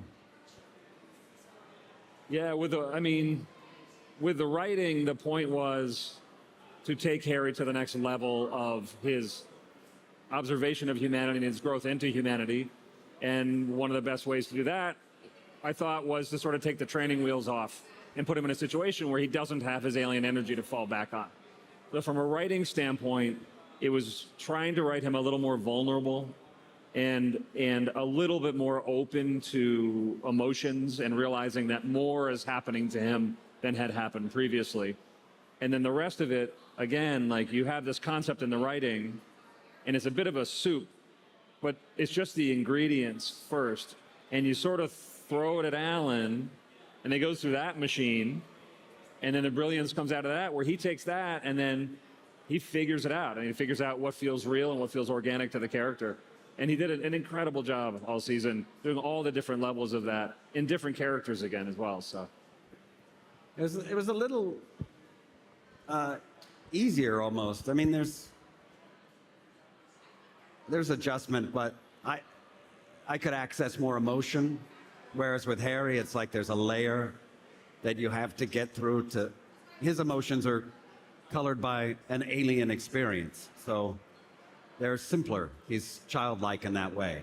Whereas, even though he hasn't, these are his first emotions. Well, he's had emotions creeping in over the seasons, ever since he's been on Earth. It's been a theme. Now he is really struggling with things, or the things that are happening are more impactful because he's human, and he's experiencing them as a human. Thank you both so much for your time today. Season 4 of Resident Alien is out right now, so do yourself a favor and go catch up before the darkness of space envelops us all. That got morbid. We have got tons more IGN Live ahead, so don't go anywhere.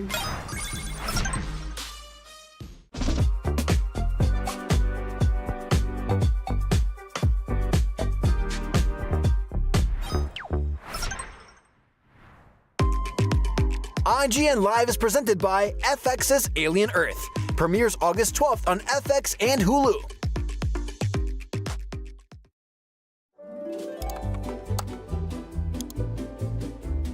IGN Plus is where your adventure begins. What are you selling? Plus is the place to get unlimited access to all the tools you need to beat your games. Here's what you need to know for bringing down Gloomspawn. Plus, awesome exclusive discounts on IGN Store. Maybe this would tease open your money pouch. Plus, ad-free browsing on IGN.com. Plus, unlimited game help tools like premium interactive maps with your own custom map markers, filters, marker notes, and more. This will come in handy. Plus, access to sweepstakes, giveaways, and free game keys. Wow! Exactly. Want more? Head to IGN.com/plus and start your adventure today.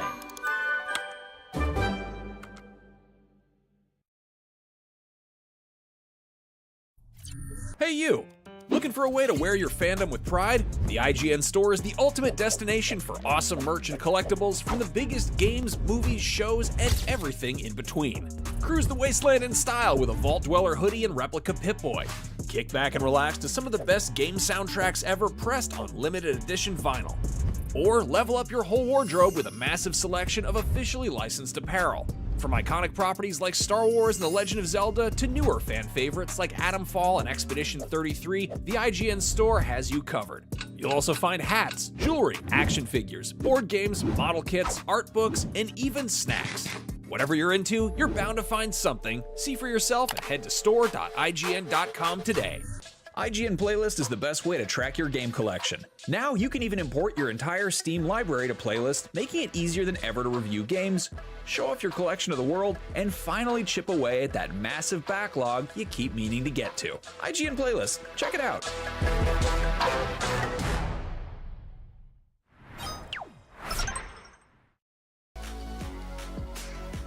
What's up, everybody? You're watching IGN Live. And we are sitting on Lovesac's new modular couch platform, Sactionals. Get in the game with Lovesac's new Stealth Tech sound and charge home audio system. They have seamlessly embedded surround sound technology built right in with a Harman Kardon speaker system paired with wireless device charging. Sactionals with Stealth Tech are the ultimate smart couch for your gaming setup. Don't just hear the game, feel it. Coming up soon on IGN Live, we're sitting down with the folks behind the action horror game Killing Floor 3. And after that, throw your W's up because we're checking out the brand new game from the folks at Brass Line Entertainment. And then the cast of the hit show Criminal Minds Evolution is here to help us break down the new season. But right now, we've got a very special episode of Beyond, our weekly PlayStation show. All that and more right here on IGN Live, so don't go anywhere. Hi, IGN Live. I'm Mason Thames. And I'm Nico Parker. We're excited to share with you this exclusive clip of our new movie, How to Train Your Dragon, coming to theaters June 13th. Enjoy. I know this looks suspicious, but funnily enough, Oh, you're right. I'm through with the lies. I've been making outfits. So, you got me. It's time everybody knew. Just take me back. Ow! Ow! Why would you do that? That's for the lies. And that's for everything else. Oh no. Run! Run! No! No! Toothless, no! Stop! It's okay! She's a friend! She's a friend!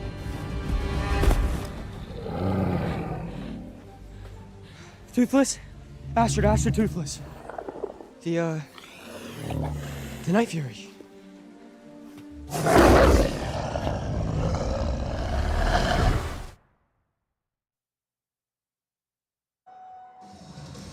Beyond and hello and welcome to a very special IGN Live edition of IGN's PlayStation Show.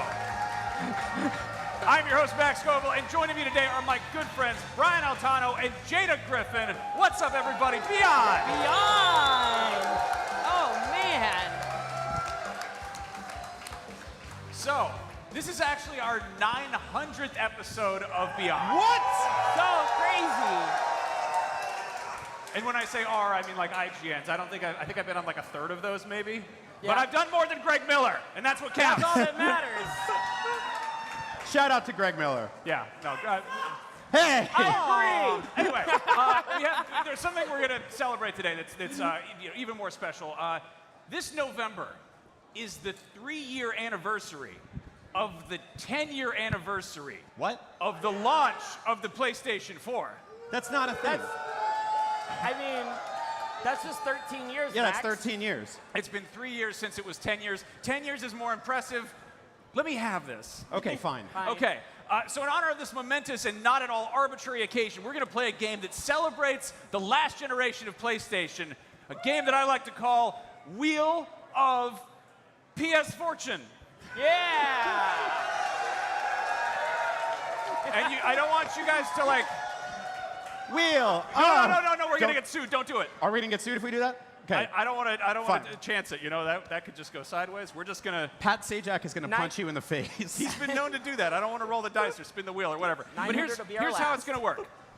I'm going to spin the wheel. Okay. It's going to land on a category. Yeah. And whatever that category is, I'm going to ask you questions about it, or you're going to have to do something silly. One thing that's fun, one of the categories is it's kind of a physical challenge. It's going to see who can throw a shirt farther. And these are very special shirts. These are one-of-a-kind, homemade, bootleg PlayStation shirts. See one of those. This one says, it says Astrobot Simpson, and he's saying, I Karambot. Brian did that one. Guys. That one says...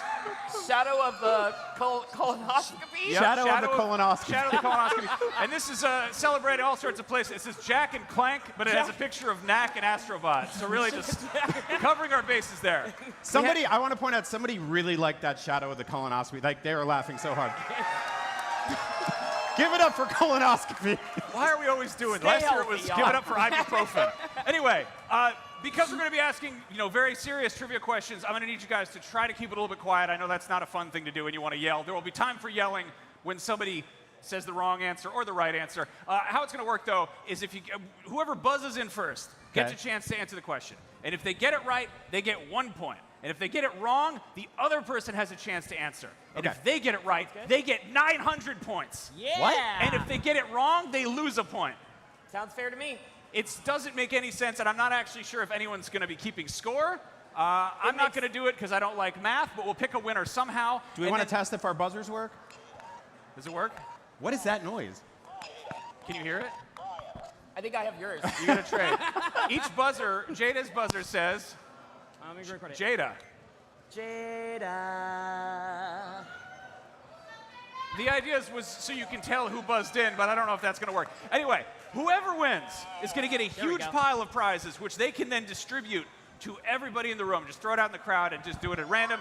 And then whoever loses will be put on prize duty, and they'll have an even bigger pile of prizes that they have to get rid of by throwing out in the crowd. That sounds like a good time to you guys? Now let's spin the wheel. So the crowd wins no matter what. Yeah. Whoever loses or wins, everybody wins, except for the person who lost. They will make fun of them. And if anybody shouts out the answers, you have to Venmo me $20. It's in the rules. I wrote them. All right. First up is a game we played on Beyond before, and sometimes it works. It's called What Was That Noise? What was that noise? So we're going to play a noise, and you're going to try to guess what it is. Do we have a noise ready?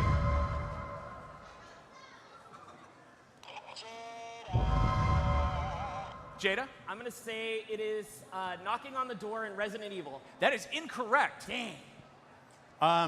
You should get this one. That was for Jada. Chun-Li farting.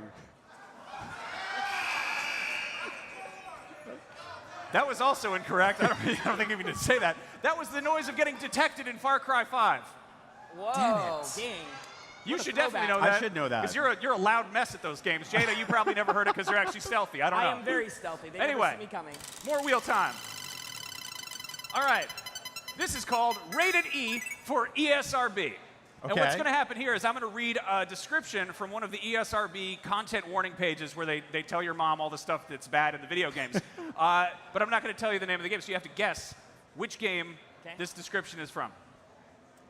As players traverse mountainous terrain, they can be attacked by human settlers and ghostly apparitions. Human settlers and ghostly apparitions? Human settlers. What are you brainstorming over there? It's a contest. Yes, we are brainstorming. We don't. Yeah, We're we don't better know. together. It's too hard. It's too hard. Let's see. Human settlers. Street Fighter 2. It's not. That's not a PS4 game. I mean, it is, but it's not. Oh man, PS4. Now I'm like. I'll give you a hint. I'll emphasize. How about the audience? You guys got an answer for me? Does anyone have a guess? Death Stranding is correct. Oh. Well, I guess that was my buzz-in, so I win, right? I get the points. I don't know who said that, but you get a T-shirt. Well, that wasn't great. It's also the shirt. I don't know what shirt that was. Great work, Jada. You just gave a child a colonoscopy T-shirt. Only on Beyond. Only at IGN Live. All right.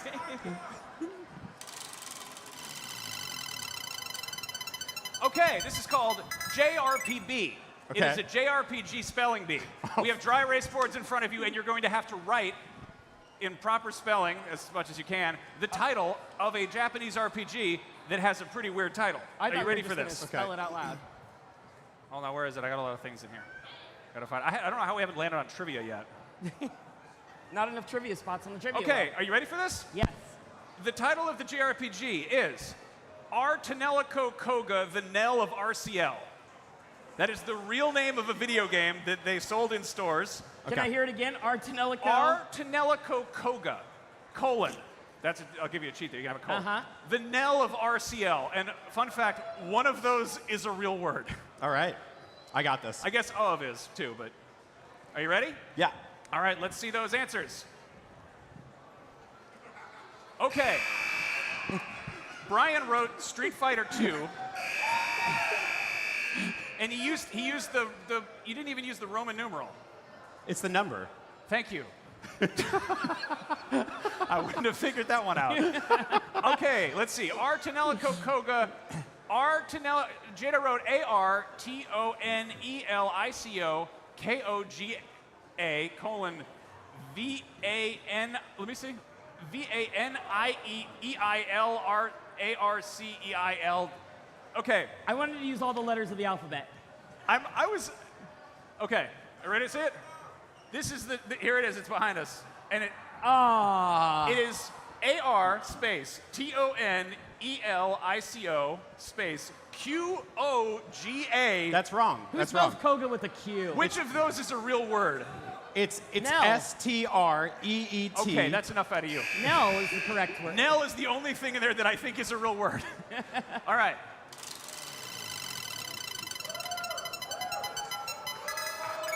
Just push it more. Push it more. I didn't want to do that one. All right. Next up, I'm amazed at how evenly distributed. We've gotten one of every category. No repeats. This is wild.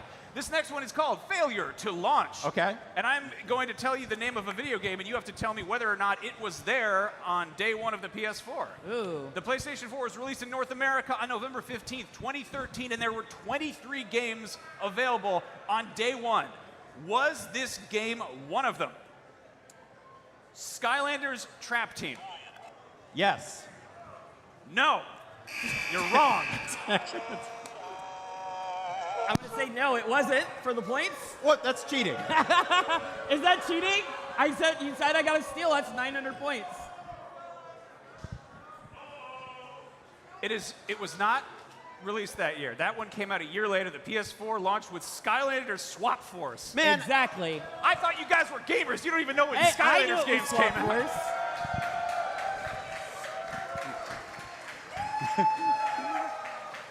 All right.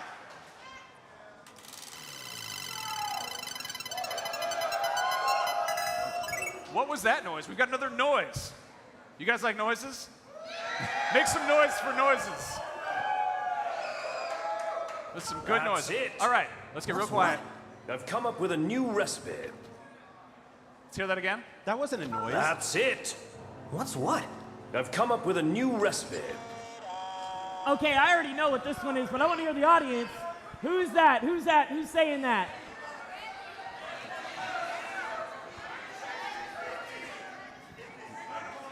It's Ignis from Final Fantasy 15. That is correct. That was a dead giveaway. That was Ignis from Final Fantasy 15 who... That's not a noise. That's a person saying a whole sentence. You're annoying me. I will take away all your points, and you can't have any of them. Can I have all Brian's points? We're not even tracking them anywhere. I'm giving 900 of your points to Jada. This show is a mess. I'm keeping track of them. How have we not landed on trivia yet? I wrote like 30 trivia questions. Spin it again. Just move it. Just move it to trivia. Trivia! The wheel has landed on trivia. Street Fighter 2. That's correct. No, it's not. All right. From Software developed 2 games that were exclusive to the PlayStation 4. Bloodborne is one of them. What is the other? I love my audience, brothers, because Sekiro Shadows Die Twice, baby. That is incorrect. Oh, why are you leading me wrong? Why are you leading me wrong? Sekiro was published by Activision. Activision, yeah. Yeah. See, I ain't trusting you no more. The PSVR puppet game. That is correct. I'll accept that. That's right. The correct answer. Yeah. Deracine. Yeah, that medicine name. In 2018, From Software released the PlayStation VR exclusive adventure game Deracine, where you played as a fairy in a children's boarding school, and I think there were puppets in there somewhere. So Brian is correct. I'll give him. All right. Can have 9,000 points. You can't make that stuff up. Okay. That's it for round 1 of Wheel of PS Fortune right here on IGN Live. Stick around because round 2 is coming up next.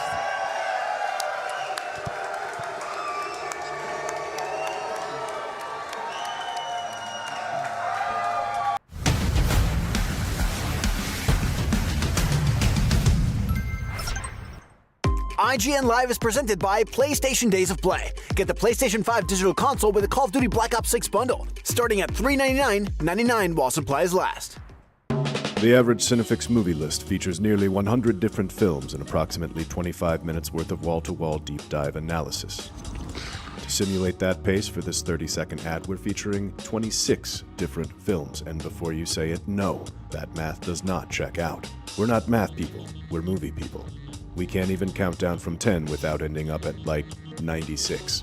Subscribe to IGN Movies and TV for more Cinefix movie lists. Bad at math, great at movies. Can't find that final collectible you're missing? IGN strategy guides and interactive maps are here to help. One step at a time. IGN guides are trusted by millions, easy to use, and best of all, free.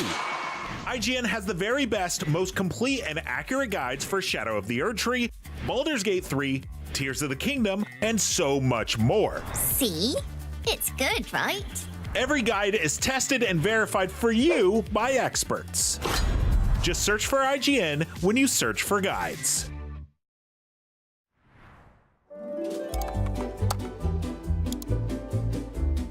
IGN Plus is where your adventure begins. What are you selling?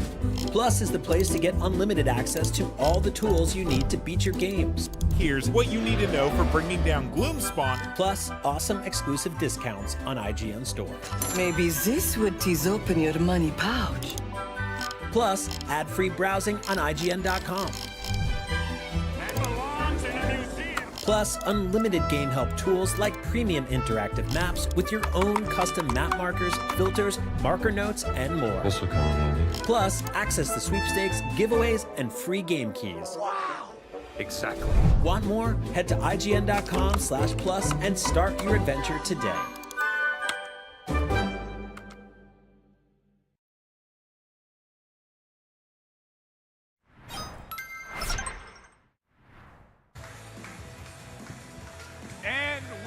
Back. You're watching IGN Live. We are playing Wheel of PS Fortune, the only game show I've ever made up or hosted. And guess what? I'm still making it up as I go along. So we are going to do the Ultimate Fan Challenge, and I've got an extra trivia question here for somebody in the crowd. It's a real good one, I promise. Somewhere. All right. Do we have somebody waiting to answer a question, or does somebody want to just scream out? We got a mic. You got the mic? I've got the mic. All right. I don't have a hot mic. Do not scream out the answer, or you have to Venmo me $20. It says that right here. All right. Mike is. Knack was the hit PS4 launch title about a little boy made of shapes. What are the main antagonists in Knack? Raise your hand if you know the answer. Main antagonist is back. No one knows. I know the answer. No, you don't. It's game reviewers. Does anybody know what the antagonists, the bad guys in Knack were? We have one person over here, Seth, back there. Right behind the DJ booth. We got What's up? someone. No. It's not Alex and Steve from Minecraft. It is not Steve from Minecraft. Okay, apparently that was too hard. The main antagonists in Knack were goblins. Yeah, they're goblins. All right. Okay, one more. The PlayStation 4 Pro and the PlayStation VR were given code names based on characters in what movie? And bonus points for what were those characters' names? Ghostbusters. Does anybody know? We got someone back there? We got somebody in the front. I'm coming through. The Matrix. That is correct. Can you name the two characters? Trinity and Morpheus. What was that? He said Trinity and Morpheus. Trinity and Morpheus. Oh, I'm sorry, that's incorrect. It's actually Neo. Oh. That was the PS4 Well, you got the Pro prize was Neo, anyway. and the Prize PSVR was Morpheus. But you get a shirt or something. Actually, you know what? In honor of working titles, a lot of people don't know this, but the working title for the PS4 was actually the Wii U 360, and so I made a shirt to commemorate that. Give me a shirt. Where's? All right. Oh my goodness. All right. Let's Guys. spin the wheel. Let's spin the wheel. I want to give this I shirt get to away. spin the wheel. It's my wheel. All right. Anagrams. I was so excited to do this. This is going to be so much fun. I want to do this. Okay. Anagrams is where you take the letters and shuffle them around and it makes something silly. Can you guess what game name this is an anagram of? Where's it going to be? We can have it on here. We can have it up here. Netherworld Rom Nuts. Can I get a part of speech? Can No. you use it in a sentence? No, it's, what do you mean, I'm not going to use Netherworld Rom Nuts in a sentence. Netherworld Rom I'm going to Nuts? use Netherworld Rom Nuts to upgrade my halberd in Ratchet and Clank. Stellar Blade, that's nothing. not it. That is impossible, man. Netherworld Rom Nuts. Nothing? You give up? Yes, I give up. Does anybody in the audience know Netherworld Rom Nuts? What is that an anagram of? Ghostbusters. Ghostbusters is correct. No, it's Monster Hunter World. Oh, dang. That's your game. That is my game. Yeah. I'm off my game today, though. One more, okay. I'm off my game. This one I feel like is kind of a dead giveaway, honestly. All right. Okay, I'll give you a hint. There is a number missing from this because you can't use numbers in anagrams. They would just be, number would just be there. Okay. All right, so you ready? Enfranchise that dude. Enfranchise that dude.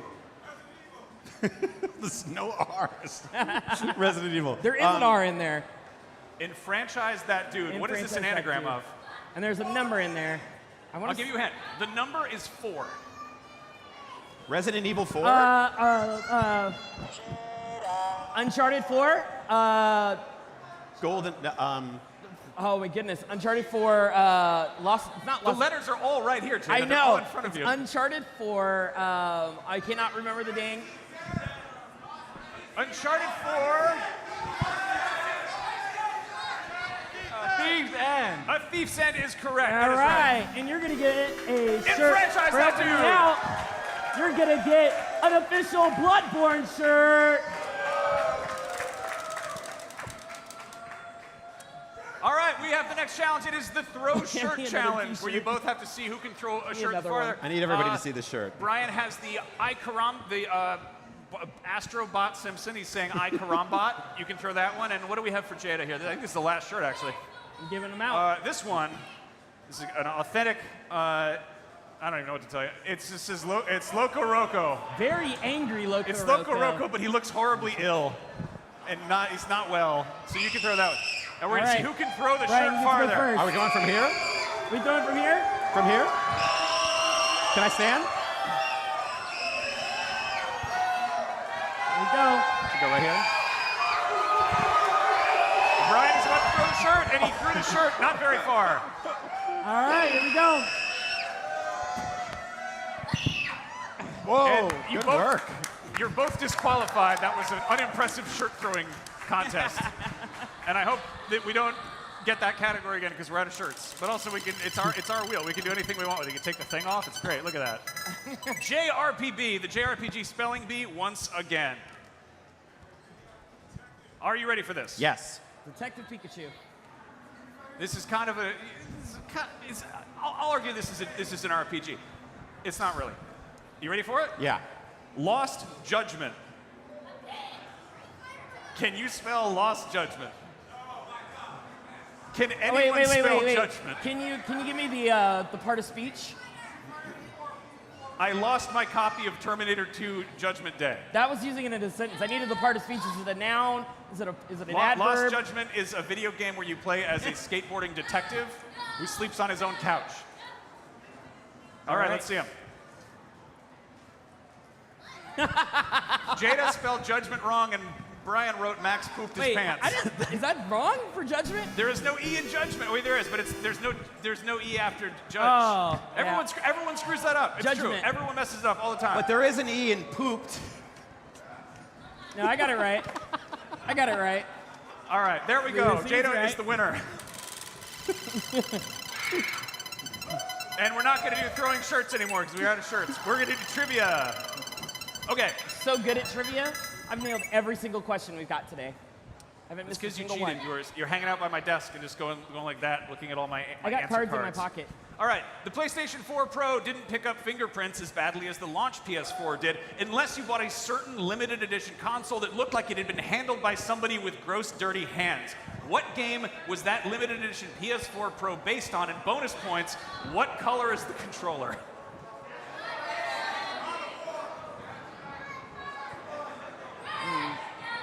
Special edition PS4 that picked up more. It was a PS4 Pro. PS4 Pro that picked up more. It came with little fingerprints all over it. Brian. Death Stranding. Death Stranding is correct. And yes! What color was the controller? Yellow. Yellow is correct. A limited edition Death Stranding PS4 Pro was white with big BT handprints all over it and a translucent yellow controller that was probably supposed to look like that baby carrier bubble, but more likely just reminded you of Norman Reedus' urine grenades. And there it is behind us. It's a really unsettling looking machine. Trivia again! Oh, this is a mean question. This one is horrible. No one's gonna get this. If anyone gets this, I will give them all the money in my wallet, which is like $4. 4 feature films have been made based on video games published by PlayStation, and 6 more are currently in development. Which movie, based on a PlayStation game, cast Paul Giamatti as the villain? Ratchet and Clank? That is correct! Yes! I can give you $4. Oh my God, amazing. That's right, in the 2016 Ratchet and Clank movie that we all remember so fondly and probably own on 4K Blu-ray, Paul Giamatti played Chairman Alonzo Drek. And this is the final spin. I'm very sad to do it, but we have to because they want me to get off the stage. It's worth all the points. This one is worth 1 million points, and it is the final round of What Was That Noise? Are you guys ready for the noise? Make some noise for the noise, but then stop making noise so that we can hear the noise. That's right. All right, this is the final. This is for all of the points. Let's hear that noise.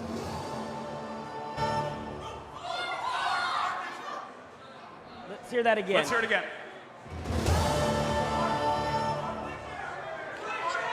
I want to say it's like something you hear in the background of Horizon, like the beasts or something. Like chanting, or like, it's like part of Let's the hear it song. again.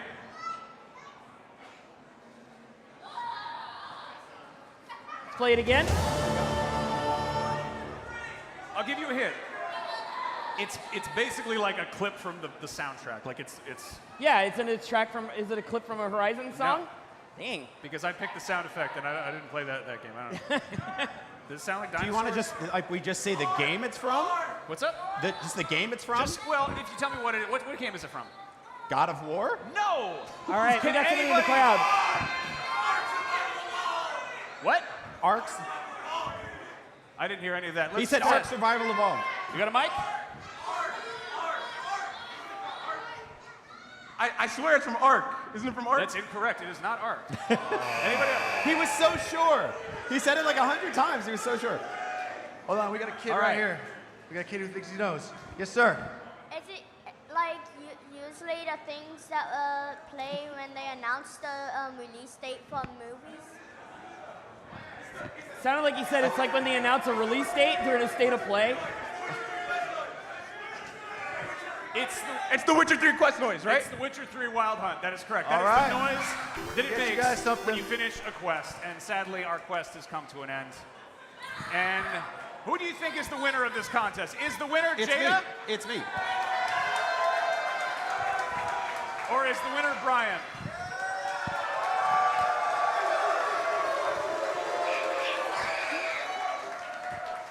Or am I the real winner because I get to make a fun show with you guys every week? Yeah. I think everybody wins. But also everyone's going to get prizes at the end, so there's that. Thank you so much for joining us for this big, messy, sloppy live episode of Beyond and a very silly, made-up game show. And also, thank you for sticking with us for 900 episodes of Beyond, or however many you've been around for. New ones go up just about every Wednesday, and you can get them on IGN, YouTube, Spotify, or wherever you get your podcasts. We have lots more IGN Live coming up, so keep watching, please. We'll be right back. Trivia.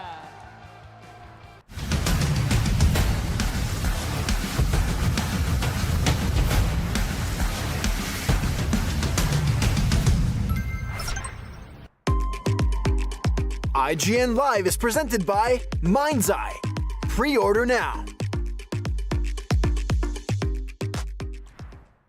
The average Cinefix movie list features nearly 100 different films and approximately 25 minutes worth of wall-to-wall deep dive analysis. To simulate that pace for this 30-second ad, we're featuring 26 different films, and before you say it, no, that math does not check out. We're not math people, we're movie people. We can't even count down from 10 without ending up at, like, 96. Subscribe to IGN Movies and TV for more Cinefix movie lists. Bad at math, great at movies. Can't find that final collectible you're missing? IGN strategy guides and interactive maps are here to help. One step at a time. IGN guides are trusted by millions, easy to use, and best of all, free. IGN has the very best, most complete and accurate guides for Shadow of the Erdtree, Baldur's Gate 3, Tears of the Kingdom, and so much more. See? It's good, right? Every guide is tested and verified for you by experts. Just search for IGN when you search for guides.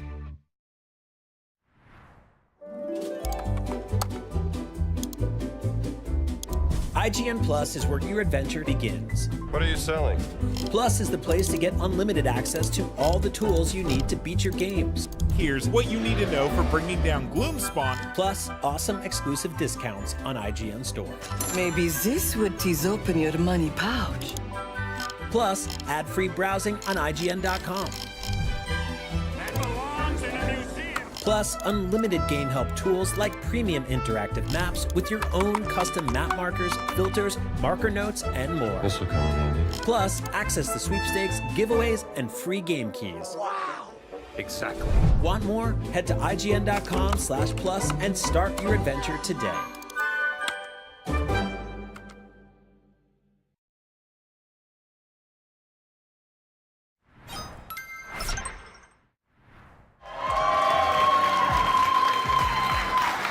How's everybody doing? All right, I'm really excited for this one. I hope you guys are too. This is really gory. It's awesome.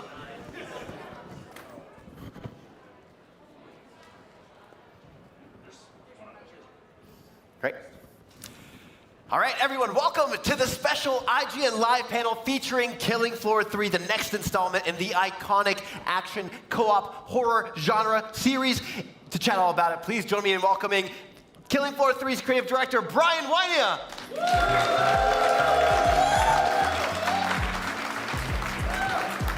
Hey, Brian.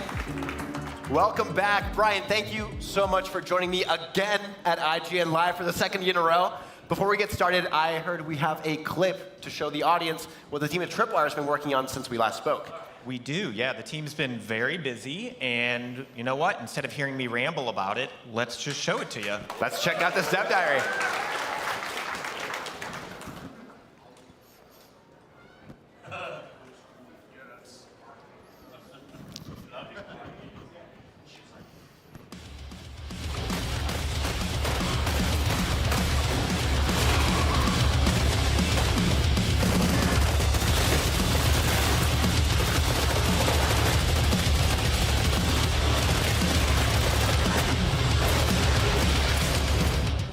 What happens if Horzine essentially went unregulated? What if it was this awful company, but really successful, and there was no checks and balances, and they only continued to grow in power? So instead of it being this post-apocalyptic world where people are just barely hanging on in society, we found it to be a little bit more interesting to go dystopian. How can we take the dystopian, monolithic, brutalist shape language of Horzine and take that shape language into Zeds? I've got a lot of history with the game, from working with Killing Floor 1 to working with Killing Floor 2, coming from the community and understanding what made those games special. The jump to number 3 now is significantly more than from 1 to 2. We have a lot more interaction with the levels themselves. We're thinking of ways for the player to use the environment to their advantage more, give the player more opportunity to do things that will affect the outcome, and give them opportunities to try it a different way the next time they play that same map again. There are quite a few challenges, especially around music. We're trying to figure out how to update music, how to have it be a dynamic music system so it feels more scored, but still kind of maintain that metal driving thing that people expect out of Killing Floor. It really helps convey to the player that sense of dread, that sense of intensity, helping you, your heart race. We were really lucky we were able to hire Rocky Gray as a full-time composer for Killing Floor 3. He scores a lot of horror movies. He just nails it. And he's also a metal musician. He was the drummer in Evanescence, and he's just kind of amazing.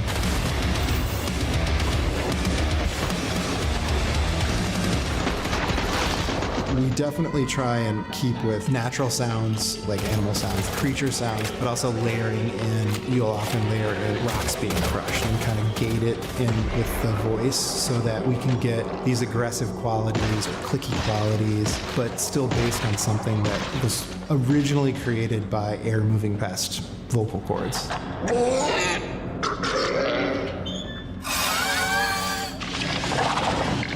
As people should know from Tripwire by now, we want you to play that game and enjoy playing that game for as long as possible. Post-launch support, there should be a lot. For everything we release with the game, we should be able to expand on and provide more of. That should be more enemy types, more bosses, more environments. It's a lot of the little details that we've added to just really sharpen the experience and just really make it smooth and slick and just hella fun to kill these genetic freaks.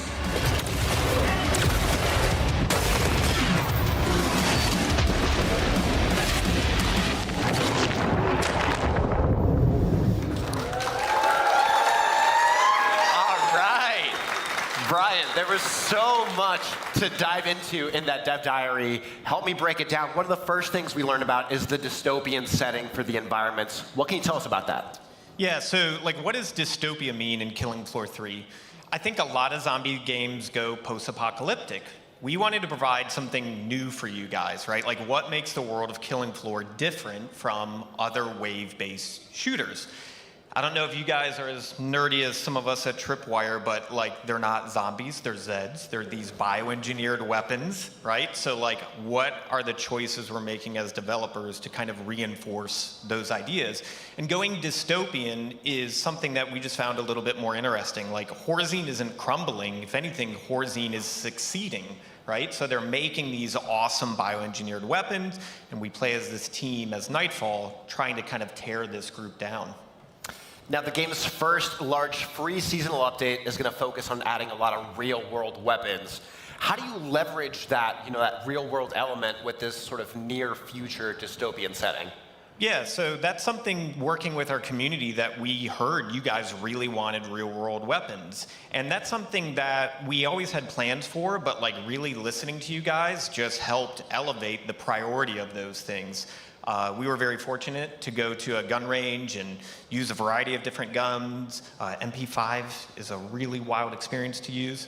And being able to bring those to a near future isn't really that wild, because if you look at like modern day weaponry, there's versions of certain guns that were out during World War II that we're using variations of them today. So even the near future guns we have in the game, like our MP5, it's an MP6, right? Like it's just that slight elevation of it.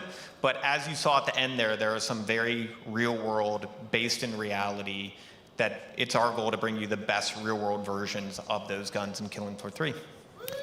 All right, yeah, people seem very excited about that.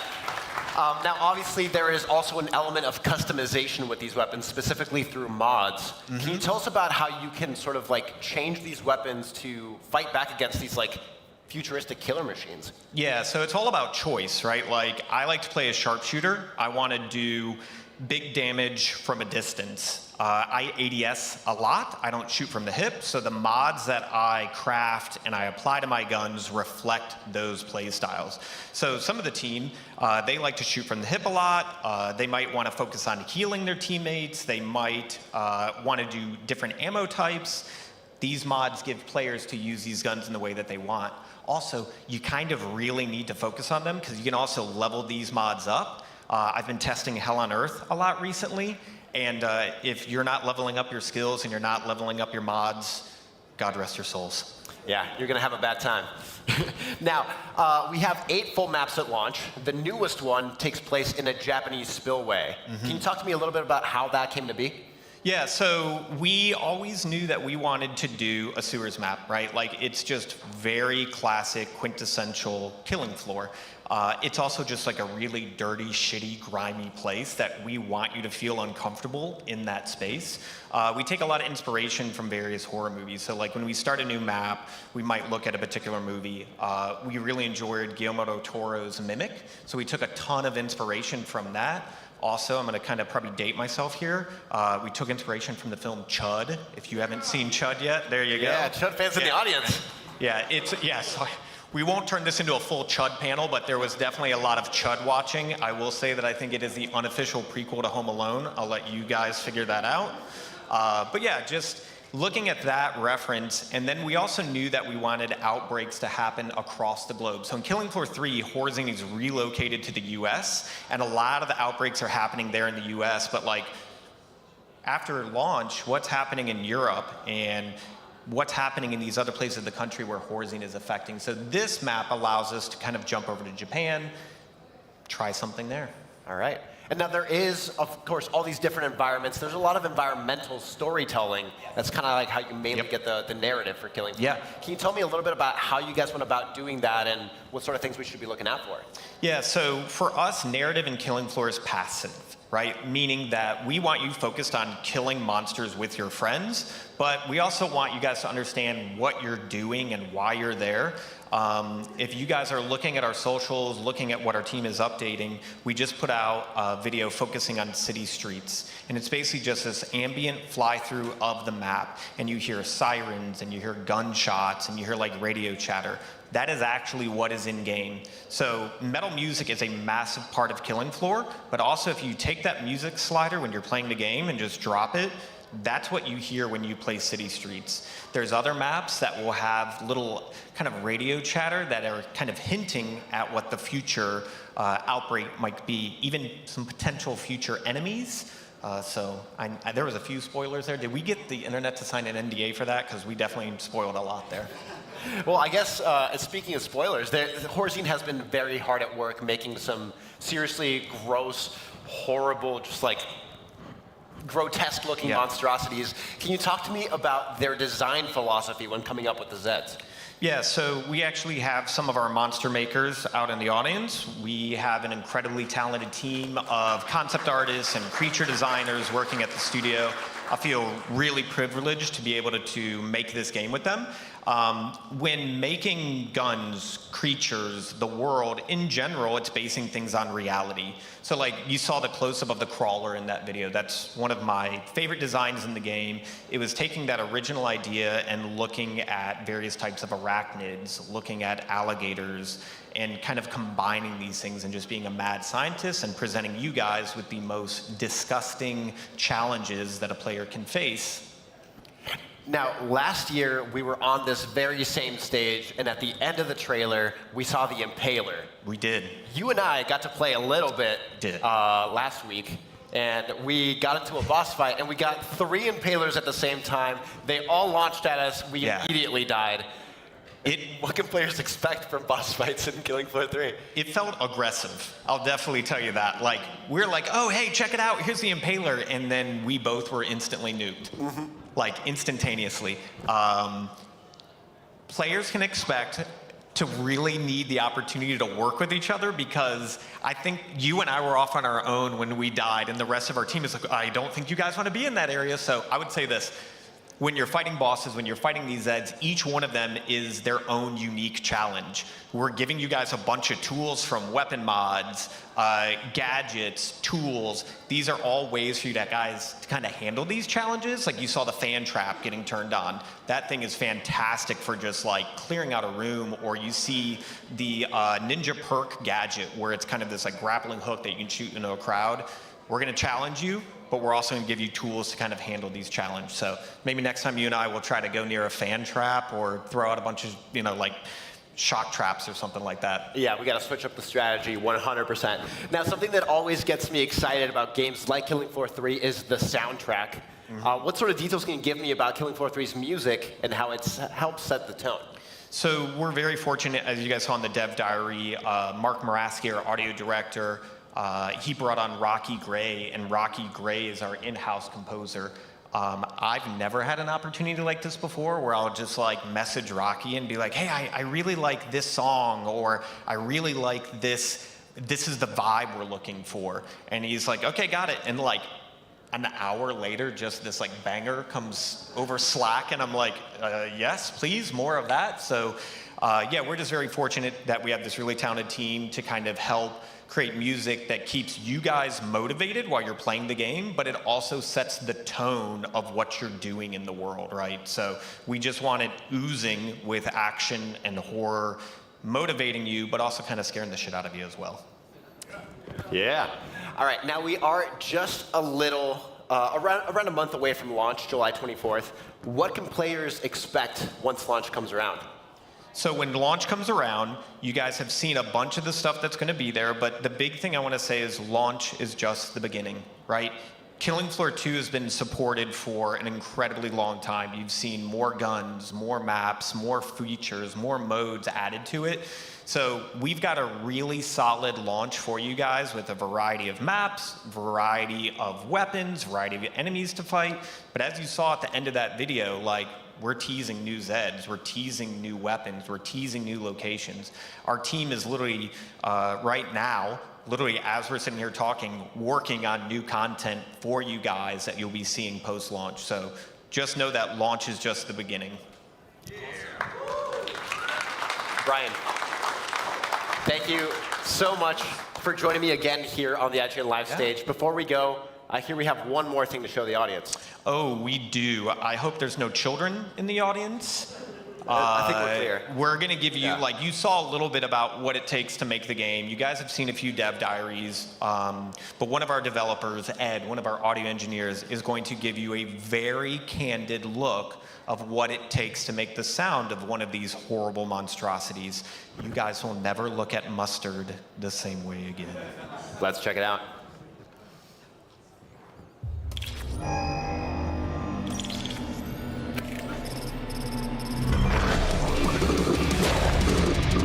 Hi, I'm a sound designer at Tripwire Interactive. I create sounds for weapons, attacks, and environments in Killing Floor 3. But my favorite creations are monsters. Today I'm going to show you exactly what it takes to make the voice of a foul and twisted monstrosity we call the Meyer cyst. Mustard. Mustard. Perseverance. Gotta keep going. 2 lunches. Oh, that was real. And repetition.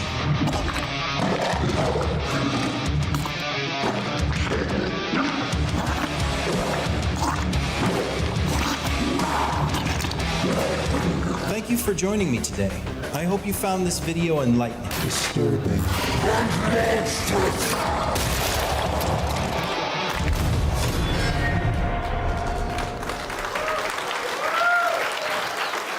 Killing Floor 3 is coming to PlayStation 5, Xbox Series consoles, and PC via Steam and the Epic Store on July 24th, 2025. Thank you all so much for being here. Thank you for watching. And for all things Killing Floor 3, keep it locked to IGN. Thank you, guys. Appreciate it.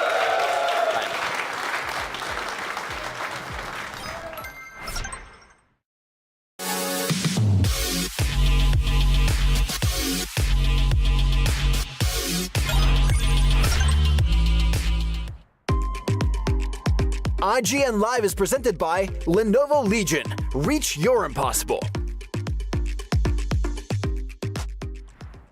The Cinefix Top 100. A list so secretive even we don't know what movies are on it or where they rank. What do you mean you don't know? Each episode will reveal one of the movies. Did I rush it? Felt like I rushed. That was good. I liked it. Talk about why it belongs, and finally find out where it ranks. Are you not entertained? Are any of the movies we've shown here even on the list? I have no idea, and it drives me crazy. Join us as we find out on Cinefix, IGN, and wherever you get your podcasts. Why so serious? Catch up on all your favorite shows with up-to-the-minute gaming and entertainment news with Geek Media Podcasts. Welcome to a very special episode of IGN Game Scoop. Game Scoop has you covered for all things gaming and the latest game releases. Tune into Podcast Beyond for the biggest PlayStation news. Man, this is a cool looking trailer. Everything Xbox on Podcasts Unlocked. This is Steve Downs, the voice of Master Chief. Catch up with your Super Nintendos on Nintendo Voice Chat. Switched to pre-order Mania. It was chaotic last night. And get all the latest console news and rumors with Next Gen Console Watch. Now Xbox and Phil Spencer are even saying that a mid-gen refresh isn't even necessary. The Cinefix Top 100 podcast picks a movie every week to celebrate and debate. It's kind of every movie's grandpa. Geek Media Podcasts, the best podcasts from around the world.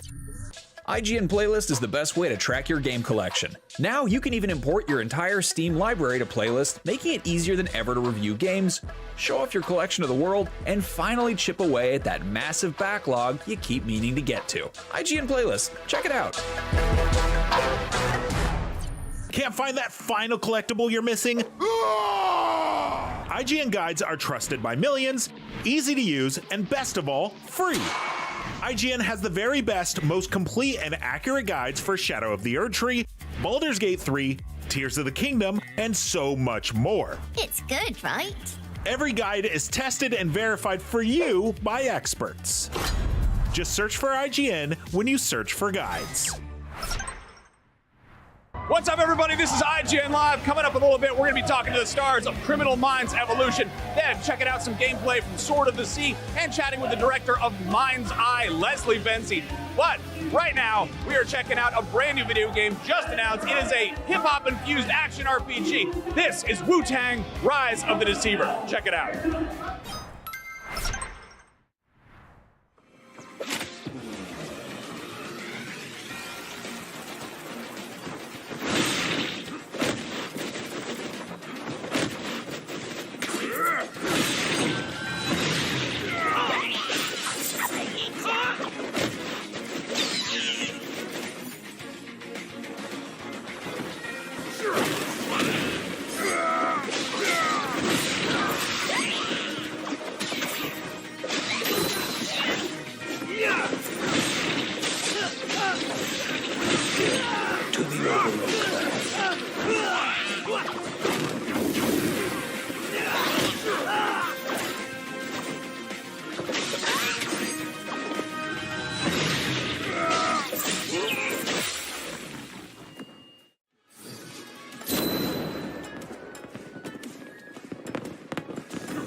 You'll regret facing it.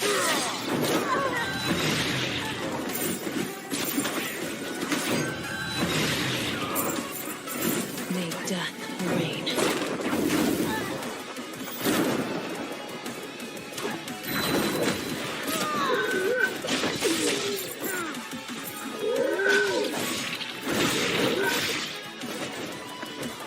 That's it.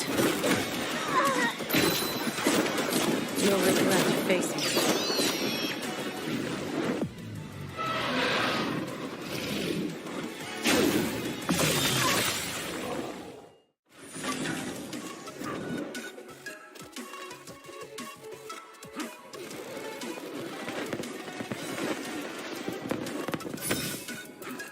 May death reign. That's it. May death reign.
All right, give it up. Wu-Tang, Wu-Tang, Wu-Tang, Wu-Tang.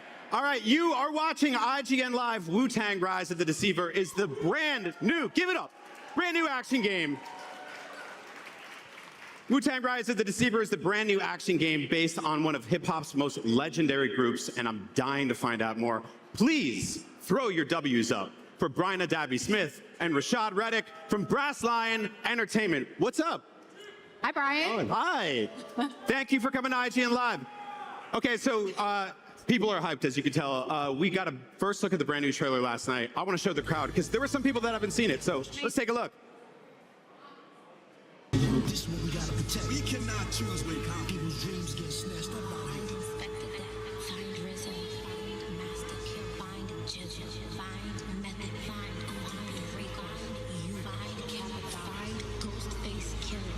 Where is the Wu-Tang Clan? Find them.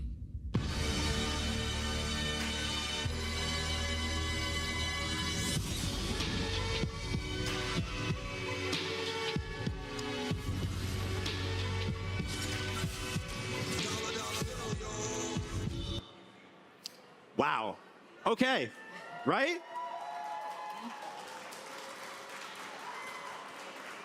So it's been 25 years since the last Wu-Tang game. Why is now the time? I mean, it's always, Wu-Tang is forever, right? But why is right now specifically the time to make this game? You absolutely stole our answer because Wu-Tang is forever, first of all. But also, they're on their last ever world tour.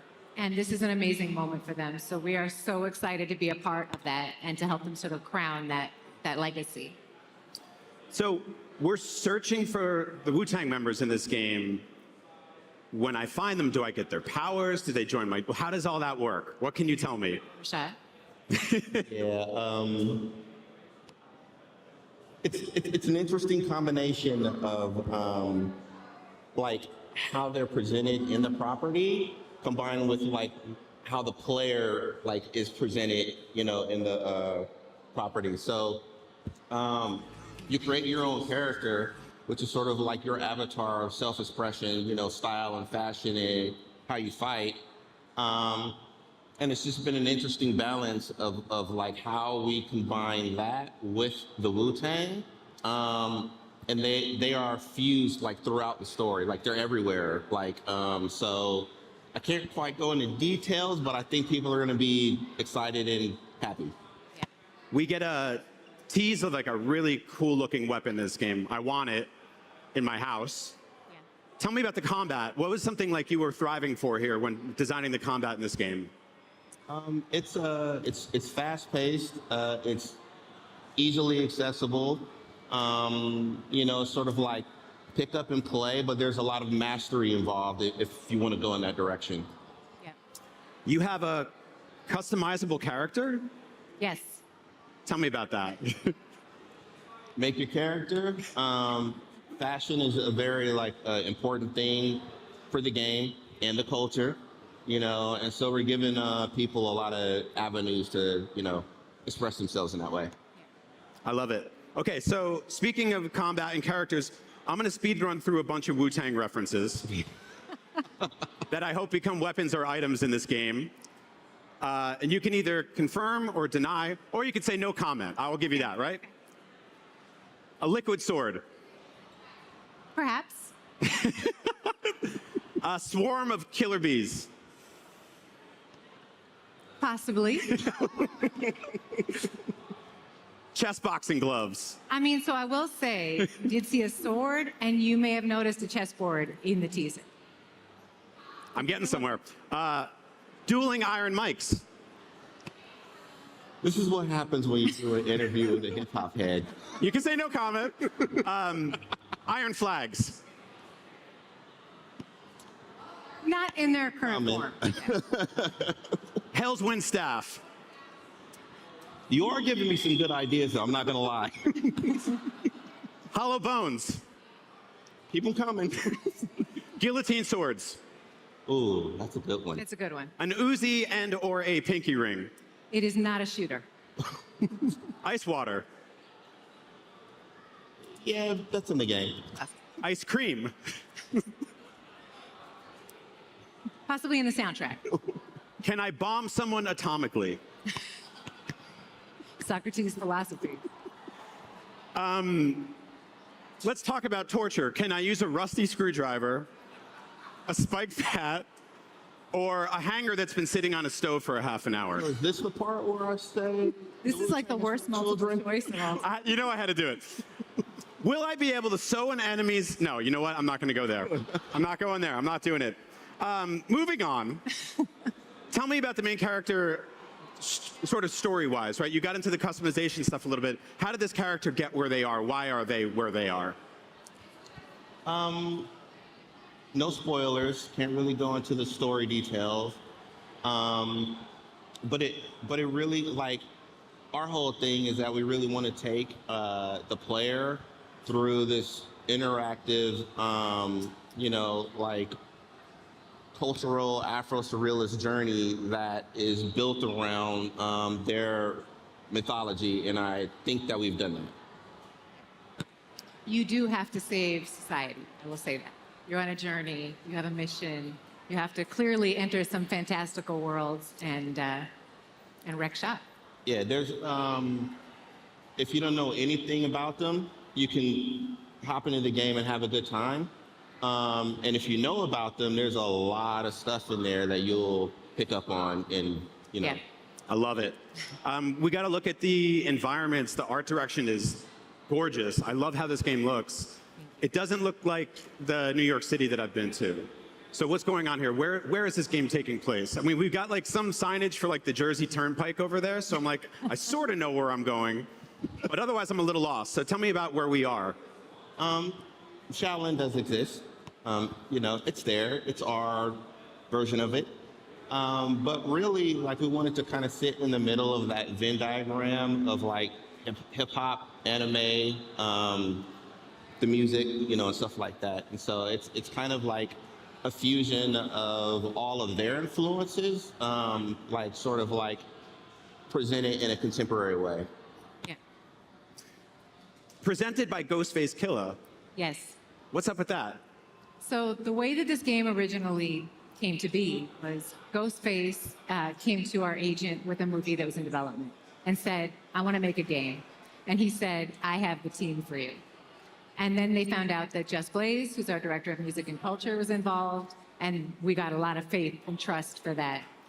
So we presented some concepts to them, they loved them, and a partnership was born. So this is Ghost's baby. The entire group is represented. They have to love it, but it is Ghostface project for sure.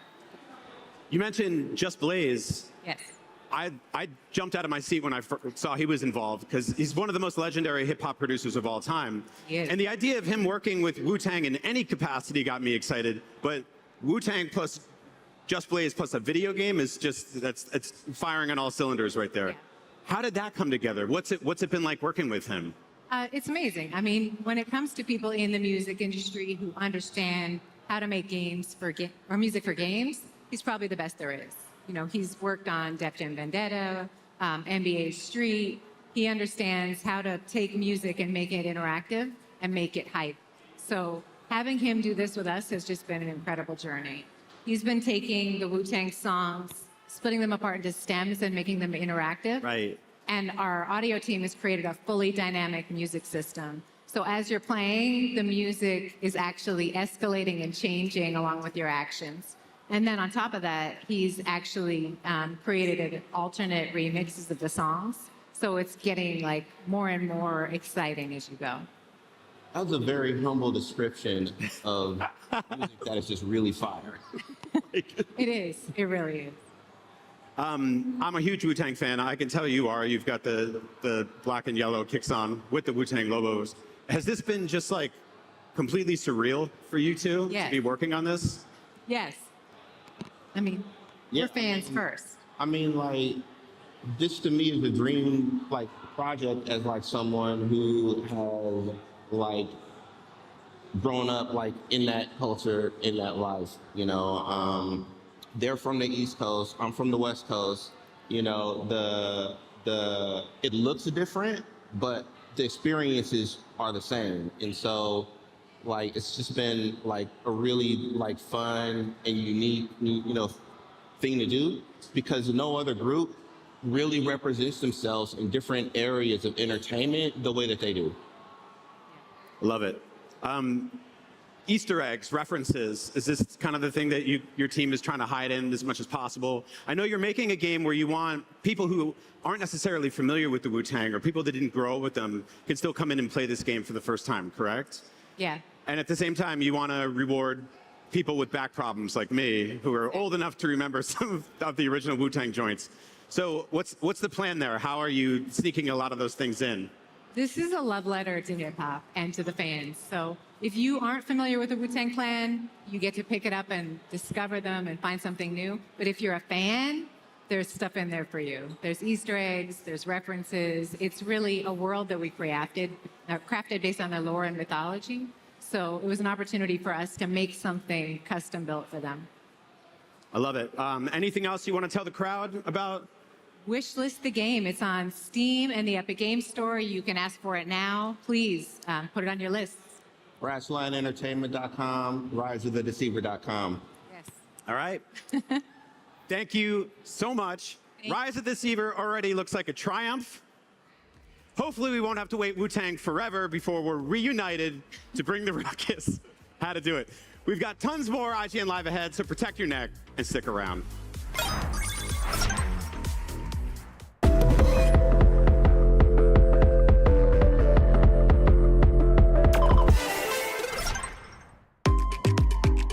IGN Live is presented by MindsEye. Pre-order now.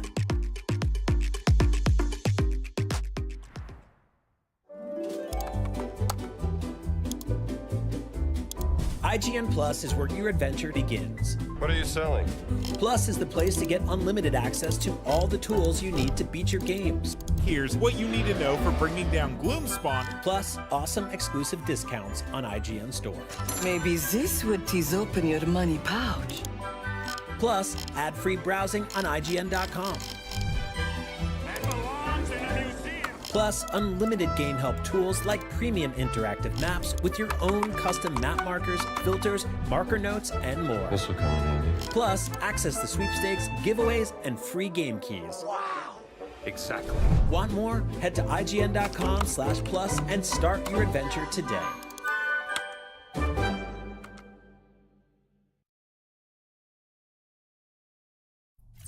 Hey you!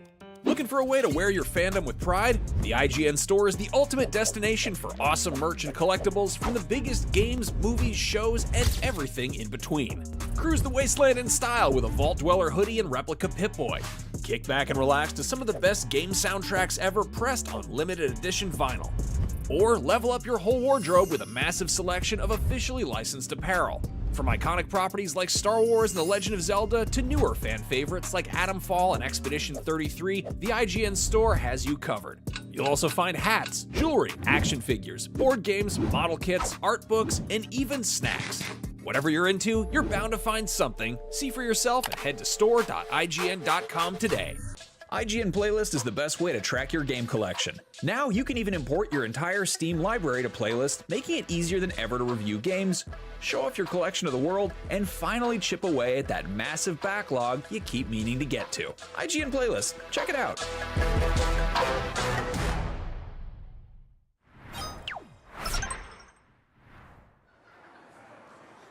Criminal Minds Evolution is currently mid-season, with new episodes dropping every week. But if you're criminally impatient, we've got a sneak peek at what's in store. We have an exclusive clip. Let's check it out.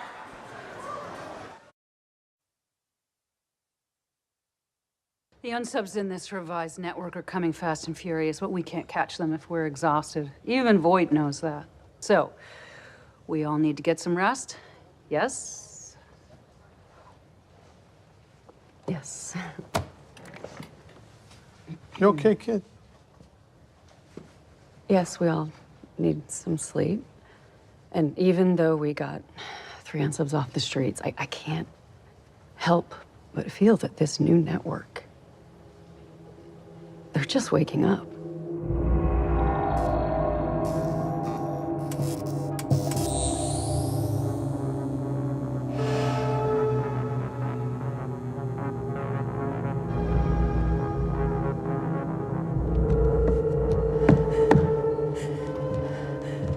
What the Hey! Let me out!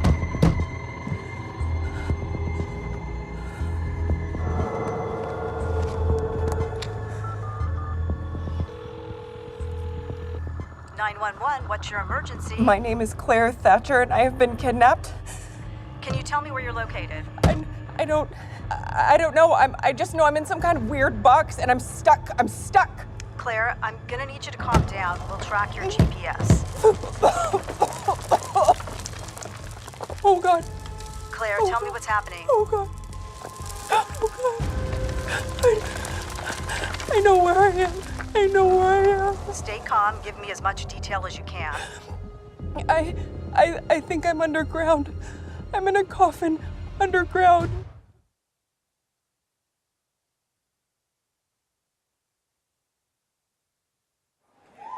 Wasn't that great? Please welcome showrunner and executive producer Erica Messer and the stars Joe Mantegna, Aisha Tyler, and Zach Gilford.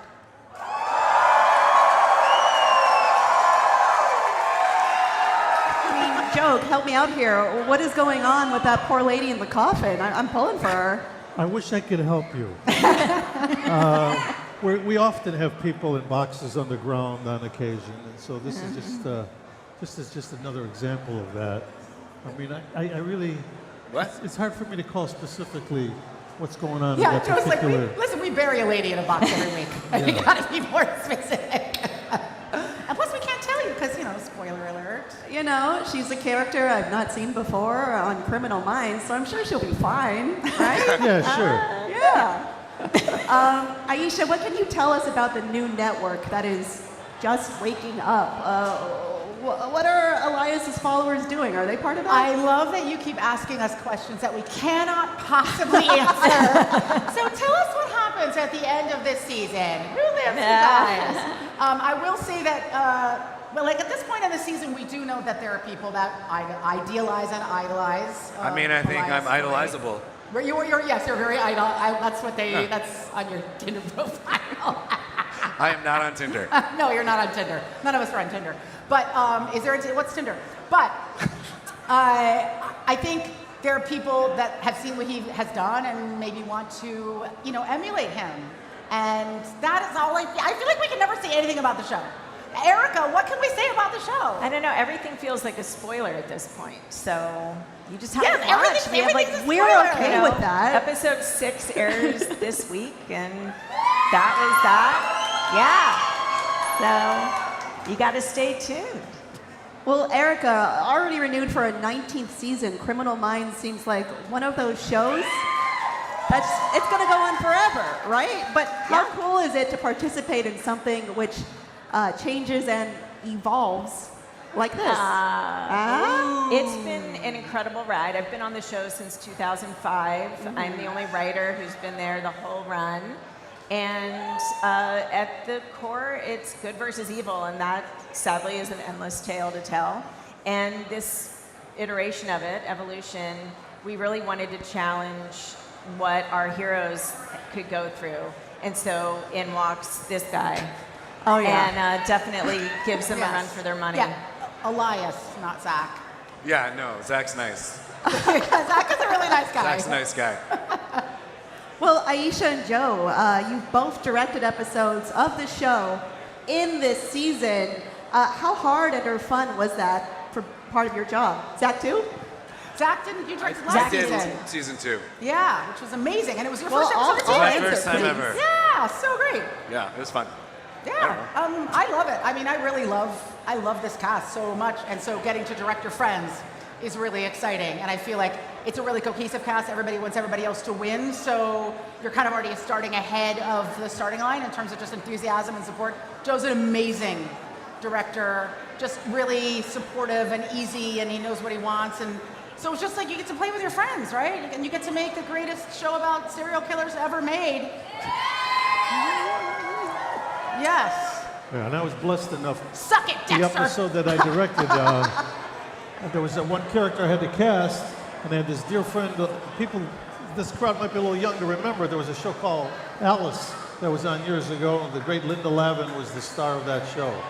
And as it turned out, there was a role that we needed that she fit perfectly for. She was a dear friend of mine. Cast her in the role. She did an amazing job. And as it turned out, she ultimately passed away some months later, and so it turns out to be her very final performance as an actress. And you got to direct that. Yeah, I got the chance to direct that. So, I mean, I just feel, Linda, that was for you, honey. And she really delivered. Yeah. That's amazing. Well, you answered the question I was going to ask you. So, Aisha, you directed the Zookeeper episode. I did. Which was particularly creepy. A man who calls himself the Zookeeper. Yeah. You could guess. What was it like taking the reins on that particular episode and directing Eldon Henson, who's one of our favorites from Daredevil? Yeah, no, I really scored with that episode. It was super. I do always seem to get an episode where people are either like locked in a box underground or locked in a glass box in a basement or locked in a tube. But that was really fun because Eldon's such a great actor, and I also think like Zach's done a really beautiful job on the show of, you know, Elias is a really terrible person, but Zach's humanized him in a lot of ways, and I think it's not about making serial killers into good people, but it is about trying to understand what can go wrong in a human being, what can turn them into a monster. So that show really was about a guy who was portraying one kind of personality outside and another one in his home, and you could see that he was damaged. And Eldon just did such a good job of like playing those two sides of the same coin, switched really beautifully. And then our heroine got to save herself, which I really loved. You know, a lot of times we show up and we're like, right before bad stuff's about to happen, pew pew pew. But she got to get a couple licks in herself before we saved the day, and I really liked that. I loved it. Zach, now that your character Elias has amnesia, what opportunities does that give you to play the character, I don't know, completely differently? Yeah, it's kind of fun. I mean, it's not very often you get to play a character for the 3rd season of a show and like re-meet all the different characters. So it's a lot of fun. You just kind of come at it and you're like, all right, it's this guy, but he's never met any of these people, so you're just there for the first time. And, you know, I think Joe's my dad. Yeah. Apparently he's not. I remember that. One of my favorite moments. It's cool. It's been a lot of fun, and to kind of not that I would have to do the same thing over and over, but like find all these different parts of this character and his personality. In the Zookeeper, you know, that's when he has that dad moment, and it was really important that we not play that for comedy, even though I'm sure people were gonna, you know, be shocked by it. That this is a guy who doesn't know who he is, doesn't know anything about anything, and the only face he recognizes is the guy that has been pursuing him. and he feels a connection, and he assumes it's his father, and that was just beautifully done by everybody involved. I mean, you know, David Rossi was not pleased. I was happy. I was in a restaurant just this couple of nights ago. It was one of my daughter's birthdays. And we walked in the restaurant, the girl behind the counter, the maitre d', looked at me and she went, "Oh my God, I have to ask you something. Are you Elias Voigt's father?" I said, "Well, keep watching." You know. Well, I personally enjoyed you calling him a jagoff, and I do repeat that. That's the greatest thing about being on Paramount, man. Just dropping bombs all over the place. Zach, do you feel that Elias can be redeemed? Do I feel he can be redeemed? Yeah, I mean, I don't know. I mean, he's done some bad stuff, allegedly. But I think that's kind of the cool thing about this season, too, is like if someone, you know, regrets what they did and they have different brain chemistry and they clearly are not that person anymore, like how do you deal with that person? How do you view them? Do you forgive them? Do you, I don't know, what do you do with them? Right. You still got to go to jail, right? I don't know.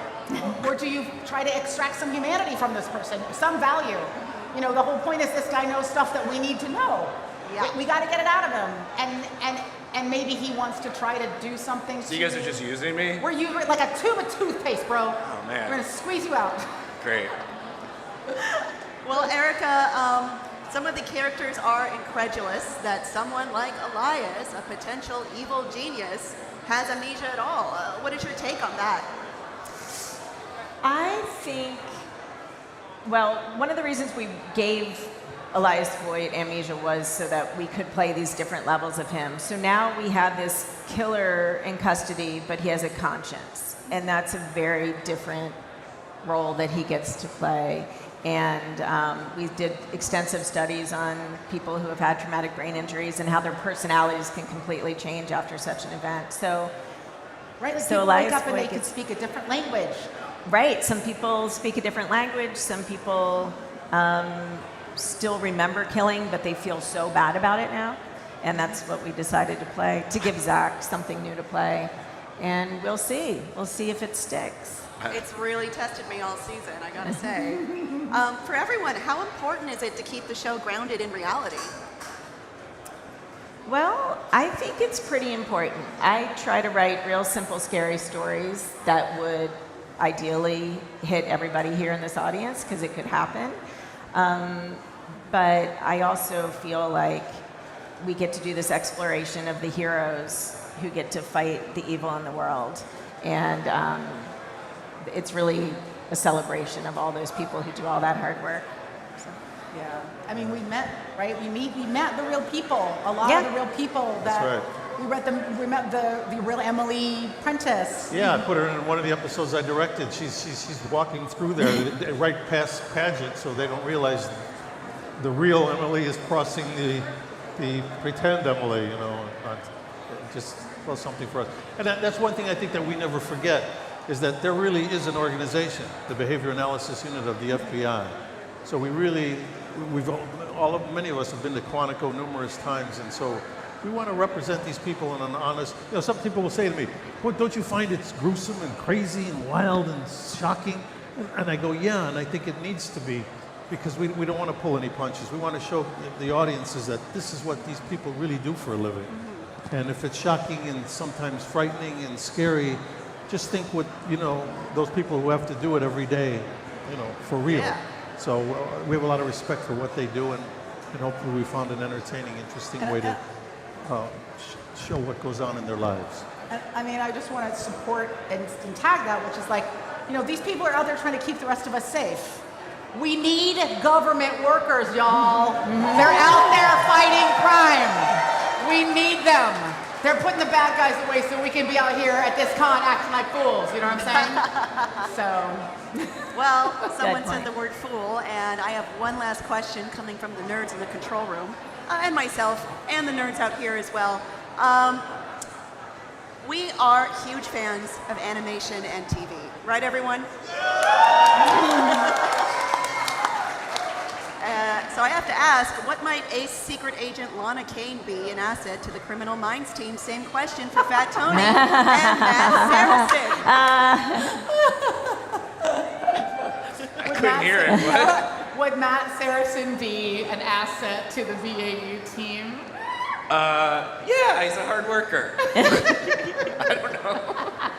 I mean, he was smart. He wasn't that smart. But he compensated by. Yeah, he's a hard worker. Yeah, he trained. He worked really hard. He'd Throwing be the football there. through the He tire. would throw the ball if they needed him. I don't know.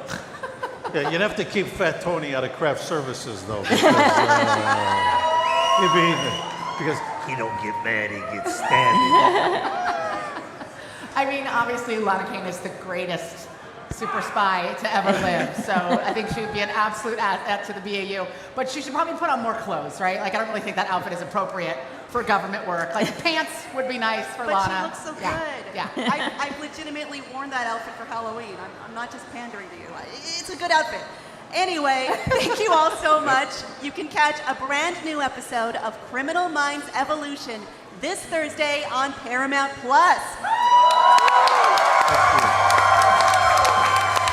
But right now, there's more IGN Live coming up.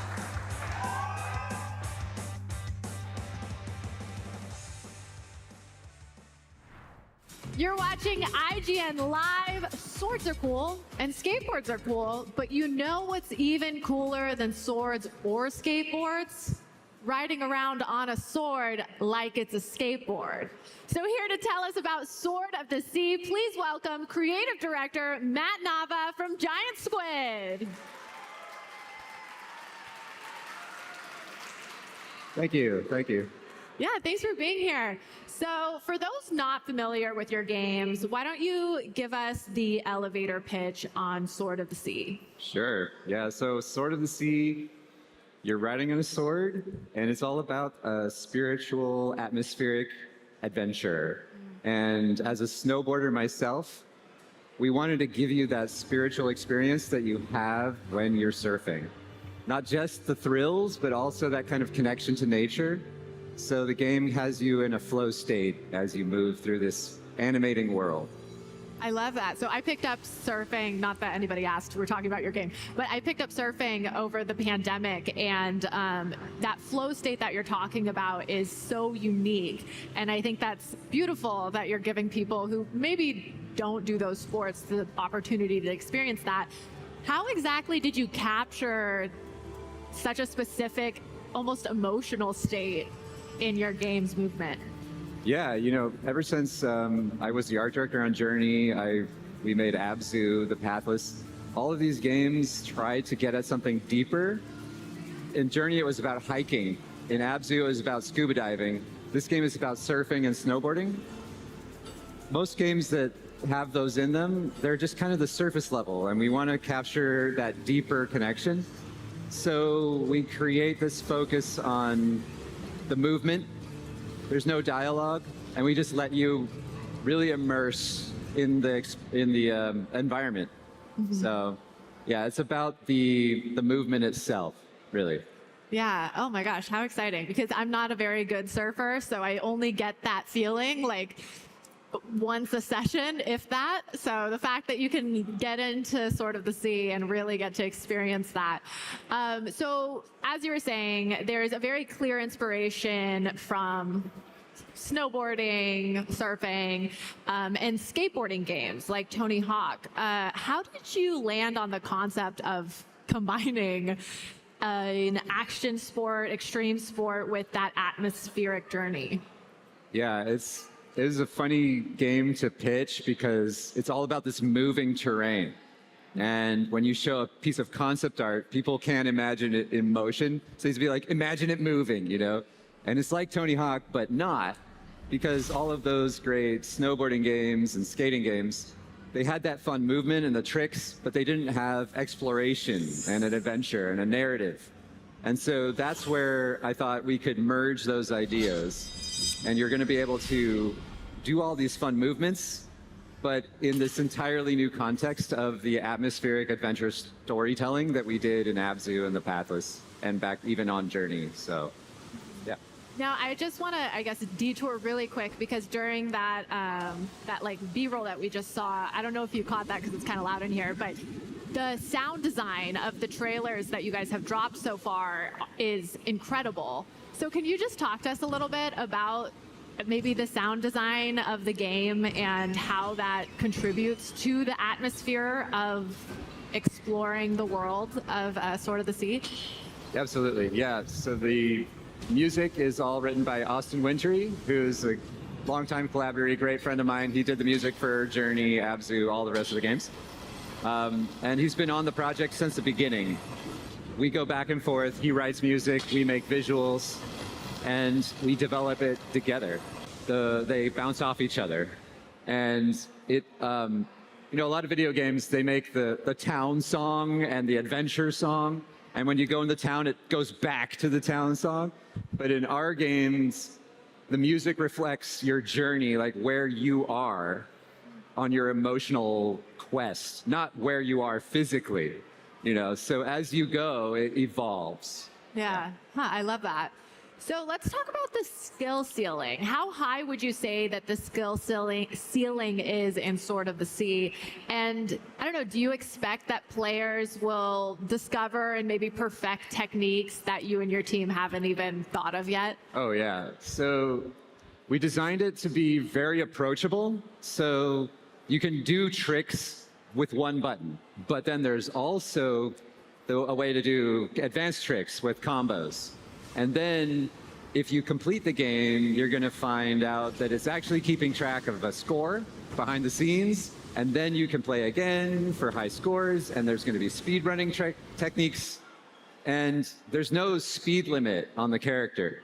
So as you learn these more advanced moves and these more advanced shortcuts, you're going to be able to take longer jumps and take entire shortcuts and reach entirely new places. So yeah, it's going to be a lot of fun to see what people do with it.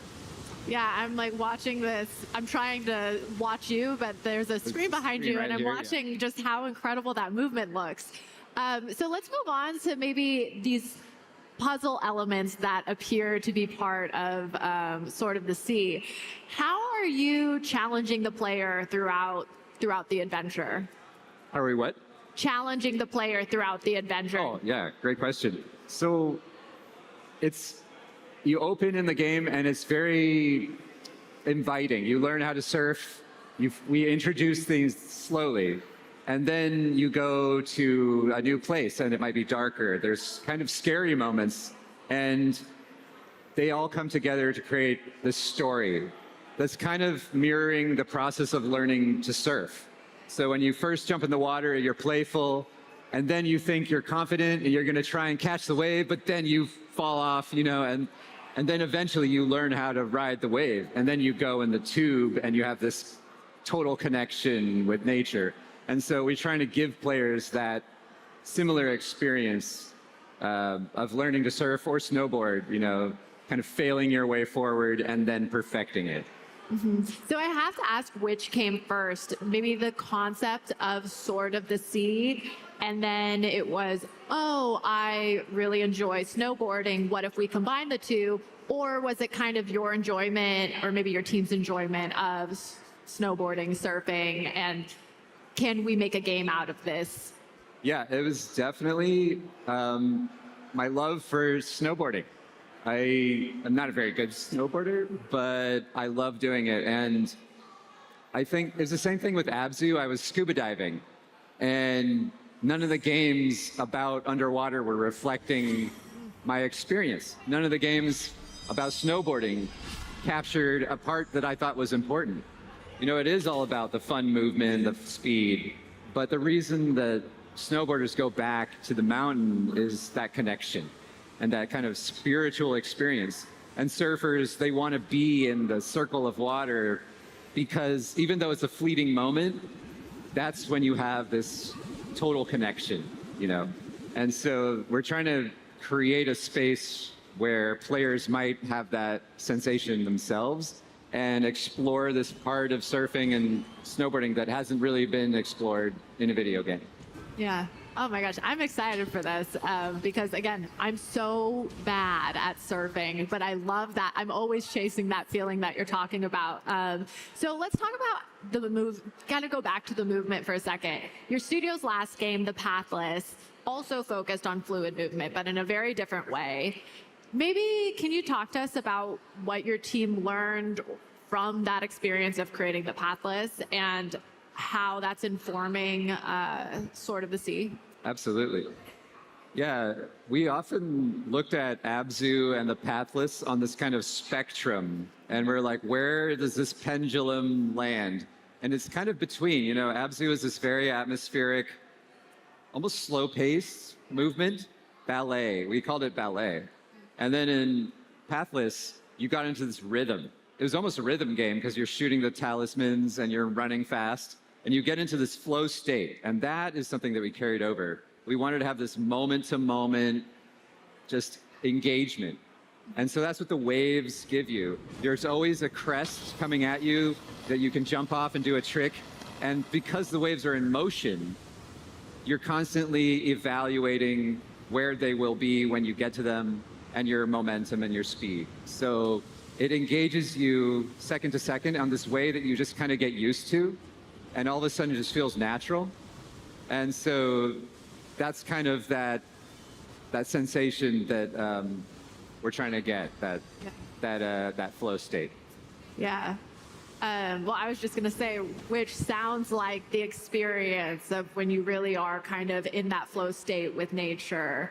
And it's like you're an extension of nature, or nature's an extension of you, and you're kind of just weaving together. Like at first you're practicing and you're really conscious of everything you're doing and trying to do it better. But then you get to a point where your body is just moving, you know, automatically.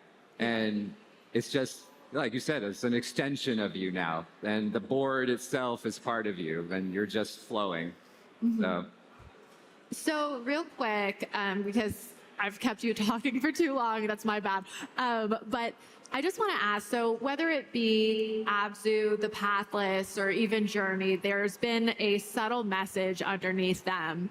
What can you say about Sword of the Sea in that regard? Oh, it's absolutely there. You know, all of our games have a message about environmentalism.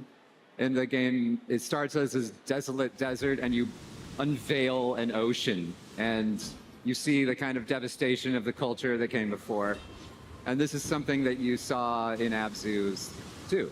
And I think that, you know, the game isn't trying to hit you over the head with like this kind of messaging, but it's there to kind of highlight, you know, what's happening in our world, and and in our way, kind of, you know, make people aware.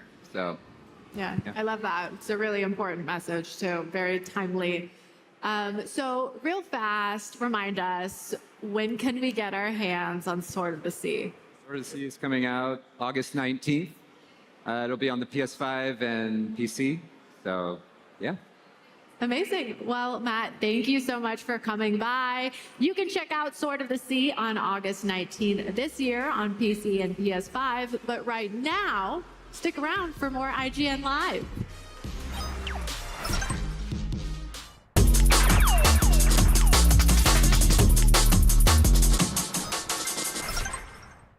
IGN Live is presented by PlayStation Days of Play. Get the PlayStation 5 digital console with a Call of Duty Black Ops 6 bundle, starting at $399.99 while supplies last. The Cinefix Top 100. A list so secretive even we don't know what movies are on it or where they rank. What do you mean you don't know? Each episode will reveal one of the movies. Did I rush it? Felt like I rushed. That was good. I liked it. Talk about why it belongs and finally find out where it ranks. Are you not entertained? Are any of the movies we've shown here even on the list? I have no idea, and it drives me crazy. Join us as we find out on Cinefix, IGN, and wherever you get your podcasts. Why so serious? Catch up on all your favorite shows with up-to-the-minute gaming and entertainment news with Geek Media Podcasts. Welcome to a very special episode of IGN Game Scoop. Game Scoop has you covered for all things gaming and the latest game releases. Tune into Podcast Beyond for the biggest PlayStation news. Man, this is a cool looking trailer. Everything Xbox on Podcasts Unlocked. This is Steve Downes, the voice of Master Chief. Catch up with your Super Nintendos on Nintendo Voice Chat. Switched to pre-order Mania. It was chaotic last night. And get all the latest console news and rumors with Next Gen Console Watch. Now Xbox and Phil Spencer are even saying that a mid-gen refresh isn't even necessary. The Cinefix Top 100 podcast picks a movie every week to celebrate and debate. It's kind of every movie's grandpa. Geek Media Podcasts, the best podcasts from around the world. IGN Playlist is the best way to track your game collection. Now you can even import your entire Steam library to Playlist, making it easier than ever to review games, show off your collection of the world, and finally chip away at that massive backlog you keep meaning to get to. IGN Playlist, check it out. Can't find that final collectible you're missing? IGN guides are trusted by millions, easy to use, and best of all, free. IGN has the very best, most complete and accurate guides for Shadow of the Erdtree, Baldur's Gate 3, Tears of the Kingdom, and so much more. It's good, right? Every guide is tested and verified for you by experts. Just search for IGN when you search for guides.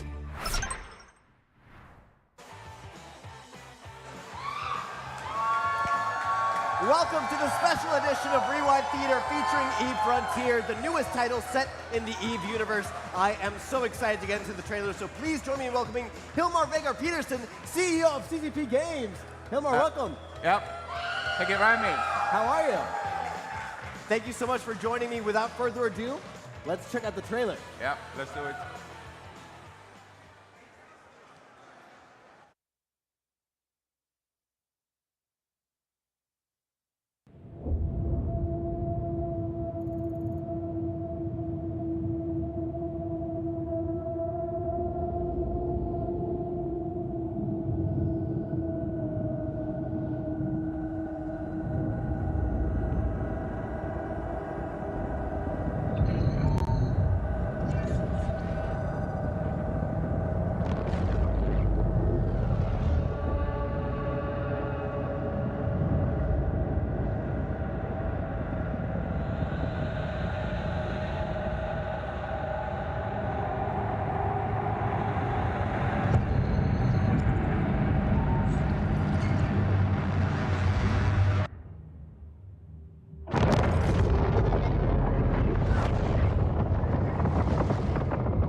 Venture into an ancient world, cruel and boundless.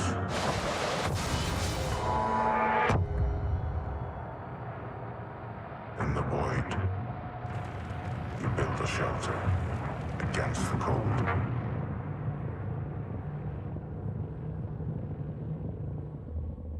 But as your ambitions grow, so too does your appetite for the unknown.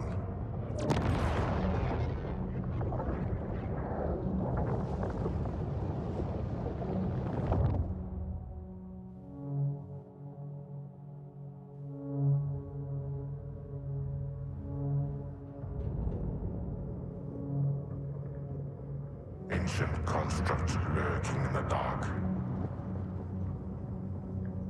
woven into shadows once their own, plagued by remnants of algorithmic imperatives.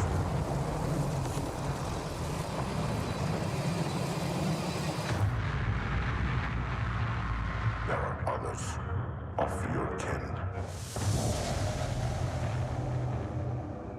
all drawn to the power to remake this world.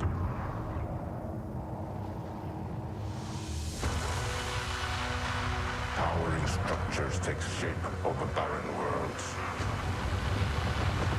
A fragile attempt at cooperation. But the promise of wealth and violence will compel you into the abyss once more. You will wake and remain awake eternally.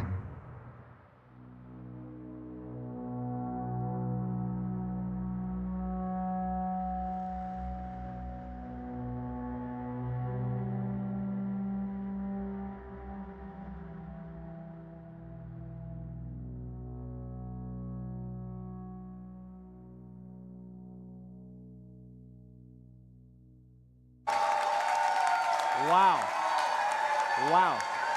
Hilmar, that trailer was jam-packed with so many details. Help me break it down, yeah? Yeah, You ready? absolutely. All right, so in the very beginning, we get a glimpse into this sort of giant wreckage that we're exploring. What can you tell me about it? Yeah, so eFrontier is a new sort of standalone space survival horror massively multiplayer game we've been putting together for a few years now. And we're very much going for this big sense of scale, navigating sort of internal environments. What you're seeing here is a remnant of ancient culture that has kind of been broken, and we don't really know why. It's probably been built in for thousands of years. And you're seeing a spaceship sort of going in there and seeing what's lurking in the dark. Now, we do get this sort of like pulse scan immediately after. We get a glimpse of the design on the side of the ship. What do these markings mean? Yeah, so inside these environments in this game overall, we're very much going for information asymmetry. You don't really know what's going on. You can't really see it, and you have to scan for it. But every time you scan for it, you raise attention to yourself. And behind the whole thing is this elaborate heat system. So every time you make a move, you can potentially become the hunted. So there's this whole sort of cat and mouse taking place there within. You see a lone spaceship trying to find sort of what to explore there in this environment. Yeah, but what are we scanning for when we check out in this next step? There's like sort of this pulse. What sort of resources can we find here? So again, we're in an ancient relic, thousands of years old. And it is in this frontier where there are 3 massive black holes that have been ripping space apart. And within there are lucrative ancient artifacts that give you tremendous riches, but they're also kind of guarded by all sort of like machine life that has been there busy on the frontier. All right. Then we see these sort of like ships detaching from the debris. Can you, to hunt down our protagonist, what can you tell us about the ships that are sort of like freeing themselves from this wreckage? Yeah, well, what you're watching there is what we call feral AI. So while humanity has failed repeatedly to make sustainable colonies on the frontier, every time a colony falls, then these feral AI have been busy improving themselves. And they can go from little drones, as you're seeing there, but often up to massive structures. The biggest we have seen, or what I've seen, is called the Moon Eater, which is a massive drone that can basically eat moons. So what you're seeing here is kind of the bottom of the food chain of this like very sort of horrific machine life that has been building itself for millennia. The Moon Eater sounds awesome. Then we get this awesome moment of our protagonist shooting down an enemy. What weapon are we looking at here, and how customizable can our Lorak get? Yeah, so what we're seeing here is a weapon called the Spear, and it's kind of shooting a very dense projectile onto another ship. It's very powerful. It's probably laced with crude matter, which is kind of a secret material on the frontier. And we're going very much for this kind of tactical, sort of very sort of respond to your environment kind of a thing. And we then replicate that in how you can outfit your ship and all the maneuvers you can execute sort of within this construct. Now, unfortunately, our protagonist does not make it out of the wreckage in one piece. The narrator then says, it is the end of life, it is the beginning. What is this alluding to? So, because it's an extremely hostile environment, and we're sort of escaping an ancient construct of a failed society. So this element of dying is very much core to the experience. It's almost core to the sort of almost the game loop of the game. So your ship, your body, everything is perishable, and you're constantly dying. But with each death, you learn more. It's almost like a Souls game, kind of the loop. So while everything is perishable, you yourself become better and hopefully good enough to live another day. All right. The narrator does describe the world as cruel and boundless. How is this reflected in the survival MMO? So we're very much going for boundless. So currently we have about 100,000 solar systems, which is a lot. I mean, not every solar system is full of goodies, but that's kind of the mystery of it. We want to build something that takes decades to fully explore. And the cruelty is very much about the environment. Like, this environment definitely does not want you to survive. It is the feral AI, it is the 3 black holes ripping space apart, and then it is also the other players. So if you don't die to the environment, if you don't die to the feral AI, you most certainly will die to others playing the game. Awesome. Now, to defend yourself, we do see a look at base building. What can players do in these bases? What can they set up? So this is a bit of a yin and yang. So the game is a disastrous hellscape. So then, on the other hand, we need to give you tools to survive. So what you're looking there are some of the tools that you can build bases to survive. And these bases have like various properties. You can actually program them. You can update the firmware of the hardware that is the base. And you're kind of seeing kind of some of the tools we have built to help people survive in this sort of hostile environment. Amazing. Then, in the next clip, our ship jumps into warp speed to explore the unknown. I know you mentioned a little bit of how big it is, but just how big is the explorable galaxy in Frontier? So, like I said, currently it's 100,000 systems. And what is within those systems is constantly being evolved. Like, you might be able to find something that you overlook at some point. Over time, the technology of the game will improve. Maybe there are some cloaked things there that will materialize at some point. So we very much want to build this environment that is going to be mysterious for millions of people for decades. All right. Then we get to see this impressive and ancient structure. What sort of locations can players expect to discover in eFrontier? So there really are no bounds. So what you're seeing there, these are remnants of ancient cultures which have tried to survive.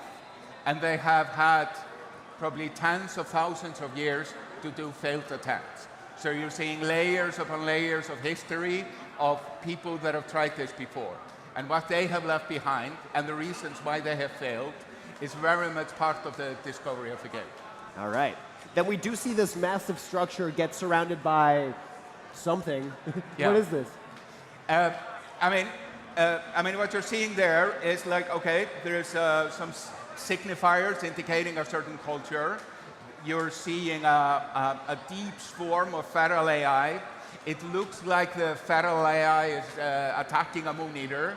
So this again is like all this feral AI that has been building up itself. It's not necessarily friendly with each other.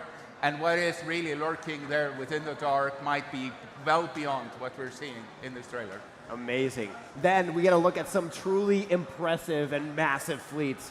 What tools do players have to work together and build a collection like the ones we see on screen? Yeah, you're looking at a massive base there, built by a tribe. Tribe is basically sort of the social contrast of the frontier. And importantly, the tribe can really customize its base. As I was saying, you can program new firmware. We've been holding various hackathons where people have been updating the firmware and programming things. It goes from changing a storage unit into a mission giver or like an sort of a operating system for your base. And we've even seen people do whole standalone games within their own bases. And we've also seen people do things I probably should be talking about here on IGN Live. All right, well, no spoilers. In the next segment, we do see a writer once again in the void of space. What does the gameplay loop look like for eFrontier? So, I mean, you start with a small ship. You probably die a lot. You start by building your own little home base. Then once you have survived that, then probably your next stage is either to form a tribe or join a tribe to sort of escalate in your ability to explore. And then over time you can explore more. But very importantly, you start to meet other tribes, which either you collaborate with or you compete against. All right. Then we end on this just awesome title card.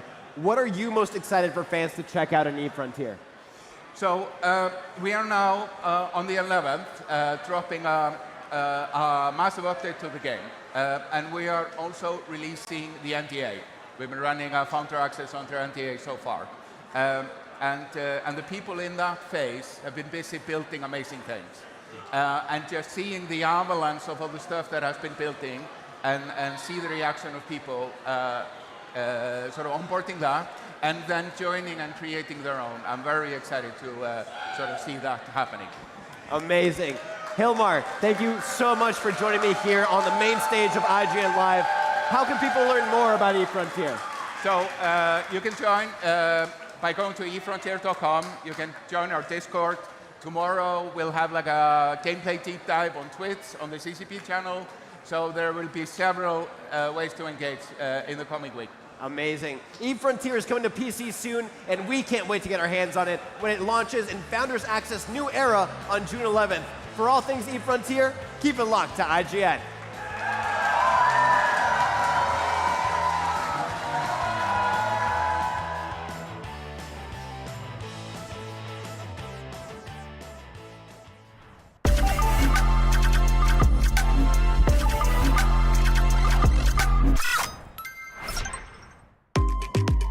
IGN Live is presented by FX's Alien Earth.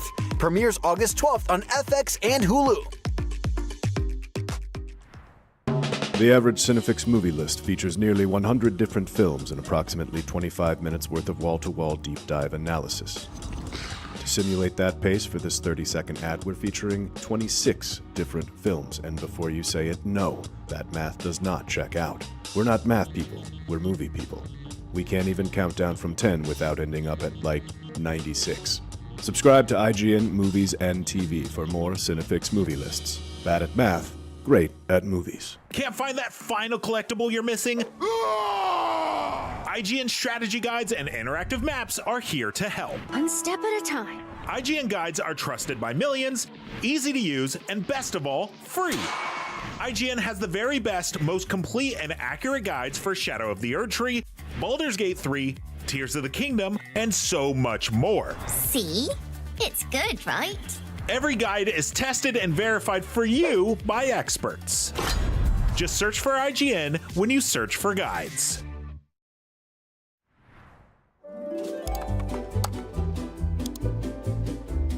IGN Plus is where your adventure begins. What are you selling?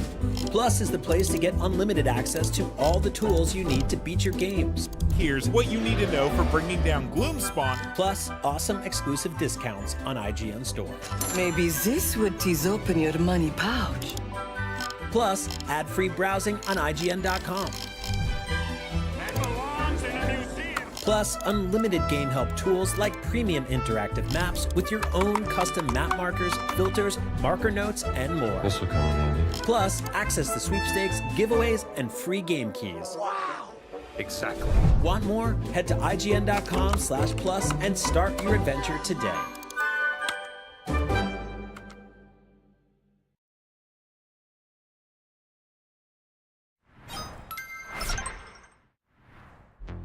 You're watching IGN Live. Coming up in a bit, MindsEye is the brand new, ambitious action game that we're itching to learn more about.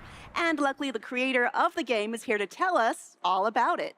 Later on, we're hanging with the cast of IGN's weekly Nintendo show, NVC, to talk Switch 2 and play the brand new Mario Kart World. And tomorrow, we've got the Xbox Game Showcase that's sure to wow us with tons of new game reveals and surprises.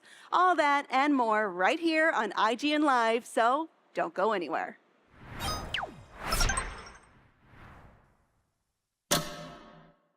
Oh. Hey guys, this is Alex Lee, English voice actor of Gigi in Dondadon. I'm so excited for Season 2 that I've actually snuck into Bang Zoom headquarters to try and get a sneak peek, but I've just been told that you guys are going to get a sneak peek anyway, so I don't know why I trespassed in here. Hi, I'm Abby Trott, voice of Momo in Dondadon, and I am so excited about Season 2. We left off on a bit of a cliffhanger, so you know I'm going to be in theaters day 1, June 6th, to see what happens. What's up, everybody? My name is AJ Beckles. I'm the English voice of Occurrence in Dondadon. Season 1 kind of blew up, and to be honest, I'm not really surprised. It's one of the best stories out there, and considering Season 2 is right around the corner, I can't wait for you guys to see what happens next. The first 3 episodes are going to be in theaters, so go see it. In the meantime, check out this exclusive clip from Dondadon Evil Eye. Anyways, I'm so excited for Dondadon Evil Eye, coming to theaters June 6. I should probably get out of here. Anyway, what'd you think of Gigi's place? Did your turbo granny senses tingle? I didn't feel anything weird in there. That house is no good. The walls, the floors, whole damn thing is soaked in blood.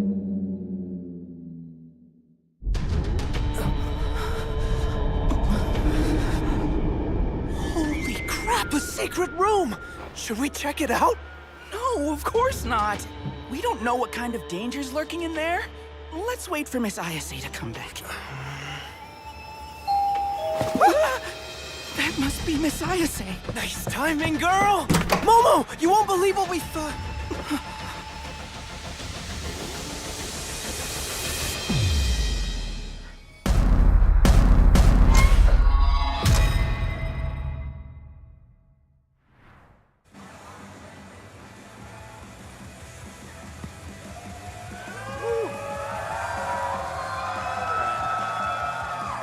MindsEye is a slick, single-player sci-fi thriller set in a futuristic sandbox, but it also aims to empower players to design games of their own. In just a moment, we'll be hearing about what's planned for it post-launch, but first, let's take a look at an exclusive, extended trailer of MindsEye in action.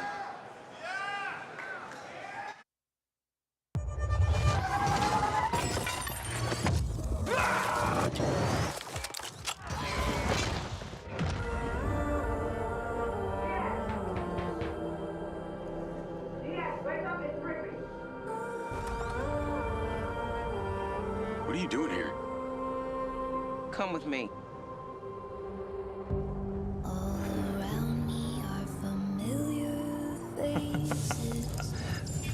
At first, I thought it was just broken synapses in my head. Keep your lens feed on. In years. I've been seeing things. Like a part of me that's been buried down deep feels like it's just knocking to get out. I'll be seeing you around, Charlie. Maybe this is the real me. Diaz, you were a good soldier.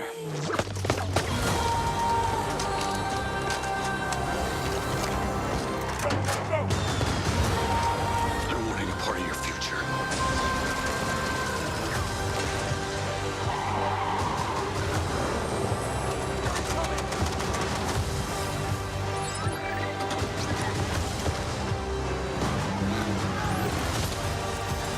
You don't deserve what they gave you. It's activating.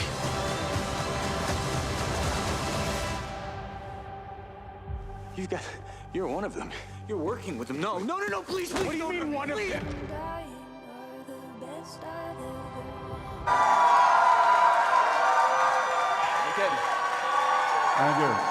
Now, to get some insight into MindsEye, I'm joined by the game's director and founder of Build a Rocket Boy, Leslie Benzies. Welcome.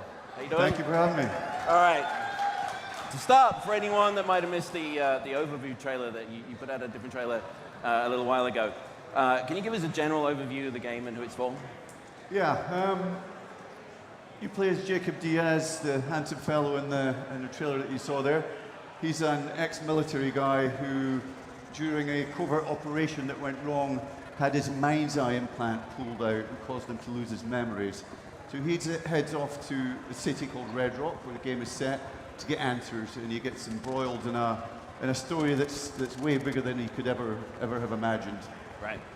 And really, it's an action adventure, a lot of guns and cars. If you like a very deep narrative, then this game's for you. But we're also pushing it toward people who want to make games, make their own games. It's got a very easy set of tools in it to make your own missions, make your own gameplay. Yeah. So you have a long career in game design. So coming out of what you've done in the past for a long time, you've learned a lot about game design and storytelling. What are kind of like the big lessons that you've taken from the past that you've brought into this? What are like the key things that you brought with you? Yeah. I guess at the start of a game, you come up with a theme for it, and you come up with a basic story, and you come up with the mechanics. Yeah. And I think the key lesson I've learned over time is stick within the boundaries that you've set for yourself. It's those limitations that make things good. It's always easy to add new systems. It's far more difficult to finish a game with your current system. So it's kind of stick within the limitations that you've set for yourself, and stick within the limitations of the box that you're in, be it a PC, a PlayStation, or an Xbox. Right.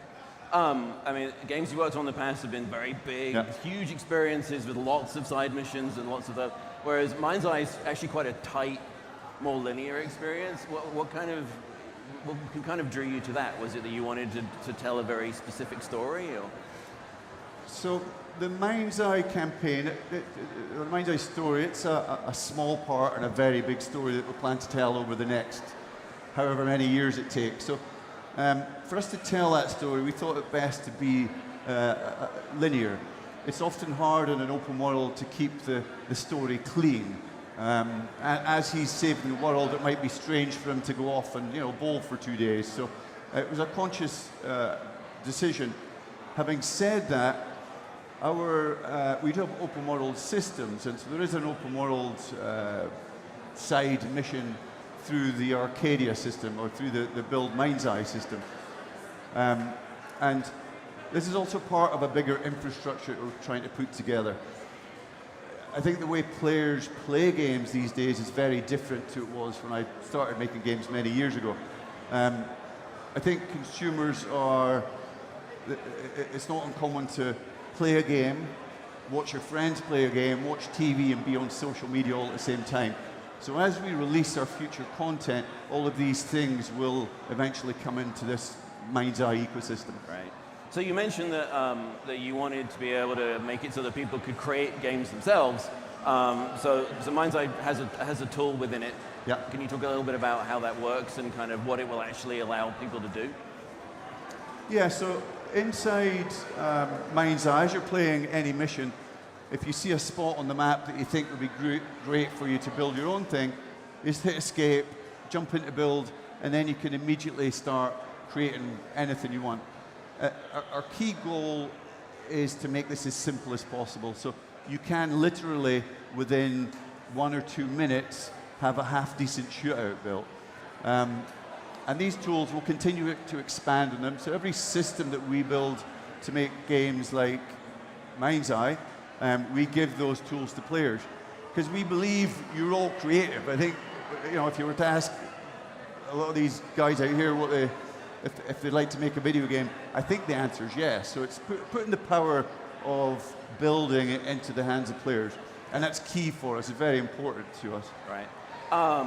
So how will, once, say I've made a game inside the system, how do I share it, and then how do people get access to it? Like, in something like Roblox, it's just a big menu of there's 40 million games inside of Roblox or something, and it's just an overwhelming sort of mess of stuff, and you have no idea kind of what it is that you're getting into. How do you kind of curate that within what you're doing? So at launch, we'll curate the content, and we'll pick the cream of the crop, and we'll put it in a featured menu. But eventually we want players to curate their own. We want the players to decide what they like. It shouldn't really be up to us. The whole point of these build systems is to put the power in the players' hands. And we really don't want to dictate eventually how you earn money in the game, or how you, or what you decide to play.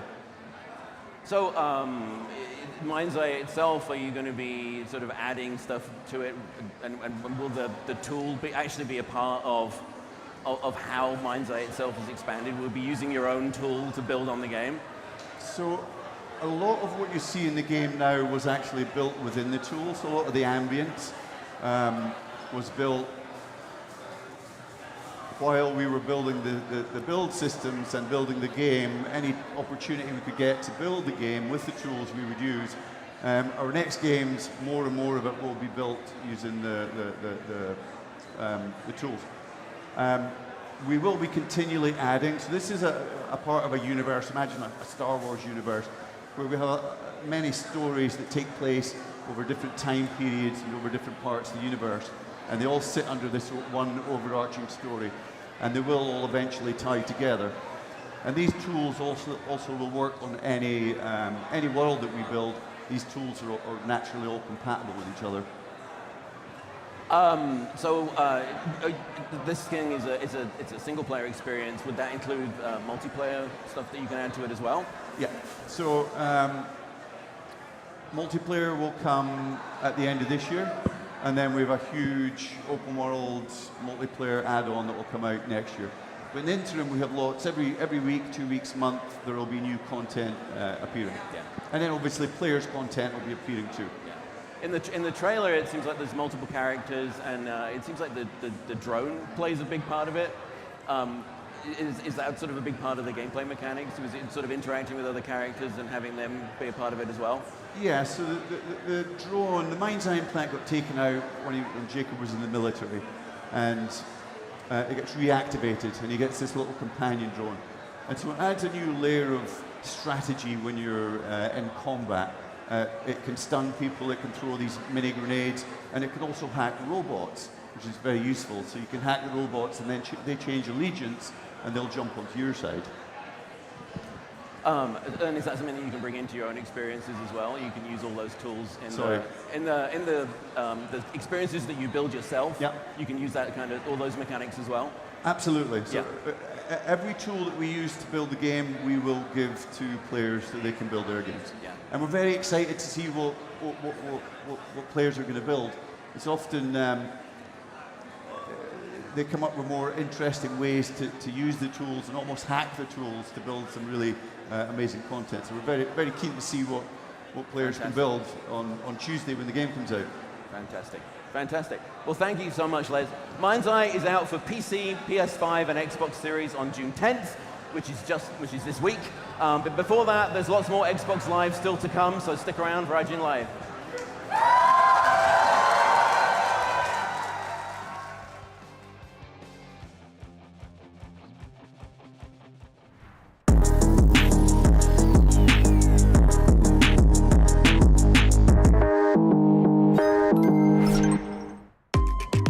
IGN Live is presented by Nintendo Switch 2.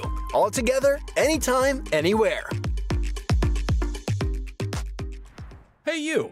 Looking for a way to wear your fandom with pride? The IGN store is the ultimate destination for awesome merch and collectibles from the biggest games, movies, shows, and everything in between. Cruise the wasteland in style with a Vault Dweller hoodie and replica Pip-Boy. Kick back and relax to some of the best game soundtracks ever pressed on limited edition vinyl.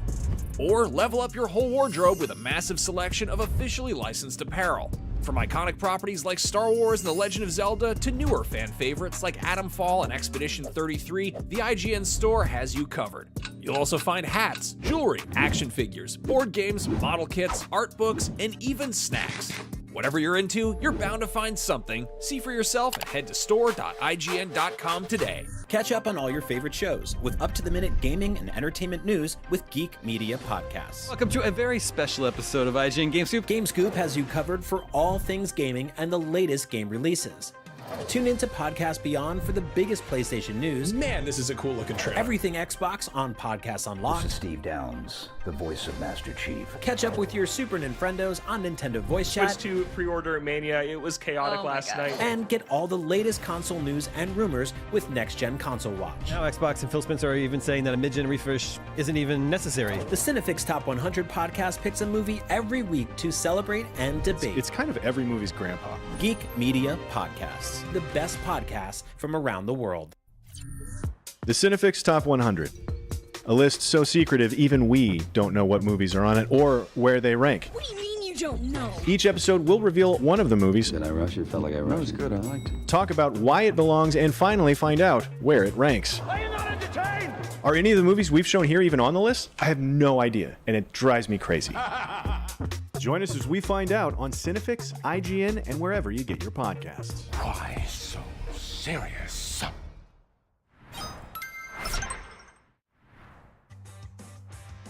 Oh,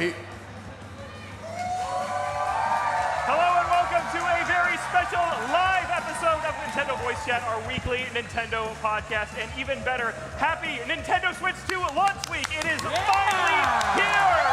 Yes. Whoever got a Switch 2? Who has a Switch Switch 2. Yeah, the review, awesome. It's so great. Well, I'm Logan Plant, and here joining me to talk about Nintendo Switch 2 and Mario Kart World is Red Valentine, Seth Macy, and Jada Griffin, our Super Ninfrendos, and we got a ton to get into here. And later in the show, we're going to play Mario Kart World live on stage, which is going to be a lot of fun. But first, Jada has a special surprise. I don't know what she's about to do. I'm a little nervous about it. Let's find out. So, we've been here at IGN Live. I give out thousands of prizes over these 2 days. Yeah. But I wouldn't feel right without giving some prizes to my lovely NBC co-hosts. And I That's picked so out sweet. prizes from the new Nintendo store based no on way. our relationships. Outstanding. Seth, now, I'll start with the host, Logan. Our first game we bonded love over that. was Splatoon. That's true. So I got you a Splatoon plushie. That's incredible. Thank you, Jada. That's amazing. Thank you. Reb, we've talked many times about Kirby, and I know Waddle Dee is your favorite, so I got you a little Waddle Dee. Adorable. Adorable. And Seth Macy, I saw this hat, and I thought nobody else can wear this hat better than Seth Macy. It's Kerbo's shoe! I love this! This is so good! That's Thank incredible. you! Nice, thank you, Jada. That's Thank so you, sweet. Jada. I didn't get you anything. I feel like a jerk. Well, Seth, Your you have love the best and robe. friendship is enough for me. Seth, you have the best robe I've ever seen. You're dressed like Rocky from Rocky 4. That's which well, is the technically I'm dressed best like Rocky Apollo movie. Creed Apollo when he's about to Creed. fight Ivan Drago, but I won't Yeah. spoil it for anybody. It doesn't end well for Apollo. But Switch 2, guys. Switch 2! It's here. Nintendo Switch 2's been out for 3 days, and we've been a little busy doing something called IGN Live, so we haven't gotten a ton of time to dive into Switch 2 yet.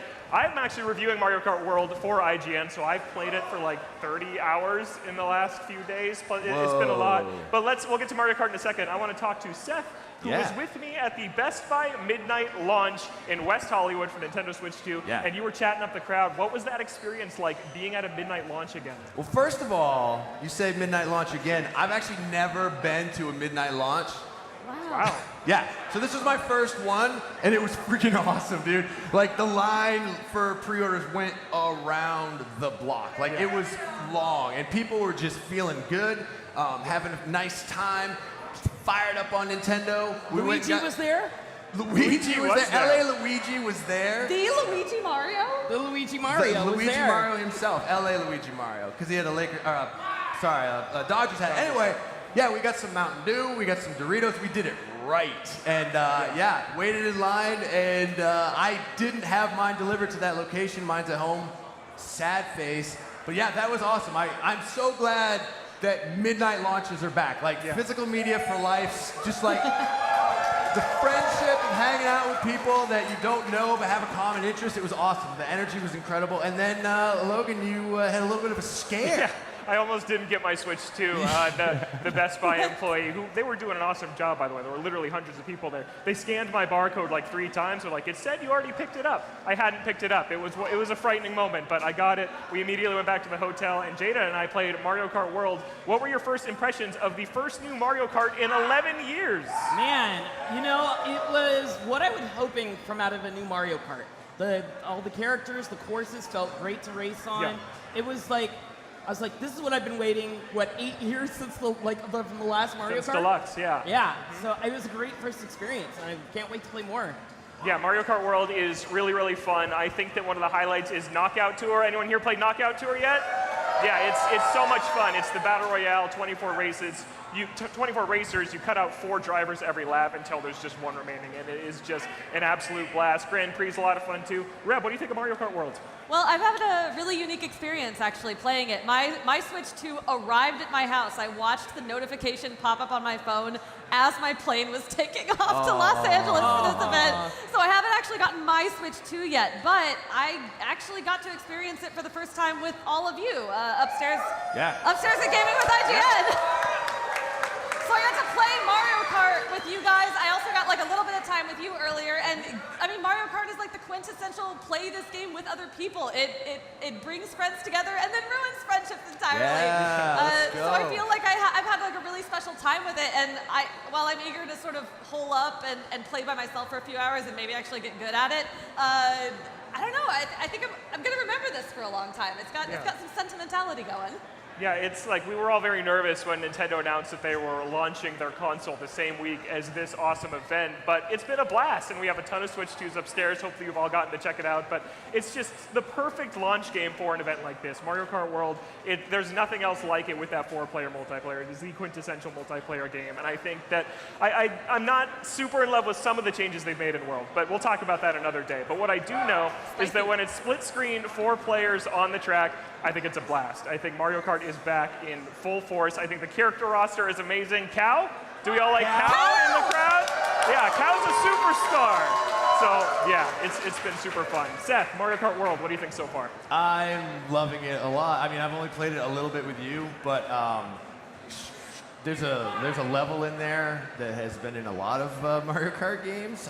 Should I spoil it? Rainbow Road is in this one, guys. What? Whoa! They put What a Rainbow surprise. Road in a Mario Kart? It's like my favorite Rainbow Road ever. It's like it's less a track. It's more like a celebration of all the Rainbow Roads. It's an experience. It's an experience. Yeah, it's like this cinematic experience. It's so beautiful. It looks amazing in 4K, which I did not in a million years think that the Switch 2 was going to be 4K. Like, I don't know if anybody I think did. we all were on podcasts on record. We were like, no they're way. not going to do 4K. But, oh man, I'm bummed that I don't get to play it more, and I'm bummed that I have to wait till I get home.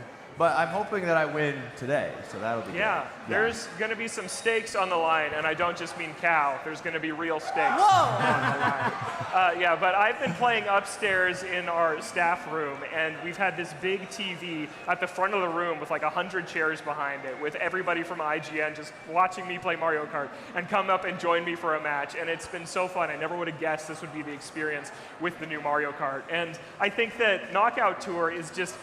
It's interesting, and I'm excited for all of you to watch us play it here on stage, because it plays a lot more fun than I think it shows. I think it looks fun in footage, but there's just something about that intensity when you see the cutoff point approaching, and you just want to hold the A button down even harder, and you go that gamer pose, you lean forward in your chair, and you just really want to make sure you're the one that qualifies. It is that Battle Royale experience that Nintendo has dabbled with in stuff like Tetris 99 or F-Zero 99, and now it's in a full $80 AAA game in the form of Mario Kart World, and I just think that they really, really nailed it, and that's the standout for me. So Mario Kart World is awesome, and yeah, Seth called it out. Rainbow Road, I think, is maybe the best track they've ever made. Yeah. Rainbow Road I think rules. so. It's so cool. If you haven't seen it yet, I can't wait for all of you to check it out. But I want to talk a little bit about just the Switch 2 itself. We've held it, we've played it. It has an amazing screen. The Joy-Con are really, really nice. Jada, what do you think of just the hardware? It is so premium. When we opened it up out the box at the hotel room, I was like, that is a nice piece of tech. Yeah. It just looks good, it feels good in your hands, and then and it's got great sound effects. The little beeps and boops and clicks that we get when you're thumbing through the system and all your games just is immaculate. It is I like the sounds we got with the Switch, but the Switch 2 blows it out of the water. Yeah, absolutely. Yeah, Seth, how about you? I mean, I haven't had a lot of time, or I should say I've had no time whatsoever with the actual Switch 2 itself, but I do want to say that the Switch 2 Pro controller... Oh my gosh. Oh my god. It might be the best controller ever. They made a better one? It is the best controller ever. Yeah.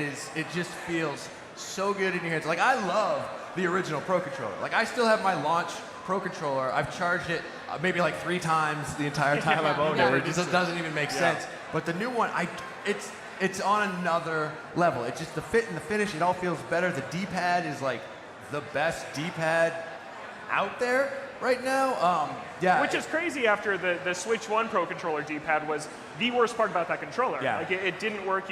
It did not survive the Tetris test, but no, people are putting the Switch 2 Pro Controller through its paces, and it is passing with flying colors. Yeah. It absolutely rules. It has the new GL and GR buttons on the backside that you can assign to anything you want, which is something that a lot of other controllers have that Nintendo has now caught up to. So I'm super impressed with that too. Yeah. Reb, how about you? Anything on the hardware? Yeah, I got to play a little bit with you in a hotel lobby, and we had that very, that old commercial with playing the Switch on a rooftop at a wine party where you got just a little Joy-Con in your hand and you're leaning forward. And look, I love the Nintendo Switch 1. I love it so much. Playing with the original Joy-Cons, something like Mario Kart, was not a good experience. It was not a good time. The Switch 2 is honestly a passable experience. I'd still obviously rather have a Pro Controller in my hands, but like the slightly larger size, the bigger buttons, the more, I guess just, it's more sturdy. And it feels less like I'm crunching my hand around a random piece of plastic and more like I'm holding an actual controller, I guess. Yeah. So I like that. I approve. Thank you.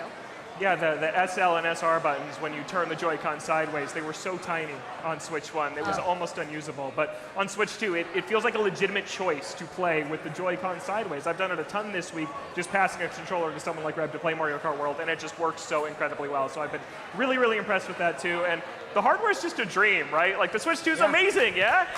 Yeah, it's so great.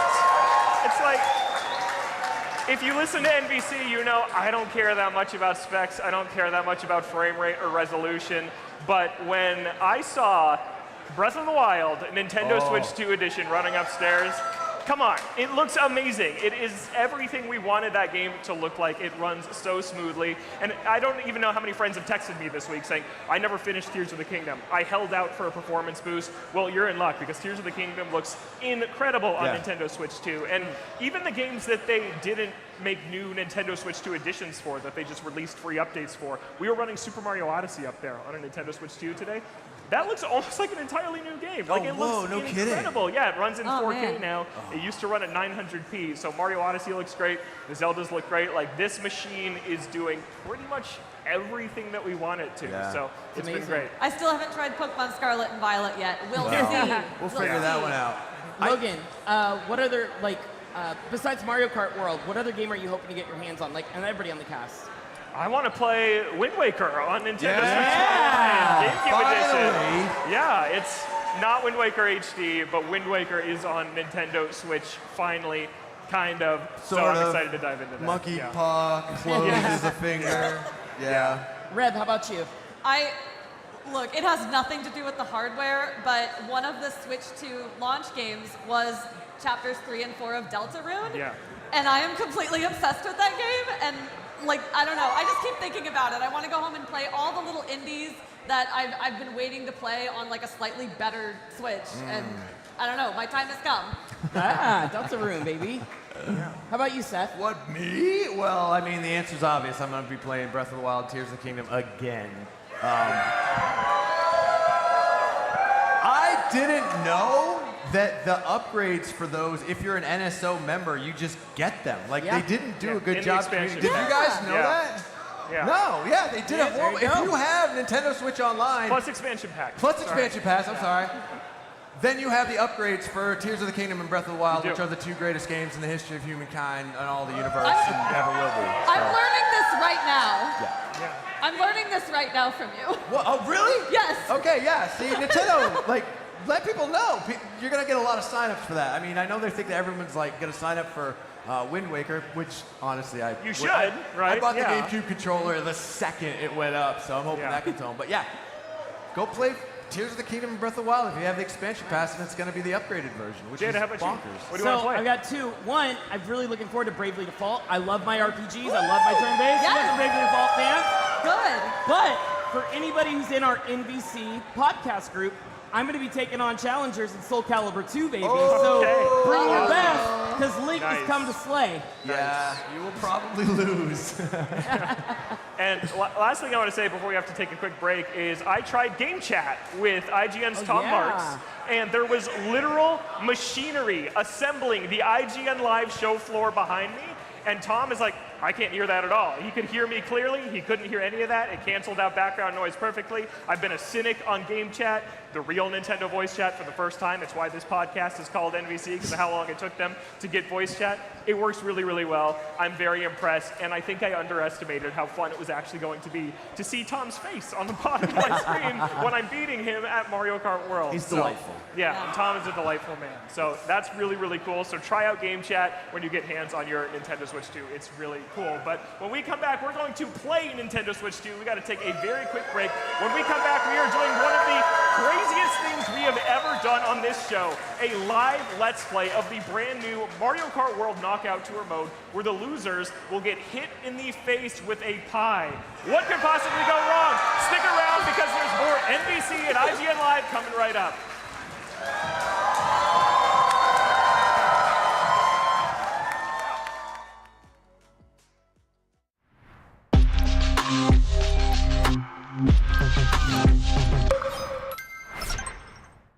IGN Live is presented by PlayStation Days of Play. Get the PlayStation 5 digital console with the Call of Duty Black Ops 6 bundle, starting at $399.99 while supplies last. The Cinefix Top 100. A list so secretive even we don't know what movies are on it or where they rank. What do you mean you don't know? Each episode will reveal one of the movies. Did I rush it? Felt like I rushed. That was good. I liked it. Talk about why it belongs and finally find out where it ranks. Are you not entertained? Are any of the movies we've shown here even on the list? I have no idea, and it drives me crazy. Join us as we find out on Cinefix, IGN, and wherever you get your podcasts. Why so serious? Catch up on all your favorite shows with up-to-the-minute gaming and entertainment news with Geek Media Podcasts. Welcome to a very special episode of IGN Game Scoop. Game Scoop has you covered for all things gaming and the latest game releases. Tune into Podcast Beyond for the biggest PlayStation news. Man, this is a cool looking trailer. Everything Xbox on Podcasts Unlocked. This is Steve Downes, the voice of Master Chief. Catch up with your Super Nintendos on Nintendo Voice Chat. Switch to pre-order mania. It was chaotic last night. And get all the latest console news and rumors with Next Gen Console Watch. Now Xbox and Phil Spencer are even saying that a mid-gen refresh isn't even necessary. The Cinefix Top 100 podcast picks a movie every week to celebrate and debate. It's kind of every movie's grandpa. Geek Media Podcasts, the best podcasts from around the world. IGN Playlist is the best way to track your game collection. Now you can even import your entire Steam library to Playlist, making it easier than ever to review games, show off your collection to the world, and finally chip away at that massive backlog you keep meaning to get to. IGN Playlist, check it out. Can't find that final collectible you're missing? IGN guides are trusted by millions, easy to use, and best of all, free. IGN has the very best, most complete and accurate guides for Shadow of the Erdtree, Baldur's Gate 3, Tears of the Kingdom, and so much more. It's good, right?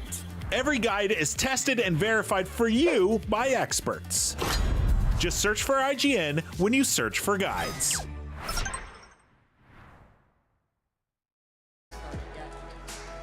Welcome back to Nintendo Voice Chat at IGN Live. It's time to play Mario Kart World Knockout Tour, the brand new elimination mode, where my NVC co-host will compete to see who wins, and anyone who gets knocked out will get hit in the face with a pie. It's like Nintendo Treehouse Live meets Double Dare. Are you all ready? Jada's not ready, though. Jada, I hear you're tapping out. I just got this hair, Jid, so I've got a pinch hitter coming in to play for me, a great friend of the show, Mr. Brian Altano.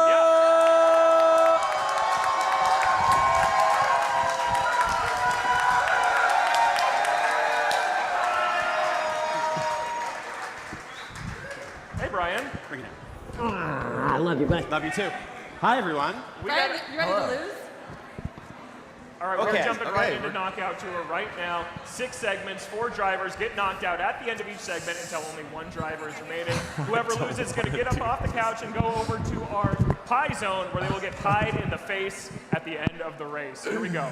Oh, man. By the way, I keep hearing paisano for pie zone, and I'm like, is that why they brought the Italian out? Hey, It must be. paisano. Hey, let's. Who's everyone playing? I am my namesake, Piranha Plant, in the top left corner. I'm obviously Waluigi. Waluigi. I spent the last hour practicing upstairs with the fans, and I got, Nice. I love Penguin. I'm Penguin now. Penguin. As I lose. Penguin! Yeah, let's go. Don't Am I baby Rosalina? Did Jada do that to you? Is that what happened? My favorite cart, Little Dumpy. So, like Logan said, no. guys, during the race, Okay, who picked we're the doing ice level? knockout tour. So, I as did. people get eliminated, they're gonna come over to the pie zone where they're gonna wait for me to pie them in the face. It's so hard to see. It's really hard to see. Everybody Oh give my it up for gosh. baby Rosalina. Oh, no. Oh, no. Giving Oh, us no! some play-by-play shout-outs. All right, Logan has fallen into 7th place. He's got some mushrooms, though. He's going to make up some ground here, cutting off the track. There we go, 6th, 5th, 4th, 3rd. Dude, I'm not doing good. Blue shell taking off. Trying to cut back. Oh my God! No. You did that to me! No, I hate this so. Seth dangerously close to getting knocked out. Brian I'm in also 24th very far away. place. from the front of the pack. Get out Come on, of my guys. way! Get out of my way! You can do it. You can do it. Only top 20 are going to make it. Brian, you got two positions. One position you got to make up. You're almost there, buddy. I believe in you. I lived! No, Brian, you are the first to be eliminated. No! I'm going to have so much fun pieing my buddy Brian Altano in the face. I can't wait to see Brian. It's going to be so good. Come on over, Brian. Come on over. Brian. What went wrong there?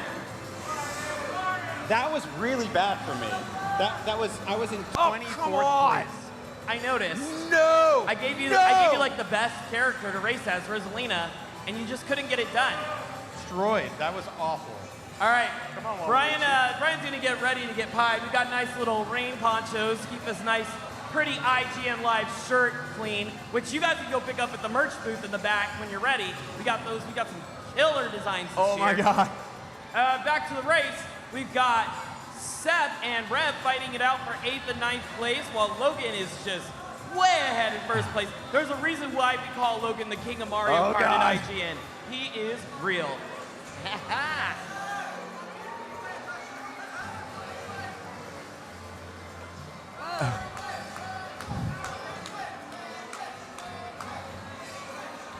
No, cheer for me! Penguin. All right. Let's go, Penguin. Let's go, Rev. 12th place. You got to make up some space. Piranha Plant safe. Only the top, what are we at? Top 16 right now are going to qualify. No!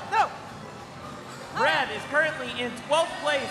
She's just barely making it under the wire. She's going to have to do better than that for the next lap. Only 12 racers are going to make it to the next lap. No! Seth's spinning out, falling back. He's in 11th, 10th. Oh, Seth has got a red shell, though. Who's he going to hit? No. Oh, he's got an NPC. Seth making some moves. Got a trio of red shells that could do some real work. No! Piranha Plant What Logan just happened? making it look easy. No! Just the easiest game. Logan's just taking a stroll. Just jumping through the course. Doing tricks, triple front flips. Logan's just having a good time. No care in the world. Look at this. This is a pro at work. Rev, trying to imitate what King does. No, Rev, no, you're going the wrong way. You got to jump off the course. Go left, go left, go left.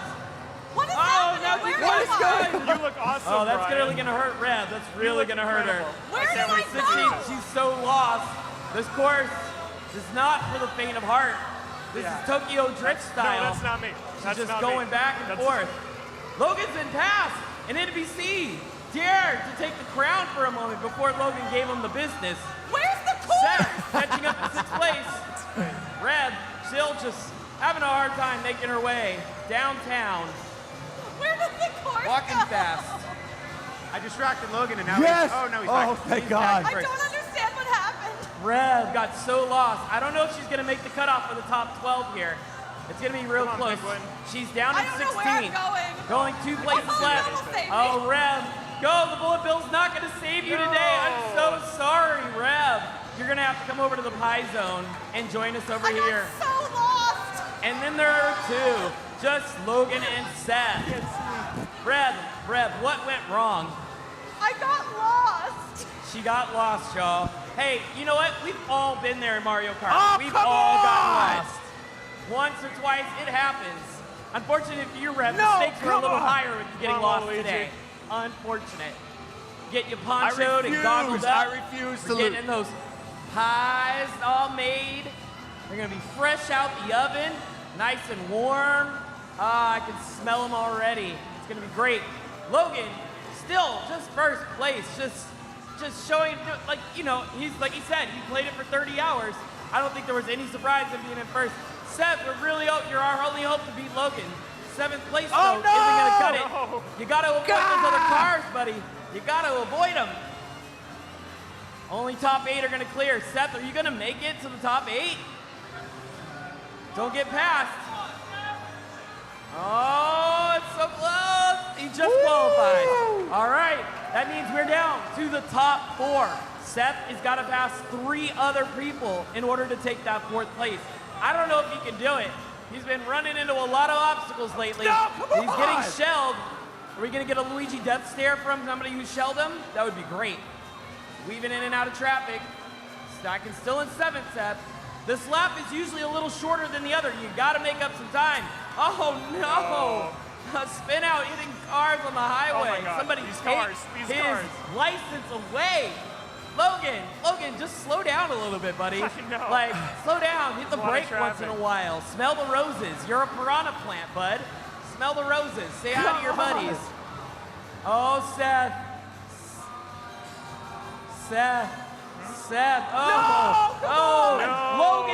Logan called his buddy Piranha Plant in a car to take Seth out. He said, I'm winning this race. We're not even gonna have to finish the race because Seth's about to get eliminated. Logan's just chilling, going half speed. Yes, all the way. go, There we go. go. Oh my God. All right. No Boy, way. 6. There we go. way. Oh, one more spot. No. Seth, I'm so sorry, buddy. Oh, man. Come on over to the Pie Zone, Seth. Let's get you demiked. Let's get this you is gonna be all ponchoed up. What went wrong, Seth? Hi, what? What went wrong? What went wrong? Logan has 30 hours in Mario Kart. Hey, it's my job. It's his my job. It is his job. Logan, killer performance, dude. Thank you. Yeah. That was a ton of fun. Piranha Plant, my namesake, got the victory. Thanks, everybody. That was outstanding. Believe in the plant. Believe in the plant. Believe in the plant. I can't wait for this. This I've is been going to be waiting for great. this You for all like 2 ready to months. see our NBC host get pied in the face? Oh, this is going to be great. Everybody's getting all goggled and ponchoed up. Brian, while we get the pies ready, do you have any final words? Logan cheated. He has cheats installed on Mario Kart World. I hacked the Switch too, Logan's been obviously. cheating his whole life. He lied and he cheated. He has he's on steroids. Okay. Did everything he could Okay. to win. Yeah. Don't believe him. Man, losers always tend to weep. Sorry, Brian. Sore loser. Reb, any final words? Mr. Doug Bowser, if you're watching my upcoming humiliation, please, in my honor, localize Mother 3. Yeah. You know what? I can get behind that request as no final words. Seth, we had hope on you. We were rooting for you to take down the king, but it just didn't happen. What are your final words, friend? It's been an honor to serve with you all. All right, here we go. Pie number 1. We're going to go to Seth first because we had the highest hopes on him.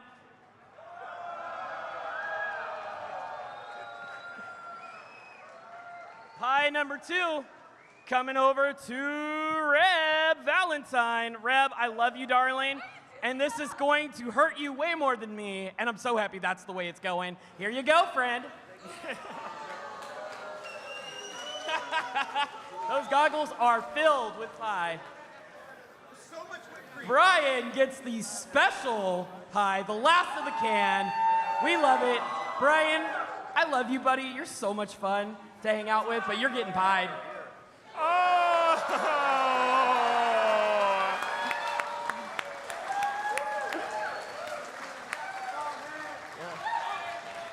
Well, that was incredible. They have to get cleaned up, so that about wraps us up for NBC here at IGN Live.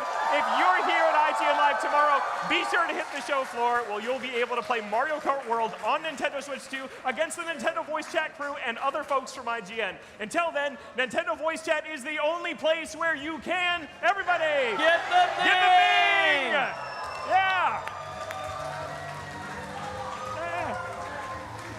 And also, that is a wrap on day 1 of IGN Live. Did everyone have fun today? Awesome. Great.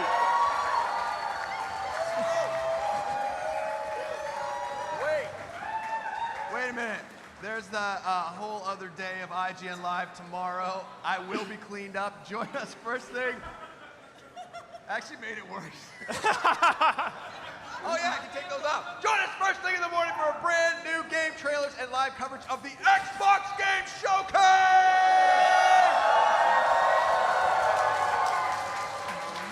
After that, we will be talking to the creators of HBO's The Last of Us and getting an exclusive look at the next season of Twisted Metal.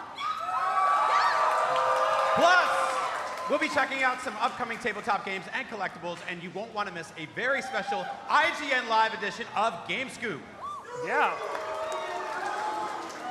all that kicks off tomorrow, and if you can make the trip down to LA, you can still grab tickets at ign.com/live. Doors open at 9 a.m. Thank you so much for watching, everybody. We'll see you tomorrow for more IGN Live. Yeah!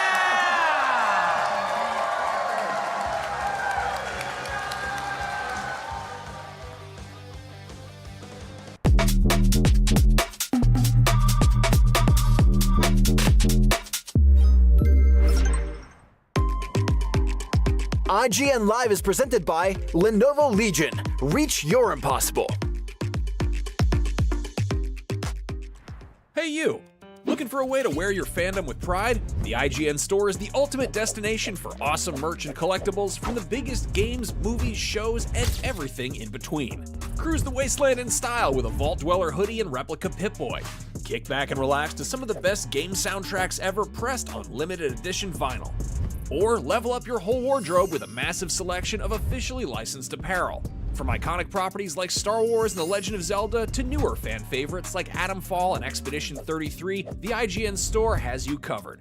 You'll also find hats, jewelry, action figures, board games, model kits, art books, and even snacks.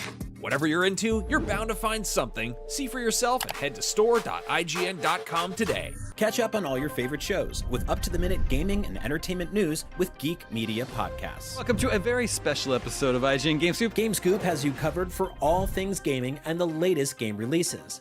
Tune into Podcast Beyond for the biggest PlayStation news. Man, this is a cool looking trailer. Everything Xbox on Podcasts Unlocked. This is Steve Downes, the voice of Master Chief. Catch up with your Super Nintendos on Nintendo Voice Chat. Switch 2 pre-order Mania. It was chaotic last night. And get all the latest console news and rumors with Next Gen Console Watch. Now Xbox and Phil Spencer are even saying that a mid-gen refresh isn't even necessary. The Cinefix Top 100 podcast picks a movie every week to celebrate and debate. It's kind of every movie's grandpa. Geek Media Podcasts, the best podcasts from around the world. The Cinefix Top 100. A list so secretive even we don't know what movies are on it or where they rank. What do you mean you don't know? Each episode will reveal one of the movies. Did I rush it? Felt like I rushed it. That was good. I liked it. Talk about why it belongs and finally find out where it ranks. Are you not entertained? Are any of the movies we've shown here even on the list? I have no idea, and it drives me crazy. Join us as we find out on Cinefix, IGN, and wherever you get your podcasts. Why so serious?